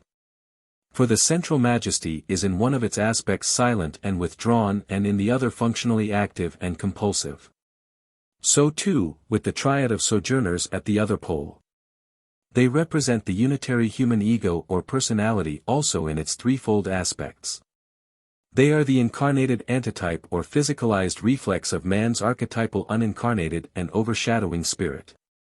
Hence they are designated sojourners, as being but transient consociated pilgrims or wayfarers upon a plane of impermanence, in contrast with the enduring life of the deathless spirit whose projection upon this lower world they are. Psychologically, human personality is distributed into a passive negative subconsciousness and an active positive intelligence, linked together by a central coordinating principle, the combined three constituting man's unitary individuality. My ego with its central and directive power of will is my principal sojourner. My subconsciousness with its passive intuitional capacity, and my practical intelligence with its active and connecting powers of thought and understanding, are my assistant sojourners. Let me see to it that, like their symbolic representatives, they are kept clothed in white and so able to reflect and react to their correspondences in the eastern or spiritual pole of my being. The nexus or connecting medium between man's spiritual and bodily poles is represented by a third triad impersonated by the two scribes and the janitor. The more important of these scribes is attached to the east pole and is as it were its emissary towards the west, the other is associated with the western pole and his activities are directed eastwards. Whilst the doorkeeper is the point of contact with the world without. In one of their many significances they typify the middle term between spirit and matter, the astral medium or psychic bridge, in virtue of which contact between them is possible. Heavily veiled beneath the sacramentalism of a council of the Jewish Sanhedrin, the royal arch ceremony therefore exhibits in a most graphic manner the psychologic rationale of the final stage of regeneration. To the literalist, unacquainted with the fact that, in both sacred writ and the teaching of the mysteries, surface appearances are always intended to be transposed into spiritual values and that quasi-historic characters are meant to be impersonations of philosophic facts or principles. Some difficulty may be felt on being asked to translate the quasi-historicity of the ceremonial text into the spiritualized interpretation here offered. The education and enlightenment of the understanding is, however, one of the deliberate intentions of initiatory rites. And until the mind is able to rise above merely material facts and habituate itself to functioning in the truer realm of ideas which materialize into facts and make facts possible, there is small chance of its profiting from rites like those of Masonry, which are of wholly negligible value but for the spiritual force and vitalizing energy of their inherent ideas. It may, therefore, be both helpful and a corroboration of what has been said if we scrutinize the Hebrew names of a chapter's officers. What they yield upon analysis will demonstrate that those officers impersonate ideas rather than represent persons. 1. Zerubbabel, Prince of the People. The name literally means, a sprouting forth from Babel, or from among the people. Babel and people are two forms of expressing the same idea and the English word is almost identical with the Hebrew one. Society as a whole, the multitude, the people, Bebeloi, as it is in Greek, at all times of the world's history constitutes a babel of confused aims and interests. But there are always individuals intellectually or spiritually in advance of the crowd and whose ideas, teachings or example shoot ahead of it, and to such leaders the name Zerubbabel would apply. But this illustration does not express the deeper sense in which the word must be construed, which is one of personal application. The individual is himself a mob, a chaos, a multitude of confused desires, thoughts, passions, until these are brought into discipline. But, present even amidst these and sprouting up from among them, the ordinary man is conscious of a higher and spiritual element in him, which he may cultivate or disregard, but which in his best moments flames up above his lower disordered nature, convinces him of the errors of his ways, and entices him to live from that higher level. That loftier element is expressed by the word Zerubbabel, it is the apex and focus point of his spirituality as distinguished from his ordinary carnal intelligence, the summit of all his faculties, the prince of his people. Those same faculties or people are referred to in the word meaning, my people having obtained mercy, or become regenerate, and in the text, the people that sat in darkness have seen a great light. 2. Haggai the prophet. As has been shown before, the spiritual principle differentiates into a passive and an active aspect. Haggai represents the passive aspect and signifies at once the blissful and self-contemplative nature of the spirit. It is called the prophet because of the power of insight and omniscience characterizing that which transcends the sense of time and abides eternally, and because it projects into the lower intelligence intuitions, foreglimpses and intimations of a prophetic nature. From the same word is derived the Greek word hagios, holy. 3. Joshua, the son of Josedek, the high priest, personifies the active executive aspect of spirit. Literally Joshua means the divine savior, and Josedek, divine righteousness, whilst the high priest connotes a mediatorial factor between man and deity. The title in its entirety therefore intimates that the human spirit or divine principle in man functions intermediately between deity and man's lower nature to promote the latter's salvation and perfection. We have previously shown how the master mason must be his own high priest and walk upon the checkered floorwork of his elementary nature by learning to trample upon it. Thus the three principles form a unity figuring man's spiritual pole in its triple aspects. They represent the summit of his being as it lives on the plane of the spirit, holy, royal, supreme, blissful because in a state of holiness or wholeness. Royal because a son of the King of all, powerful because of its power to subdue, transmute and redeem all that is below its own purity and perfection. 4 and 5. Ezra and Nehemiah. In the great mystery system of Egypt, which long anteceded the Hebrew system, the regenerate candidate, who had achieved the highest possible measure of self-transmutation of his lower nature, was accorded the title of Osiris. It was the equivalent of attaining Christhood. The nature of the perfectioning process and the rituals in connection therewith are, thanks to certain modern scholars, available to us and are recommended to the student who desires to know how arduous and real that process was and the extremely high degree of regeneration aimed at. In Hebrew the title Osiris became changed into Azarias, and sometimes Zeruiah, and still further corrupted into Esdras and Ezra, the name of the senior scribe of the royal arch. To understand the significance of the two scribes Ezra and Nehemiah it is necessary to recall that, in the biblical account of the return from Babylonian captivity, these two were leading men.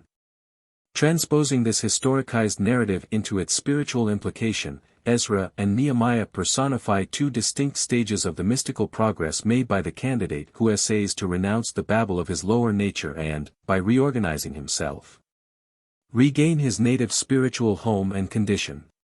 Nehemiah, whose place in the chapter is in the southwest, is a figure of a certain measure of that reorganization and return. Like his biblical prototype, he symbolizes the candidate engaged in rebuilding the wall of Jerusalem, and occupied in the great work of self-reconstruction, from which he will not be beguiled into coming down by the appeals and blandishments of the outer world. Ezra, whose position is in the northeast, indicates a much more advanced measure of progress from west to east. The discerning student who will peruse the biblical books of Nehemiah and Ezra, including the apocryphal books of Esdras, in this light, and with this key to their true purport, will not fail to profit by the instruction they will yield. Hence too they are called scribes. Both of them are recorders of, and testifiers to, distinct but representative experiences encountered in the inner man at different stages of the great work of self-integration and journeying from a Babylon condition to the spiritual Jerusalem. Here we bring to an end our examination of the true meaning and purpose of the Royal Arch Ceremony. Dealing as it does with a supreme human experience which none can fully appreciate without undergoing it, it is the greatest and most momentous rite in Masonry. And no one who studies it comprehendingly and in its sacramental significance will withhold admiration either for the profound knowledge and insight of the now unidentifiable mystic and initiate who conceived it or for the skill with which he compiled it and cast his knowledge into dramatic expression. The pity of it is that those who practice the rite make no effort to penetrate its meaning and are content with the unenlightened perfunctory performance of a ritual which even exoterically is singularly striking, beautiful and suggestive.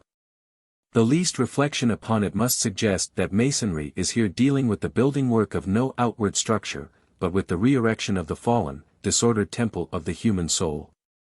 And that even assuming that it but memorialized some long past historic events, those events can have no vital bearing upon the life, character or conduct of anyone today and would not justify the existence of an elaborate secret order to perpetuate them.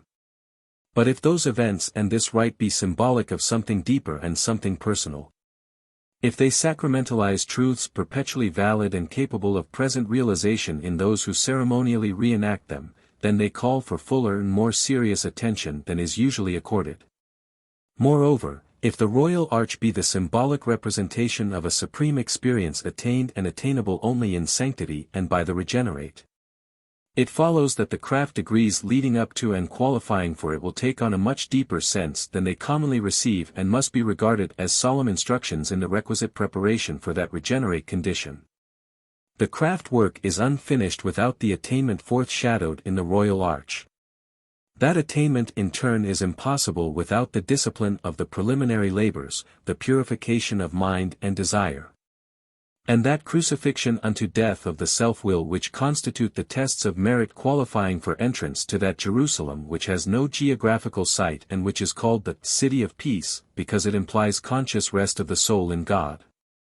For many, the suggestion that the attainment of such a condition is possible or thinkable whilst we are still here in the flesh may be surprising or even incredible.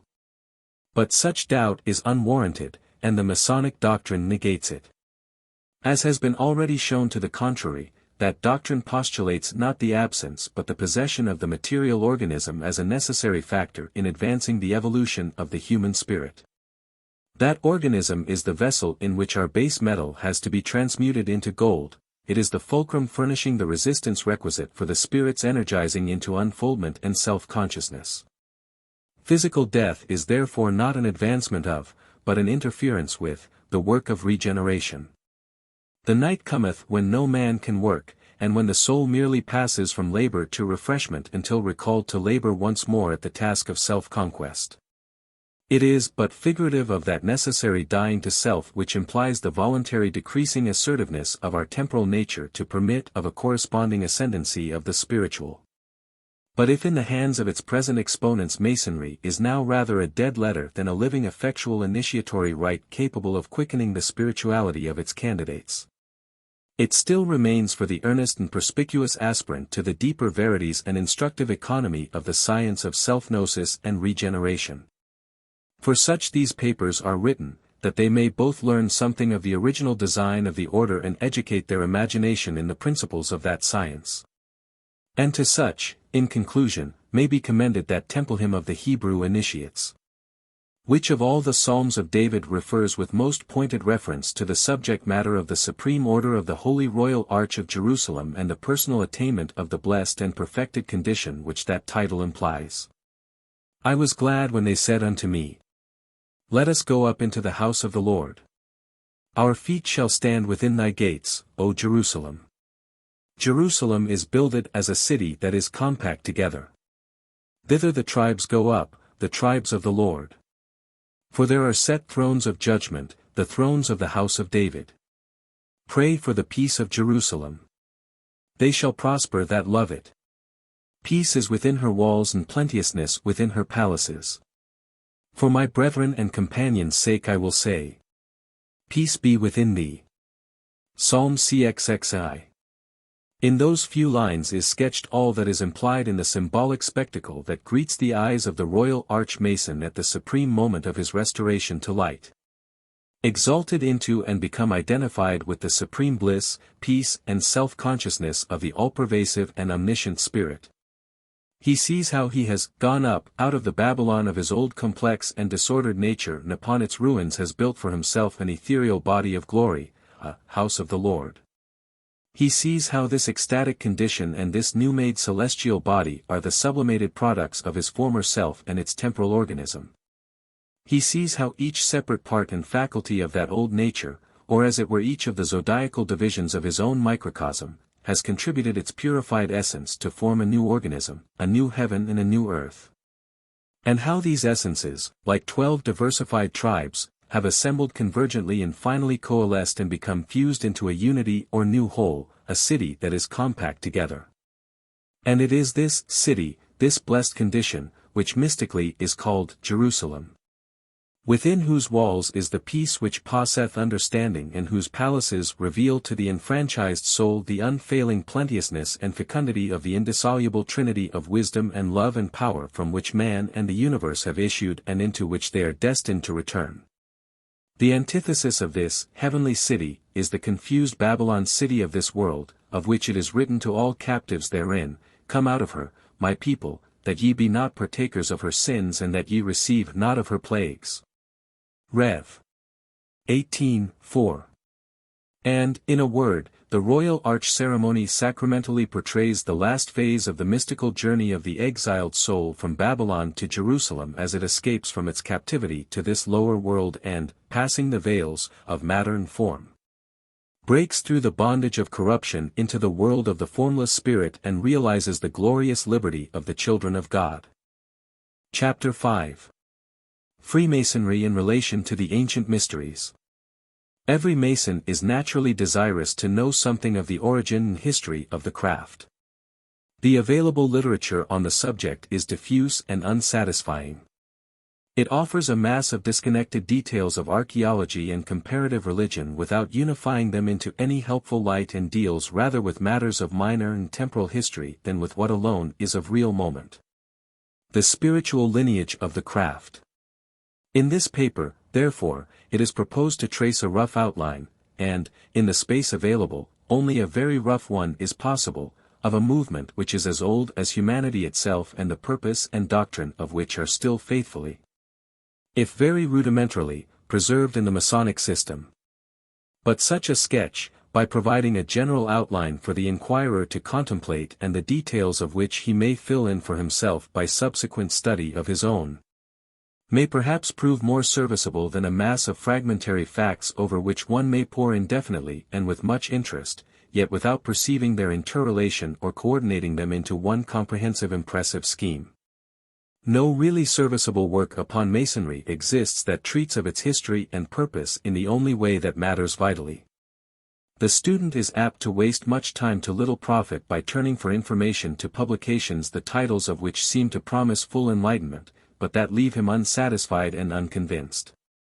Desultory collections of information upon points of symbolism, archaeology and anthropology, the tracing of connections between modern Masonry and medieval building guilds and other communities may be all very interesting.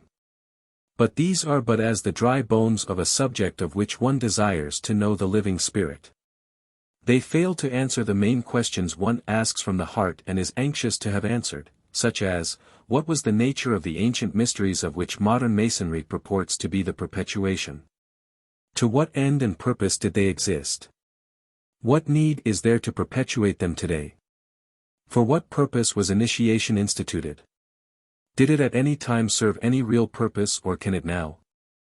Was it ever more than it is today, a mere perfunctory ceremonial leading to nothing of essential value and emphasizing only a few moral principles and elementary truths which we know already?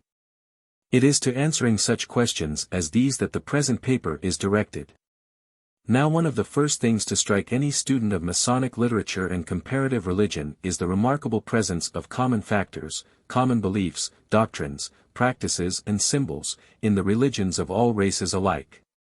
Whether ancient or modern, Eastern or Western, civilized or barbarian, Christian or pagan. However separated from others by time or distance, however intellectualized or primitive, however elaborated or simple their religion or morals, and however wide their differences in important respects. Each people is found to have employed and still to be employing certain ideas, symbols and practices in common with every other. Perhaps with or without some slight modification of form. Masonic treatises abound with demonstrations of this uniformity in the use of various symbols prominent in every lodge.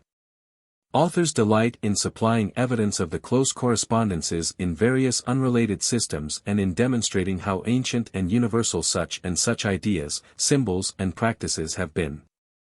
But they do not go so far as to explain the reason for this antiquity and universality, and it is this point which it will be well to clear up at the outset, since it furnishes the clue to the entire problem of the genesis, the history, and the reason for the existence of Masonry. If research and reflection be pushed far enough, it becomes clear that the universality and uniformity referred to are due to the fact that at one time, long back in the world's past, there existed or was implanted in the minds of the whole human family, which was doubtless much smaller and more concentrated then than now, a proto-evangelium or root doctrine in regard to the nature and destiny of the soul of man and its relation to the deity. We of today pride ourselves upon being wiser and more advanced than primitive humanity. We assume that our ancestors lived in moral benightedness out of which we have since gradually emerged into comparative light. All the evidence, however, negatives these suppositions. It indicates that primitive man, however childish and intellectually undeveloped according to modern standards, was spiritually conscious and psychically perceptive to a degree undreamed of by the modern mind, and that it is ourselves who, for all our cleverness and intellectual development in temporal matters, are nevertheless plunged in darkness and ignorance about our own nature, the invisible world around us, and the eternal spiritual verities. In all scriptures and cosmologies the tradition is universal of a golden age, an age of comparative innocence, wisdom and spirituality, in which racial unity and individual happiness and enlightenment prevailed. In which there was that open vision for want of which a people perisheth, but in virtue of which men were once in conscious conversation with the unseen world and were shepherded, taught and guided by the gods, or discarnate superintendents of the infant race, who imparted to them the sure and indefeasible principles upon which their spiritual welfare and evolution depended. The tradition is also universal of the collective soul of the human race having sustained a fall, a moral declension from its true path of life and evolution, which has severed it almost entirely from its creative source, and which, as the ages advanced, has involved its sinking more and more deeply into physical conditions, its splitting up from a unity employing a single language into a diversity of conflicting races of different speeches and degrees of moral advancement, accompanied by a progressive densification of the material body and a corresponding darkening of the mind and atrophy of the spiritual consciousness. To some who read this, the statement will probably be rejected as fabulous and incredible.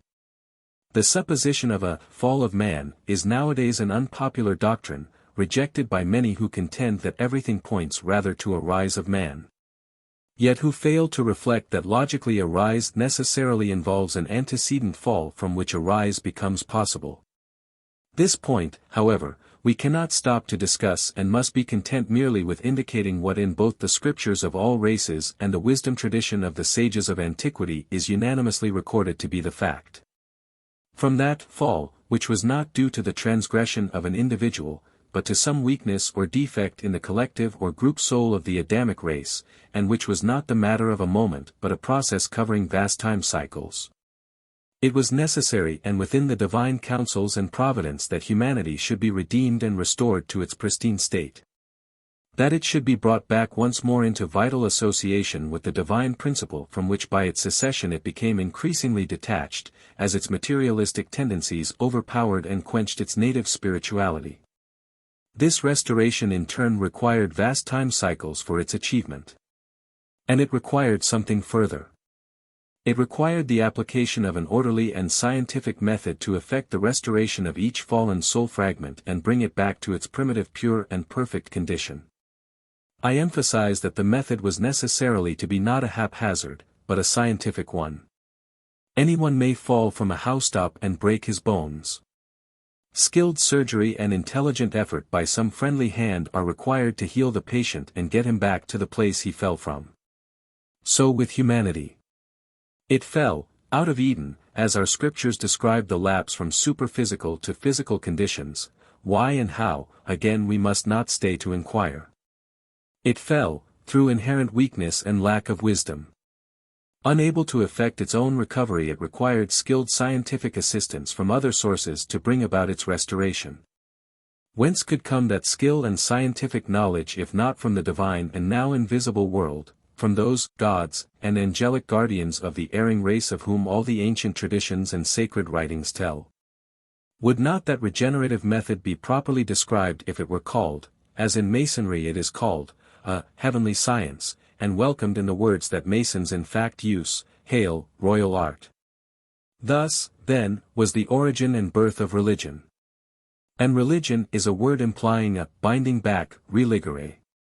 As with the setting and bandaging a broken limb, so the collective soul of humanity, fractured and comminuted by its fall into countless individuations and their subsequent respective progenies, each separately damaged and imperfect, needed to be restored to the condition from which it had become dislocated and once more built up into a perfect harmonious whole. To the spiritual guardians of primitive man, then, one must attribute the communication of that universal science of rebuilding the fallen temple of humanity, of which science we now surprisedly find traces in every race and religion of the world. To this source we must credit the distribution, in every land and among every people, of the same or equivalent symbols, practices and doctrines, modified only locally and in accordance with the intelligence of particular peoples, yet all manifesting a common root and purpose. This was the one holy Catholic, or universal, religion, throughout all the world, at once a theoretic doctrine and a practical science intended to reunite man to his Maker. That religion could only be one, as it could not be otherwise than Catholic and for all men equally and alike. Though, owing to the perverse distortive tendencies of humanity itself, it was susceptible of becoming, as has so happened, debased and sectarianized into as many forms as there are peoples. Moreover, its main principles could never be susceptible of alteration, though they might be, as they have been, exoterically understood by some and esoterically by others, and their full import would not all at once be apparent, but develop with increasing fidelity to an understanding of them. It provided the unalterable landmarks of knowledge concerning human nature, human potentialities and human destiny. It laid down the ancient and established usages and customs, to be followed at all times by everyone content to accept its discipline and which none might deviate from or add innovations to, save at his own peril. It was the sacred law for the guidance of the fallen soul, a law valid from the dawn of time till its sunset, and of which it is written, as it was in the beginning, is now and ever shall be, world without end. It was the science of life, of temporal limited life lived with the intention of its conversion and sublimation into eternal universal life. And, therefore, it called for a scientific or philosophic method of living, every moment and action of which should be directed to that great goal. A method very different from the modern method, which is entirely utilitarian in its outlook and totally unscientific in its conduct. This proto-religion is related to have originated in the East, from which proverbially all light comes, and, as humanity itself became diffused and distributed over the globe, to have gradually spread towards the West. In a perpetual watchfulness of humanity's spiritual interests and an unfailing purpose to retrieve that which was lost, the fallen human soul. We have already said that in early times the humanity then under its influence was far less materialized and far more spiritually sensitive and perceptive than it subsequently became or is now. And accordingly it follows that with the increasing age and density of the race the influence of the proto-religion itself became correspondingly diminished, though its principles remained as valid and effective as before. For the self-willed vagaries and speculative conceptions of man cannot alter the principles of static truth and wisdom. To follow in any detail the course of its history is not now necessary and would require a long treatise. And to do so would also be like following the course of a river backwards from its broad mouth to a point where it becomes an insignificant and scarcely traceable channel. For the race itself has wandered backwards, farther and farther from the original wisdom teaching. So that the once broad and bright flood of light upon cosmic principles and the evolution of the human soul has now become contracted into minute points. But that light, like that of a master mason, has never been wholly extinguished, however dark the age, and, by the tradition, this of ours is spiritually the darkest of the dark ages. God has never left himself without a witness among the children of men, and among the witnesses to the ancient wisdom and mysteries is the system of Masonry. A faint and feeble flicker, perhaps, but nevertheless a true light and in the true line of succession of the primitive doctrine, and one still able to guide our feet into the way of peace and perfection. The earliest teaching of the mysteries traceable within historic time was in the Orient and in the language known as Sanskrit, a name itself significant and appropriate, for it means Holy Writ or Sanctum Scriptum. And for very great lights upon the ancient secret doctrine one must still refer to the religious and philosophical scriptures of India, which was in its spiritual and temporal prime when modern Europe was frozen beneath an ice cap. But races, like men, have their infancy, manhood and old age. They are but units, upon a larger scale than the individual, for furthering the general life purpose. When a given race has served or failed in that purpose, the stewardship of the mysteries passes on to other and more effectual hands. The next great torchbearer of the light of the world was Egypt, which, after many centuries of spiritual supremacy, in turn became the arid desert it now is both spiritually and materially. Leaving nevertheless a mass of structural and written relics still testifying to its possession of the doctrine in the days of its glory. From Egypt, as civilizations developed in adjoining countries, a great irradiation of them took place by the diffusion of its knowledge and the institution of minor centers for the imparting of the divine science in Chaldea, Persia, Greece and Asia Minor. Out of Egypt have I called my son is, in one of its many senses, a biblical allusion to this passing on of the Catholic mysteries from Egypt to new and virgin regions, for their enlightenment. Of these various translations those that concern us chiefly are two, the one to Greece, the other to Palestine. We know from the Bible that Moses was an initiate of the Egyptian mysteries and became learned in all its wisdom, while Philo tells us that Moses there became skilled in music, geometry, arithmetic, hieroglyphics and the whole circle of arts and sciences. In other words, he became in a real sense a master mason and, as such, qualified himself for his subsequent great task of leadership of the Hebrew people and the formulating of their religious system and rule of life as laid down in the Pentateuch. The Mosaic system continued, as we know, along the channel indicated in the books of the Old Testament, and then, after many centuries and vicissitudes, effloresced in the greatest of all expressions of the mysteries. As disclosed in the Gospels of the New Testament, or New Witness, involving the supersession of all previous systems under the supreme grand mastership of him who is called the light of the world and its Savior. Concurrently with the existence of the Hebrew mysteries under the Mosaic dispensation, the great Greek school of the mysteries was developing, which, originating in the Orphic religion, culminated and came to a focus at Delphi and generated the philosophic wisdom and the aesthetic glories associated with Athens and the Periclean age.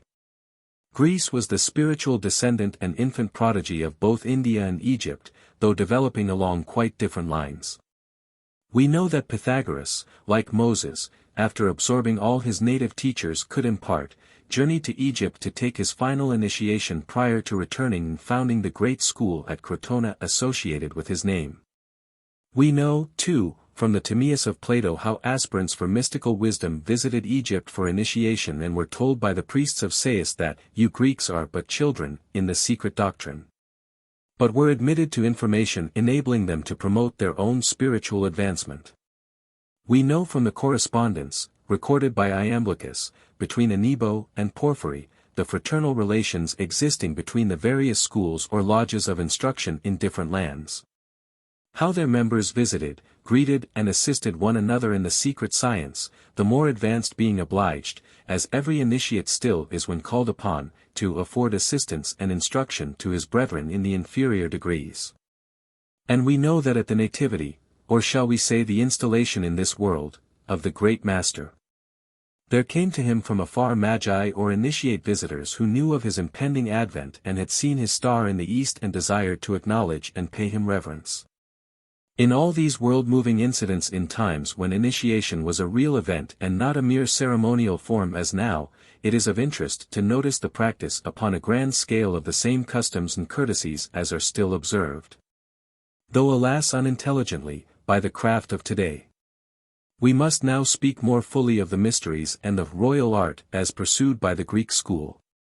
With the Greeks it took the form of a quest of philosophy, i.e., for wisdom, for the Sophia, just as in the Hebrew and Christian schools it took the form of a quest for the lost word. The end was of course the same in both cases, but the approach to it was by different means and, as we shall see, the two methods coalesced into one at a later date. The Greek approach was primarily an intellectual one and by what Spinoza has termed a more intellectualist day. The Christian approach was primarily through the affections and the adoration of the heart.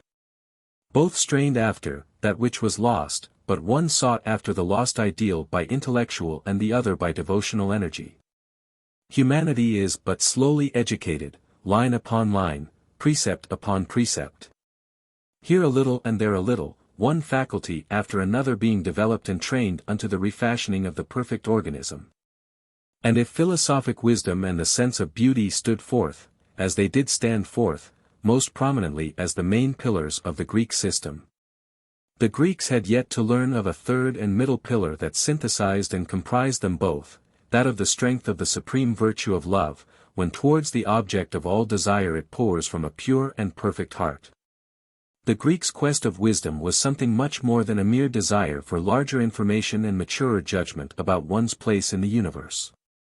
Merely to know certain facts about the hidden side of life profits nothing unless the knowledge is allowed to influence and adapt our method of living to the truths disclosed.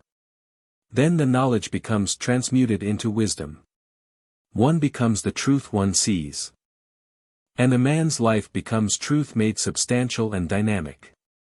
But to bring this about one must first be informed about or initiated into certain elements of the truth and be persuaded that it is truth before setting about to become it. The Greek method, therefore, began by initiating the mind into certain truths about the soul's own nature, history, destiny and potentialities. And then left the individual to follow up the information by a course of conduct in which the teaching imparted would become converted into assured conviction and living power. Whilst his increasing progress in the science would itself result in awakening him to still deeper truths. It cannot be too strongly emphasized that no one can learn spiritual science, whether as taught by Masonry or any other system inculcating it, without submitting himself to its processes and living them out in practical experience. In this supreme study, knowing depends entirely upon doing, comprehension is conditional upon and the corollary of action. He that will do the will shall know of the doctrine. Hence it is that in Masonry an installed master is still called a master of arts and sciences, for he is supposed to have mastered the art of living in accordance with the theoretic gnosis or science imparted to him in the course of his progress. Real Masonic knowledge will never be achieved merely by oral explanation, hearing lectures and studying books.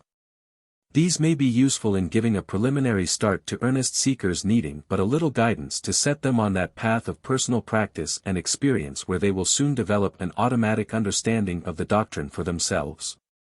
For those with but a casual dilettante interest the doctrine will continue veiled and secret. For example, it is one thing to hear explained what is meant by being divested of money and metals in the philosophic sense. It is quite another to have become insusceptible to all attraction by material interests and sense allurements and to be consciously possessed of the wisdom accruing from that experience. It may interest to be told why, at a certain stage of progress, the candidate is likened to an ear of corn by a fall of water. But the explanation will be forgotten tomorrow. Unless as the result of his own effort the hearer has become personally aware of an inward substantial growth ripening to harvest within him from the ground of his own being and fertilized by supersensual nourishment falling like the gentle rain from heaven upon his ardent and aspiring soul. Again, it may seem instructive to know that the great ritual of the third degree signifies a death unto sin and self and a new birth unto righteousness. But how will the information profit those who nevertheless mean to go on living the old manner of life, which at every moment negates all that ritual implies? The ancient mysteries, then, involved much more than a merely notional philosophy. They required also a philosophic method of living, or rather of dying. For as Socrates said, in Plato's Phaedo, from which much Masonic teaching is directly drawn and which every Masonic student should study deeply, the whole study of the philosopher, or wisdom seeker, is nothing else than to die and be dead. An assertion repeated by Plutarch, to be initiated is to die, and by the Christian apostle, I die daily. Their method was divided into two parts, the lesser and the greater mysteries. The lesser were those in which the more elementary instruction was imparted, so that candidates might forthwith set about to purify and adapt their lives to the truths disclosed. The greater mysteries related to the developments of consciousness within the soul itself, as the result of fidelity to the prescribed rule of life. To draw a faint analogy, the lesser mysteries bore the same relation to the greater as the present craft degrees do to the Holy Royal Arch. To deal adequately with the mystery systems would involve a lengthy study in itself. We will refer to but one of the most famous of them, the Eleusinian, which existed in Greece and for several centuries was the focus point of religion and philosophy for the then civilized portion of Europe. Eleusis means light, and initiation into the mysteries of Eleusis, therefore, meant a quest of the aspirant for light, in precisely the same, but a far more real, sense as the modern Mason declares light to be the predominant wish of his heart. It meant, as it ought to mean today but does not merely light in the sense of being given some secret information not obtainable elsewhere or about any matter of worldly interest, but the opening up of the candidate's whole intellectual and spiritual nature in the supersensual light of the divine world and raising him to God consciousness. The ordinary and uninitiated man knows nothing of that supersensual light by his merely natural reason, he is conscious only of the outer world and things perceptible by his natural faculties. In the words of St. Paul, the natural man receiveth not the things of the Spirit of God, for they are foolishness unto him, neither can he know them, because they are spiritually discerned. Initiation, therefore, meant a process whereby natural man became transformed into spiritual or ultranatural man, and to effect this it was necessary to change his consciousness, to gear it to a new and higher principle, and so, as it were, make of him a new man in the sense of attaining a new method of life and a new outlook upon the universe. Be ye transformed by the renewing of your minds, says the Apostle, referring to this process. As has previously been shown in these papers, the transference of the symbol of the divine presence from the ceiling to the floor of the Masonic Lodge is to indicate how the vital and immortal principle in man can be brought down from his remoter psychological region into his physical organism and function there through his body and brain, thus as it were dislocating and superseding his natural mentality and regenerating him. This truth is still further reproduced in Masonry by the name Louis, traditionally associated with the craft. Louis is a modern corruption of Eleusis and of other Greek and Latin names associated with light. In our instruction lectures it is said to designate the son of a Mason. This, however, has no reference to human parentage and sonship. It refers to the mystical birth of the divine light in oneself. As a familiar scriptural text has it, unto us a child is born, unto us a son is given. It is the divine principle, the divine wisdom, brought to birth and function within the organism of the natural man, who virtually becomes its parent. It is further described in our lectures as something, which when properly dovetailed into a stone forms a clamp, enabling masons to lift great weights with little inconvenience whilst fixing them on their proper bases. All which is a concealed way of expressing the fact that, when the divine light is brought forward from man's submerged depths and firmly grafted or dovetailed into his natural organism, he then becomes able easily to grapple with difficulties, problems and weights of all kinds which to the unregenerate are insuperable, and to perceive all things sub specie aeternitatis and in their true relations, as is not possible to other men who behold them only sub specie temporis and are consequently unable to judge their real values and fix them on their proper bases. In the time that the mysteries flourished, every educated man entered them in the same way that men enter a university in modern times. They were the recognized source of instruction in the only things that really matter, those affecting the culture of the human soul and its education in the science of itself and its divine nature. Candidates were graded according to their moral efficiency and their intellectual or spiritual stature.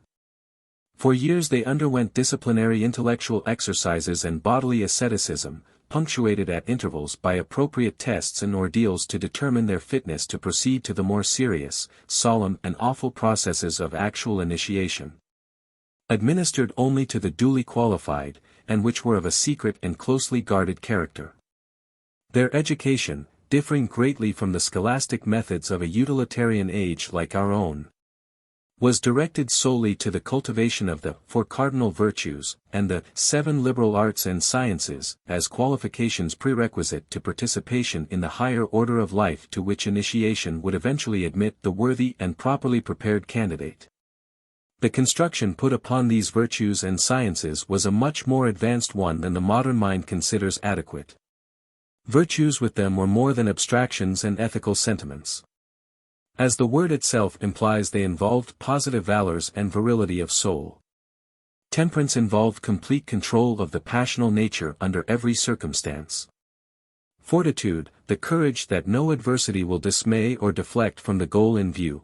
Prudence, the deep insight that begets the prophetic or forward-seeing faculty of seership, providentia. Justice, unswerving righteousness of thought and action. 2. The arts and sciences were called liberal, because they tended to liberate the soul from defects and illusions normally enslaving it, thus totally differing from science in the modern sense, the tendency of which is, as we know, materialistic and soul-benumbing.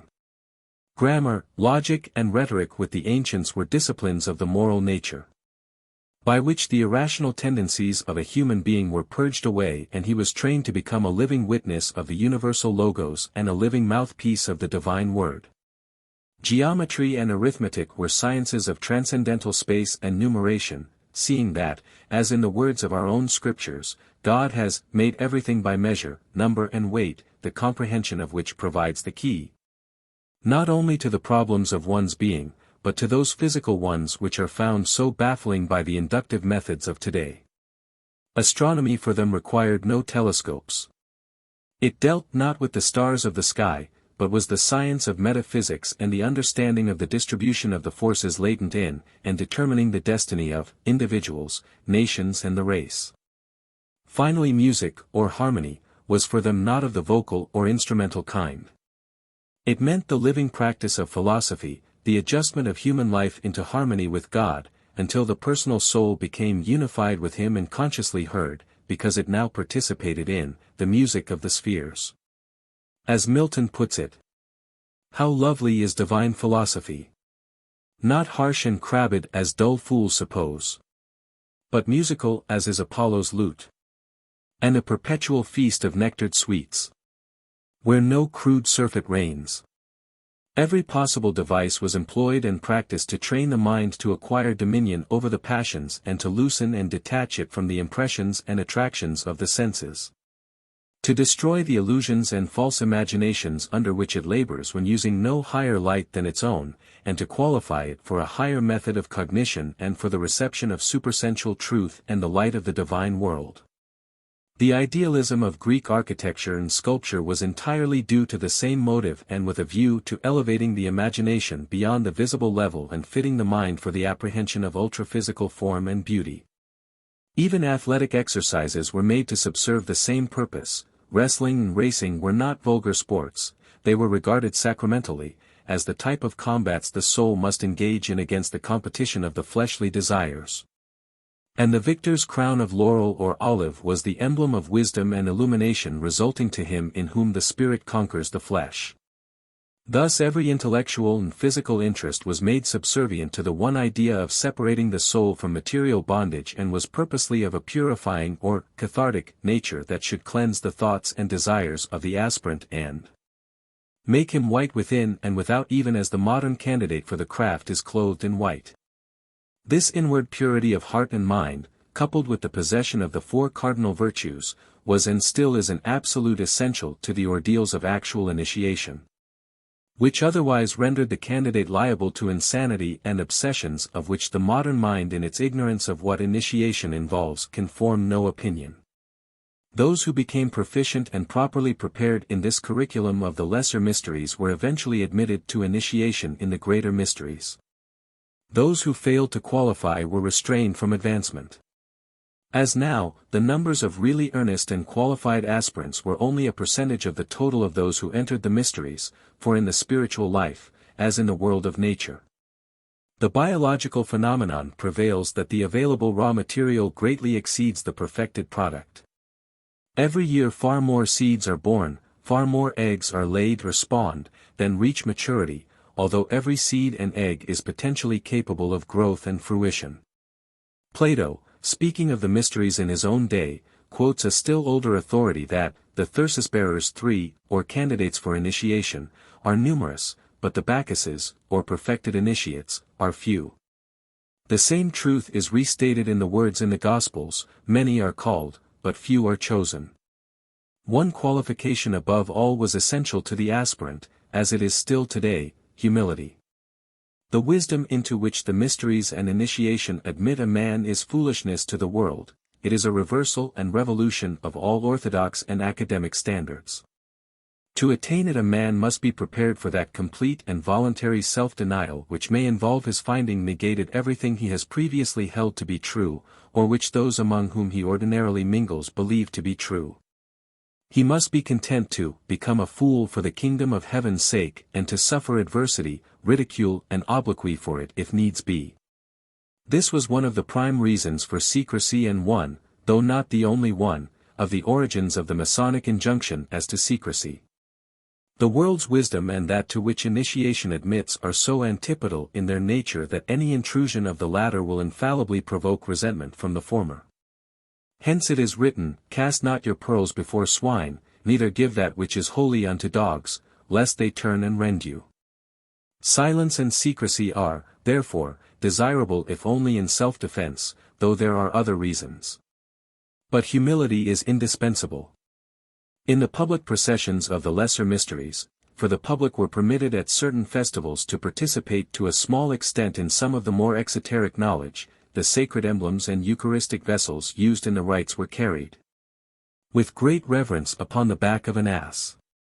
With the same intention, it is said that one of the great Greek philosophers always had an ass by his side in his lecture room when instructing his students. The explanation is given in the words of one of the old authorities upon initiation as follows: "There is no creature so able to receive divinity as an ass, into whom if ye be not turned, ye shall in no wise be able to carry the divine mysteries." In the light of this, one will at once discern the symbolical significance of the Christian master riding into Jerusalem upon an ass. Another and a greatly educative means employed in the mysteries was that of instructing, enlarging and purifying the imagination by means of myths, expressing either in doctrinal form or by spectacular representation truths of the divine world and of the soul's history. The modern mind in its passion for actual concrete facts is little sympathetic to a method of teaching which dispenses with demonstrable facts and prefers to enunciate the eternal principles underlying such facts and of which those facts are but the manifested resultant consequence. Facts, of history or science, tend, however, to congest the mind and paralyze the imagination, as Darwin lamented in his own case. Principles stimulate and illumine the imagination, and enable the mind to interpret facts and adjust them to their proper relation. The Greek mythologists were adepts at expressing cosmic and philosophic truths in the guise of fables which at once expressed theosophic teaching to the discerning and veiled it from the careless and ignorant. Myth-making was a science, not an indulgence in irresponsible fiction, and by exhibiting some of these myths in dramatic form candidates were instructed in various fundamental verities of life. One of the chief and best known of the numerous myths was that of Demeter and her daughter Persephone, annually performed with great ceremony and elaboration at the Eleusinian, and of which it may be useful to speak briefly. It told how the maiden Persephone strayed away from Arcadia, heaven, and her mother Demeter, to pluck flowers in the meads of Enna, and how the soil there opened and caused her to fall through into the lower dark world of Hades ruled over by Pluto. The despair of her mother at the loss reached Zeus, the chief of the gods, with the result that he relieved the position by ordaining that, if the girl had not eaten of the fruit of Hades, she should forthwith be restored to her mother forever. But that if she had so eaten she must abide a third of each year with Pluto and return to Demeter for the other 2/3. It proved that Persephone had unfortunately eaten a pomegranate in the lower world, so that her restoration to her mother could not be permanent, but only periodic. This myth, and the importance once attached to it, will be appreciated only upon understanding its interpretation. It is the story of the soul and is of the same nature as the Mosaic myth of Adam and Eve and the apple, and as the cosmic parable of the prodigal son, neither of these being meant to be regarded as historically true, but as a fiction spiritually true of cosmic facts. Persephone is the human soul, generated out of that primordial incorruptible Mother Earth which the Greeks personified as Demeter, just as the Mosaic narrative speaks of God forming man out of the dust of the ground. Her straying from her Arcadian home and heavenly mother in quest of flowers, or fresh experiences on her own account, in the fields of Enna, corresponds with the same promptings of desire that led to Adam's disobedience in Eden and his fall thence to this outer world.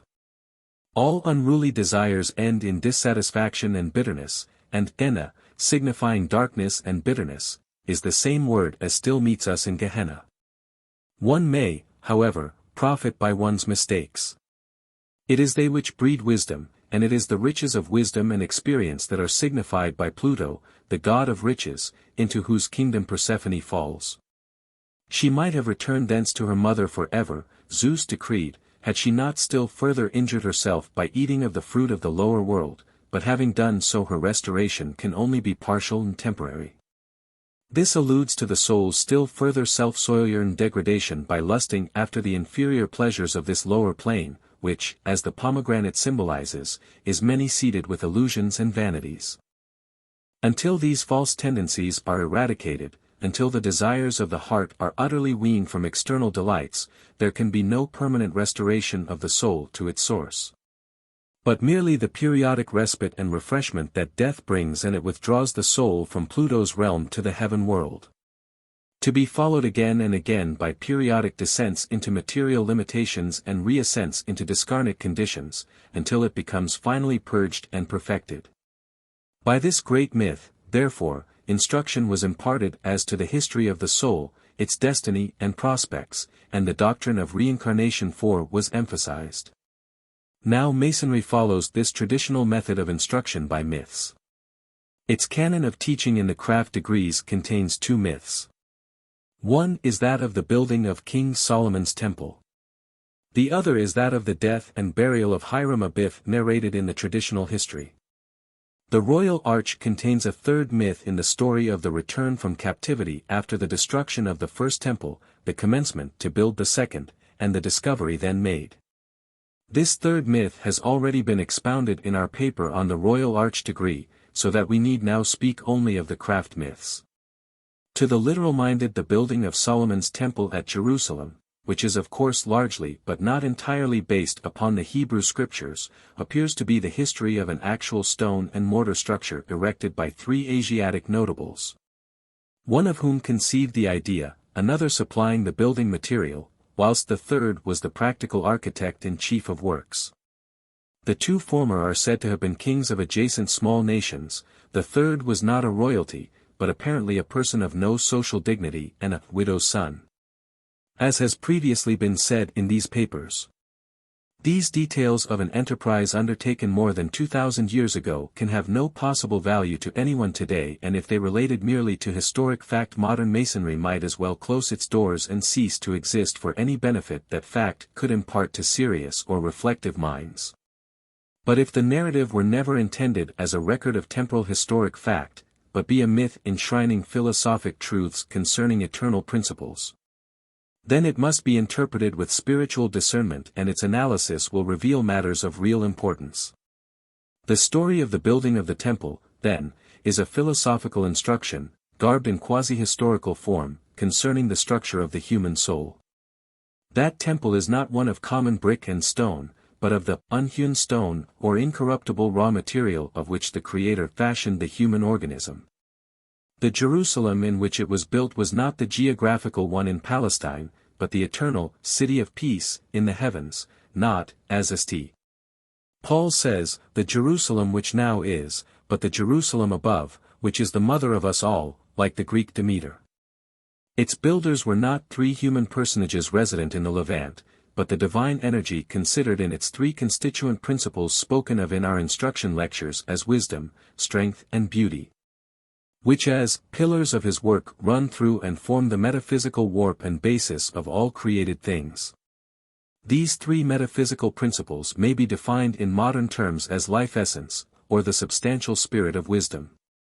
Incorruptible matter, serving as the mold, matrix or vehicle of that life essence, to give it fixity, form and objectiveness, strength. And lastly the fabricative intellectual principle or logos binding these two together and constituting the whole an intelligent and functionally effective instrument, beauty. Of these three principles, or upon these three pillars, was the human soul originally and divinely built in the heaven world, and our lectures, therefore, rightly say that those three pillars also allude to Solomon, king of Israel, Hiram, king of Tyre, and Hiram Abiff, because those names personify the indissociable triadic constituents of the divine unity. They are also shown inscribed upon the central symbolic altar in the royal arch degree as further evidence of this divine construction of the human soul. The temple of the soul has, however, now been destroyed and thrown down from its primitive eminence and grandeur. Humanity, instead of being a collective united organic whole, has become shattered into innumerable fragmentary separated parts, not one stone standing upon another of its ruined building.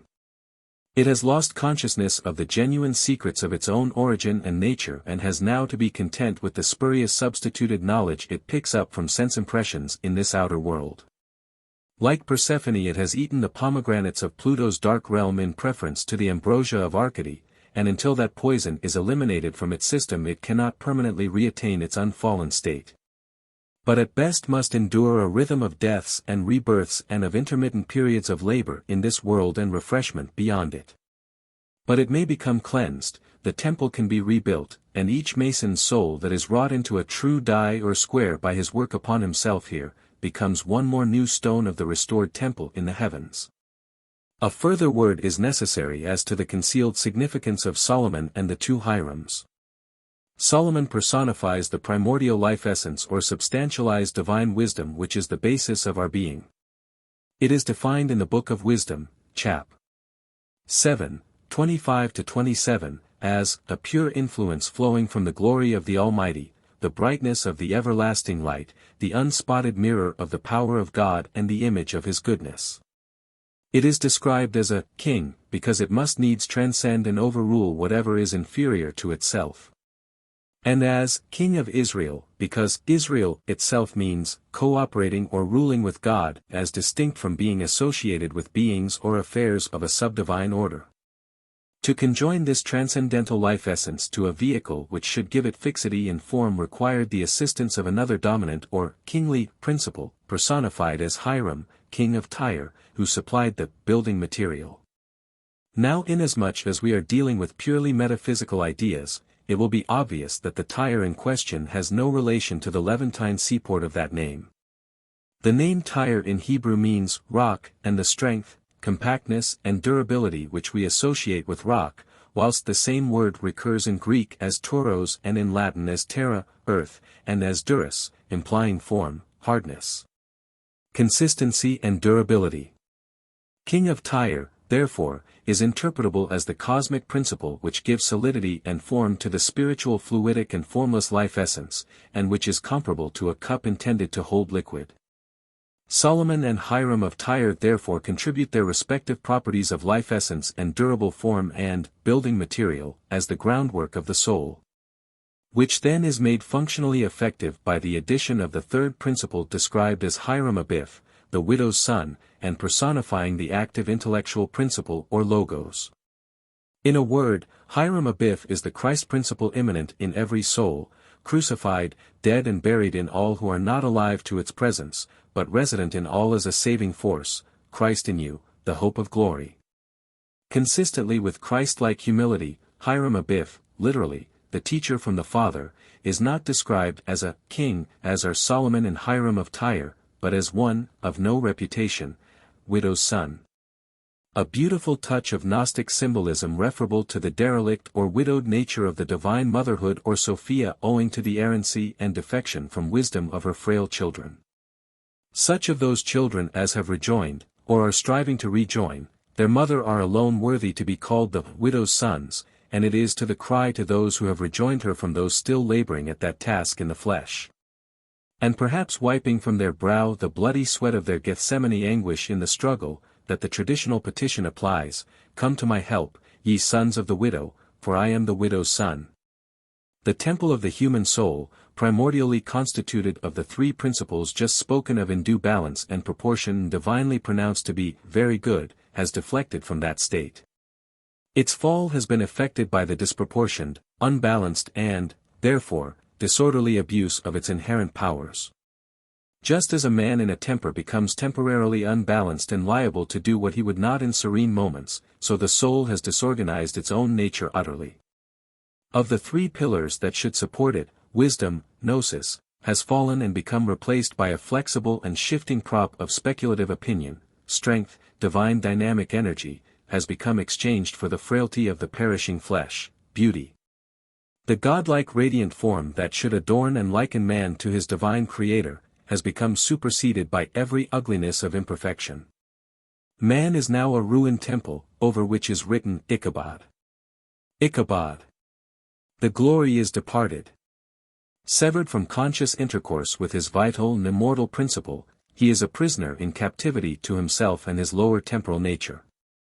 It remains for him to retrace his steps and rebuild his temple. To continue no longer a bond-slave to his self-made illusions and the attractions of worldly possessions, but become a free man and mason.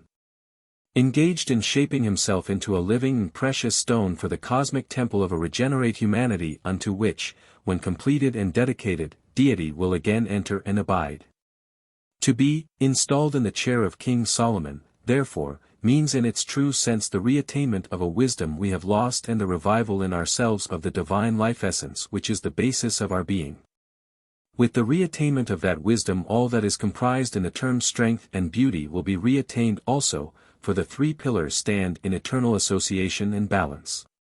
Not to reattain it, not to revive the divine life essence, during our sojourn in this world, is to miss the opportunity which life in physical conditions provides, since the after-death state is one not of labor at this work, but of refreshment and rest, where no real progress is possible. Initiation, therefore, was instituted to impart the science of its reattainment and so lift the individual soul to a new life basis from which it could proceed to work out its own salvation and develop its inherent powers along the true line of its destiny and evolution. But, as the ancient mysteries taught, the soul that never even begins this work in this world will not be able to begin it hereafter, but will remain suspended in the more tenuous planes of this planet until such time as it is once again indrawn into the vortex of generation by the ever-turning wheel of life. To quote Plato again, those who instituted the mysteries for us taught us that whosoever descended into Hades, the after-death state, uninitiated and without being a partaker in the mysteries, will be plunged into mire and darkness. But whoever arrived there purified and initiated will dwell with the gods. This teaching is reproduced in Masonry in the reference to the Master Mason being admitted to the assembly of the just made perfect, the implication being that those who have not reached that proficiency and are neither just, i.e., rectified, nor perfected, will abide upon a lower level of post-mortem existence. For the levels of superphysical life are numerous. In my Father's house are many mansions, or, literally, resting places, and they and their occupants are graduated in hierarchical order according to their degree of fitness and spiritual eminence. The disordered modern world, with its perverse democratic ideals of equality and uniformity, has lost all sense of the hierarchic principle, which since it obtains in the higher world ought to be reflected in this. Order is heaven's first law and, that confessed. Some are, and must be, greater than the rest. But Masonry preserves the witness to this graduation, and to the existence of separate tiers of life in the heaven places, in the symbolic distribution of its more advanced members. Above the craft lodges there presides the provincial Grand Lodge. Beyond that rules the Grand Lodge of the nation. Theoretically higher than any of these is the Royal Arch Chapter, with the provincial and grand chapters towering beyond that. In the symbolic clothing worn by the members of each of these ranks the observant student will perceive the intention to give appropriate expression to the truth thereby signified. The Masonic apron has been explained in an earlier paper as a figure of the soul's corporeality, the body, not to be confused with the gross physical body, which it wears and will display when it passes from this life. Its pure white is fringed in the case of junior brethren with a pale shade of that blue which, even in physical nature, is the color of the heavens. With seniors in the provincial and grand lodges, this has intensified to the deepest degree of that hue in correspondence with their theoretical spiritual development. Whilst the gold lace adornments of the clothing emblematize what is referred to in the psalmist's words, the king's daughter, the soul, is all glorious within. Her clothing is of wrought gold, for as the life essence or wisdom becomes increasingly wrought or substantialized in us, it becomes the objectified corporeality of the soul. In the royal arch the craft devotional blue is intershot with red, the color of fire or spiritual ardor, the blend resulting in that purple which both in earth and heaven is the prerogative of royalty. Thus, by their clothing in the various grades, the members of Masonry emblematize on earth the angels and archangels and all the company of heaven. Some of them are clothed with light as with a garment, others are ministers of flaming fire. In a short paper such as this our reference to the ancient mysteries is necessarily brief and has been restricted to the Greek Eleusinian system. Many others of course existed, and an extensive, though scattered, literature is available for those who would pursue the subject further in the direction of the Egyptian, Samothracian, Chaldean, Mithraic, Gnostic and other systems. In their respective days and localities they formed the authoritative centers of religion and philosophy. Using those terms as but phases of an indivisible subject which nowadays has become split up into many brands of theology and speculative philosophy having little and often no possible connection with each other. What the old writers made public about the mysteries of course discreetly avoids descriptions of the deeper truths they imparted or of the actual processes of initiation. These must always remain a subject of secrecy, but by the perspicuous reader enough can be found in their purposely obscure and metaphorical accounts to indicate what occurred, and with what effect upon the candidate. Initiation, we have already said, is something which but few are fit to receive, even after long and rigorous preparation, and fewer still are competent to impart. It was an experience of which a writer has said in regard to the candidate, vel invenit sanctum, vel facit, it either finds him holy or makes him so. Virgil's account in the 6th Aeneid of the initiation of Aeneas into Elysium, or the supernatural light, or that of Lucius, again a name signifying enlightenment, in the Golden Ass of Apuleius, when he was permitted to see the sun at midnight, are instructive instances. So also the exclamation of Clement of Alexandria, who had been received into the Gnostic school, O truly sacred mysteries! O pure light! I am led by the light of the torch to the view of heaven and of God. I become holy by initiation. The Lord himself is the Hierophant who, leading the candidate for initiation to the light, seals him and presents him to the Father to be preserved forever. These are the orgies of my mysteries. If thou wilt, come and be thou also initiated, and thou shalt join in the dance with the angels around the uncreated, imperishable and only true God, the Word of God joining in the strain. The mysteries came to an end as public institutions in the 6th century, when from political considerations they and the teaching of the secret doctrine and philosophy became prohibited by the Roman government, under Justinian, who aimed at inaugurating an official uniform state religion throughout its empire. Subsequently, as the Roman Empire declined and broke up, the Roman Catholic Church emerged from it, which, as we know, has resolutely discountenanced any authority in religion and philosophy as a rival to her own and at the same time claimed supremacy and an overriding jurisdiction in temporal matters also. For the Freemason the result of that church's conduct is instructive. For when an authority upon matters wholly spiritual and belonging to a kingdom which is not of this world, lays claim to temporal power and secular possessions, as the Roman Church has done and still does, it at once vitiates and neutralizes its own spiritual qualifications. It becomes infected with the virus of worldly possessions. It loads itself with the money and metals from which it is essential to keep divested. The result has been that what might have been, and was designed to be, the greatest spiritually educative force in the world's history, has become a materialized institution, exercising an intellectual tyranny which has estranged the minds of millions from religion altogether. As Lot's wife is metaphorically said to have crystallized into a pillar of salt through turning back in desire to what she ought to have renounced altogether. So in trying to serve Mammon and God at the same time, the Roman Church has failed in both and, as the result of the false steps and abuses of centuries. The world is today a chaos of disunited sects, and popular religious teaching is as materialistic as Masonry. It is a pity, for in its original design and practice Christianity was intended to serve as a system of initiation upon a Catholic or universal scale, and to take over, supersede and amplify all that previously was taught. In a less efficacious way and to a more restricted public, in the ancient mysteries. It is not possible here to enter upon the extremely interesting questions involved in the transition from pre-Christian to Christian religion, or to explain why and how the Christian mysteries are the efflorescence of the earlier ones and transcend them. In their central teachings, as in the philosophic method of life they demand, the two methods are identical. The differences between them are only such as are due to amplification and formal expression. Christianity came not to destroy, but to fulfill and expand. That fulfillment and expansion were consequent upon an event of cosmic importance which we speak of as the Incarnation.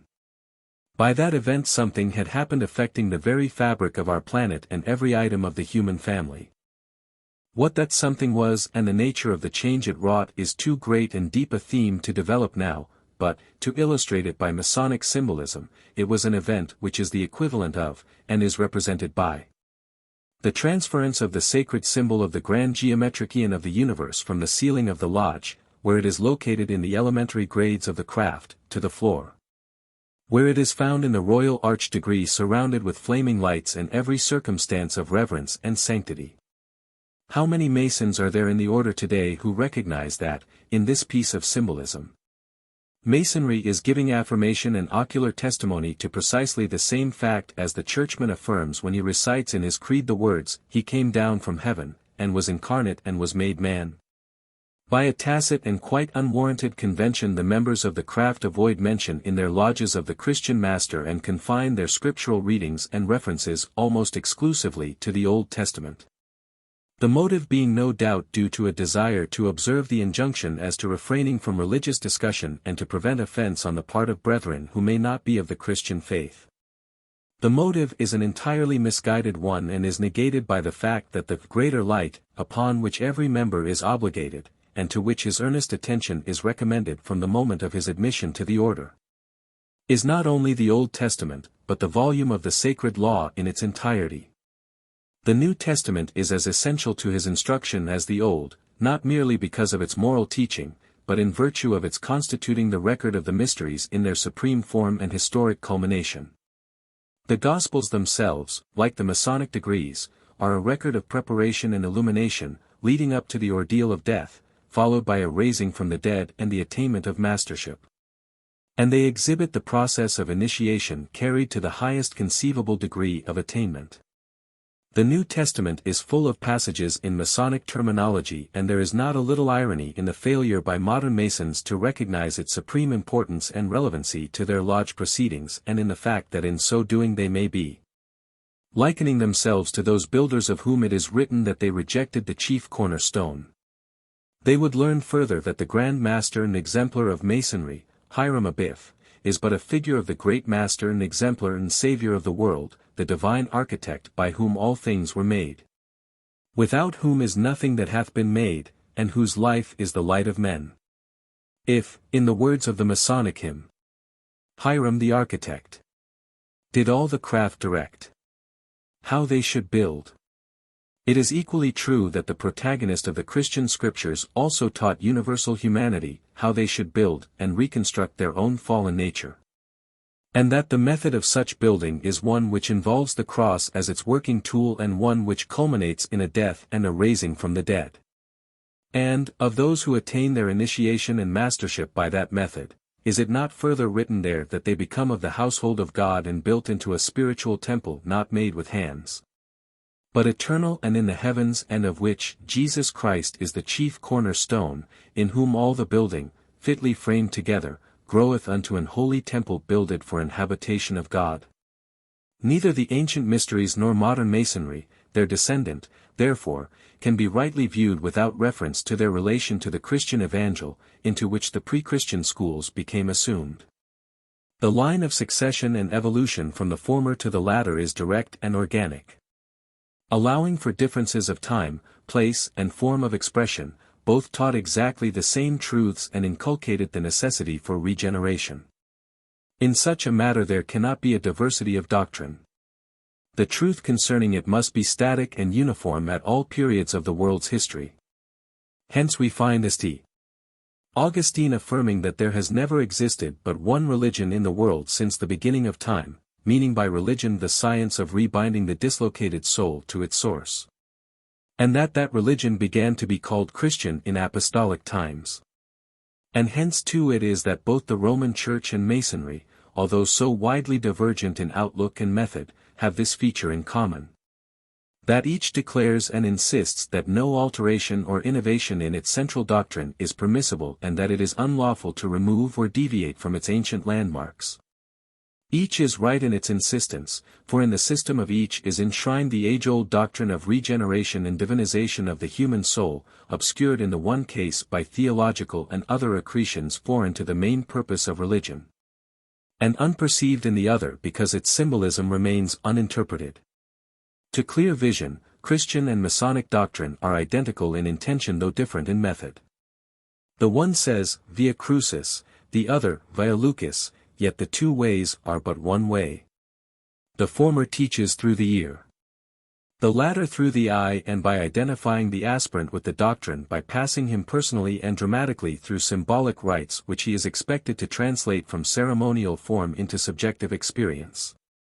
As patristic literature shows, the primitive method of the Christian Church was not that which now obtains, under which the religious offices and teaching are administered to the whole public alike and in a way implying a common level of doctrine for all and uniform power of comprehension by every member of the congregation. It was, on the other hand, a graduated method of instruction and identical with the Masonic system of degrees conferred by reason of advancing merit and ability. To cite one of the most instructive of early Christian treatises, Dionysius, on the ecclesiastical hierarchy, with which every Masonic student should familiarize himself, it will be found that admission to the early Church was by 3 ceremonial degrees exactly corresponding in intention with those of Masonry. The most holy initiation of the mystic rites has as its first godly purpose the holy cleansing of the initiated, and as second, the enlightening instruction of the purified. And finally and as the completion of the former, the perfecting of those instructed in the science of their appropriate instructions. The order of the ministers in the first class cleanses the initiated through the mystic rites. In the second, conducts the purified to light, and, in the last and highest, makes perfect those who have participated in the divine light by the scientific contemplations of the illuminations contemplated. This brief passage alone suffices to show that originally membership of the Christian Church involved a sequence of 3 initiatory rites identical in intention with those of the craft today. The names given to those who had qualified in those rites were respectively catechumens, liturgoi, and priests or presbyters, which in turn are identifiable with our entered apprentices, fellow crafts and master masons. Their first degree was that of a rebirth and purification of the heart, their second related to the illumination of the intelligence, and their third to a total death unto sin and a new birth unto righteousness, in which the candidate died with Christ on the cross, as with us he is made to imitate the death of Hiram, and was raised to that higher order of life which is mastership. When Christianity became a state religion and the Church a world power, the materialization of its doctrine proceeded apace and has only increased with the centuries. Instead of becoming the unifying force its leaders meant it to be, its association with worldly possessions has resulted in making it a disintegrative one. Abuses led to schisms and sectarianism, and whilst the parent body, in the form of the Greek and Roman churches, still possesses and jealously conserves all the original credentials, traditions and symbols in their superb liturgies and rites, more importance is attached to the outer husk of its heritage than to its kernel and spirit. Whilst the Protestant communities and so-called free churches have unhappily become self-severed altogether from the original tradition and their imagined liberty and independence are in fact but a captivity to ideas of their own, having no relation to the primitive gnosis and no understanding of those mysteries which must always lie deeper than the exoteric popular religion of a given period. Regeneration as a science has long been, and still is, entirely outside the purview of Orthodox religion. The Christian master's affirmation, "Ye must be born again," is regarded as but a pious counsel towards an indefinite improvement of conduct and character. Not as a reference to a drastic scientific revolution and reformation of the individual in the way contemplated by the rites of initiation prescribed in the mysteries. Popular religion may indeed produce good men, as the world standard of goodness goes. It does not and cannot produce divinized men endued with the qualities of mastership, for it is ignorant of the traditional wisdom and methods by which that end is to be attained. That wisdom and those traditional methods of the mysteries have, however, never been without living witness in the world, despite the jealousy and inhibitions of official orthodoxy. Since the suppression of the mysteries in the 6th century, their tradition and teaching have been continued in secret and under various concealments, and to that continuation our present Masonic system is due. As previously intimated in these papers, it was compiled and projected between 2 and 3 centuries ago as an elementary expression of the ancient doctrine and initiatory method. By a group of minds which were far more deeply instructed in the old tradition and secret science than are those who avail themselves of their work today, or even than the text of the Masonic rites indicates. If they remained obscure and anonymous, so that the modern student's research is unable to identify them, it is only what is to be expected. For the true initiate is one who never proclaims himself as such and is content ever to remain impersonal and out of sight and notoriety, planting his seed for the welfare of his fellow men indifferently and leaving others to water it and God to give it increase. But, within the limits they allowed themselves, they achieved their work well and truly and, as has been sought to demonstrate in these pages, made it a rescript, faithful at least in outline and main principles, of the ancient teaching and perfecting rites of the philosophic mysteries. It has been well said by a writer of authority on the subject that they put forward the system of speculative Masonry as an experiment upon the mind of the age, and with a view to exhibiting to at least a small section of a public living in a time of gross darkness and materialism an evidence of the doctrine of regeneration which might serve as a light to such as could profit therefrom. If this theory be true, their intention may at first sight appear to have become falsified by subsequent developments, in the course of which there has sprung up an organization of worldwide dimensions and vast membership, animated undoubtedly in the main with worthy ideals and accomplishing a certain measure of benevolent work, but nevertheless failing entirely in perceiving its true and original purpose as an order for promoting the science of human regeneration, and unconscious that by this default its achievements in other directions are of small or no account. But a broader and wiser view of the situation would be one that, whilst recognizing a great diffusion of energy to little present purpose, sees also that, in the long run and in the amplitude of time, that energy is not wasted but conserved. And that, besides benefiting individuals here and there who are capable of truly profiting from the order, it preserves the witness and keeps burning the light of the perpetual mysteries in a dark age. Like the light of a master mason which never becomes wholly extinguished, so in the world's darkest days the light of the mysteries never goes out entirely, and God and the way to him are not left without witness. If, in comparison with other witnesses, Masonry is but a glimmering ray rather than a powerful beam of light, it is none the less a true ray. A kindly light lit from the world's central altar flame, and sufficing to lead at least some of us on amid the encircling gloom, until the night is gone. Light is granted in proportion to the desire of our hearts, but for the majority of Masons their order sheds no light at all, because light is not their desire, nor is initiation in its true sense understood or wished for. They move among the symbols, simulacra and substituted secrets of the mysteries without comprehending them, without wishing to translate them into reality. The craft is made to subserve social and philanthropic ends foreign to its purpose and even to gratify the desire for outward personal distinction, but as an instrument of regeneration it remains wholly ineffective. Is this nescience, this imperviousness and failure to comprehend, however, to no purpose? Perhaps not. Each of us lives in the presence of natural mysteries he fails to discern or understand, and even when the desire for wisdom is at last awakened, the education of the understanding is a long process. Nature in all her kingdoms builds slowly, perfecting her aims through endless repetitions and apparently wanton waste of material. And in the things of the kingdom which transcends nature, the same method prevails. Souls are drawn but slowly to the light, and their perfecting and transmutation into that light is often very gradual. For long before it is able to distinguish shadow from substance, humanity must try its prentice hand upon illusory toys and substitutions for the genuine secrets of reality. For long before it is worthy of actual initiation upon the path that leads to God, it must be permitted to indulge in preliminary unintelligent rehearsals of the processes therein involved. The approaches to the ancient temples of the mysteries were lined with statues of the gods, having no value of themselves, but intended to habituate the minds of neophytes to the spiritual concepts and divine attributes to which those statues were meant to give objective form and semblance. But within the temple itself all graven images, all formal figures, symbols and ceremonial types, ceased. For the mind had then finally to learn to dispense with their help, and, in the strength of its own purity and understanding alone, to rise into unclouded perception of their formless prototypes and see the nameless of the 100 names. Get knowledge, get wisdom, but with all thy gettings, get understanding, exclaims the old teacher, in a counsel that may well be commended to the Masonic fraternity today, which so little understands its own system. But understanding depends upon the gift of the supernal light, which gift in turn depends upon the ardor of our desire for it.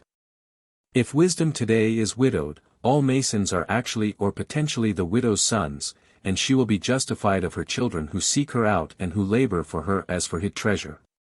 It remains with the craft itself whether it shall enter upon its own heritage as a lineal successor of the ancient mysteries and wisdom teaching, or whether, by failing so to do, it will undergo the inevitable fate of everything that is but a form from which its native spirit has departed.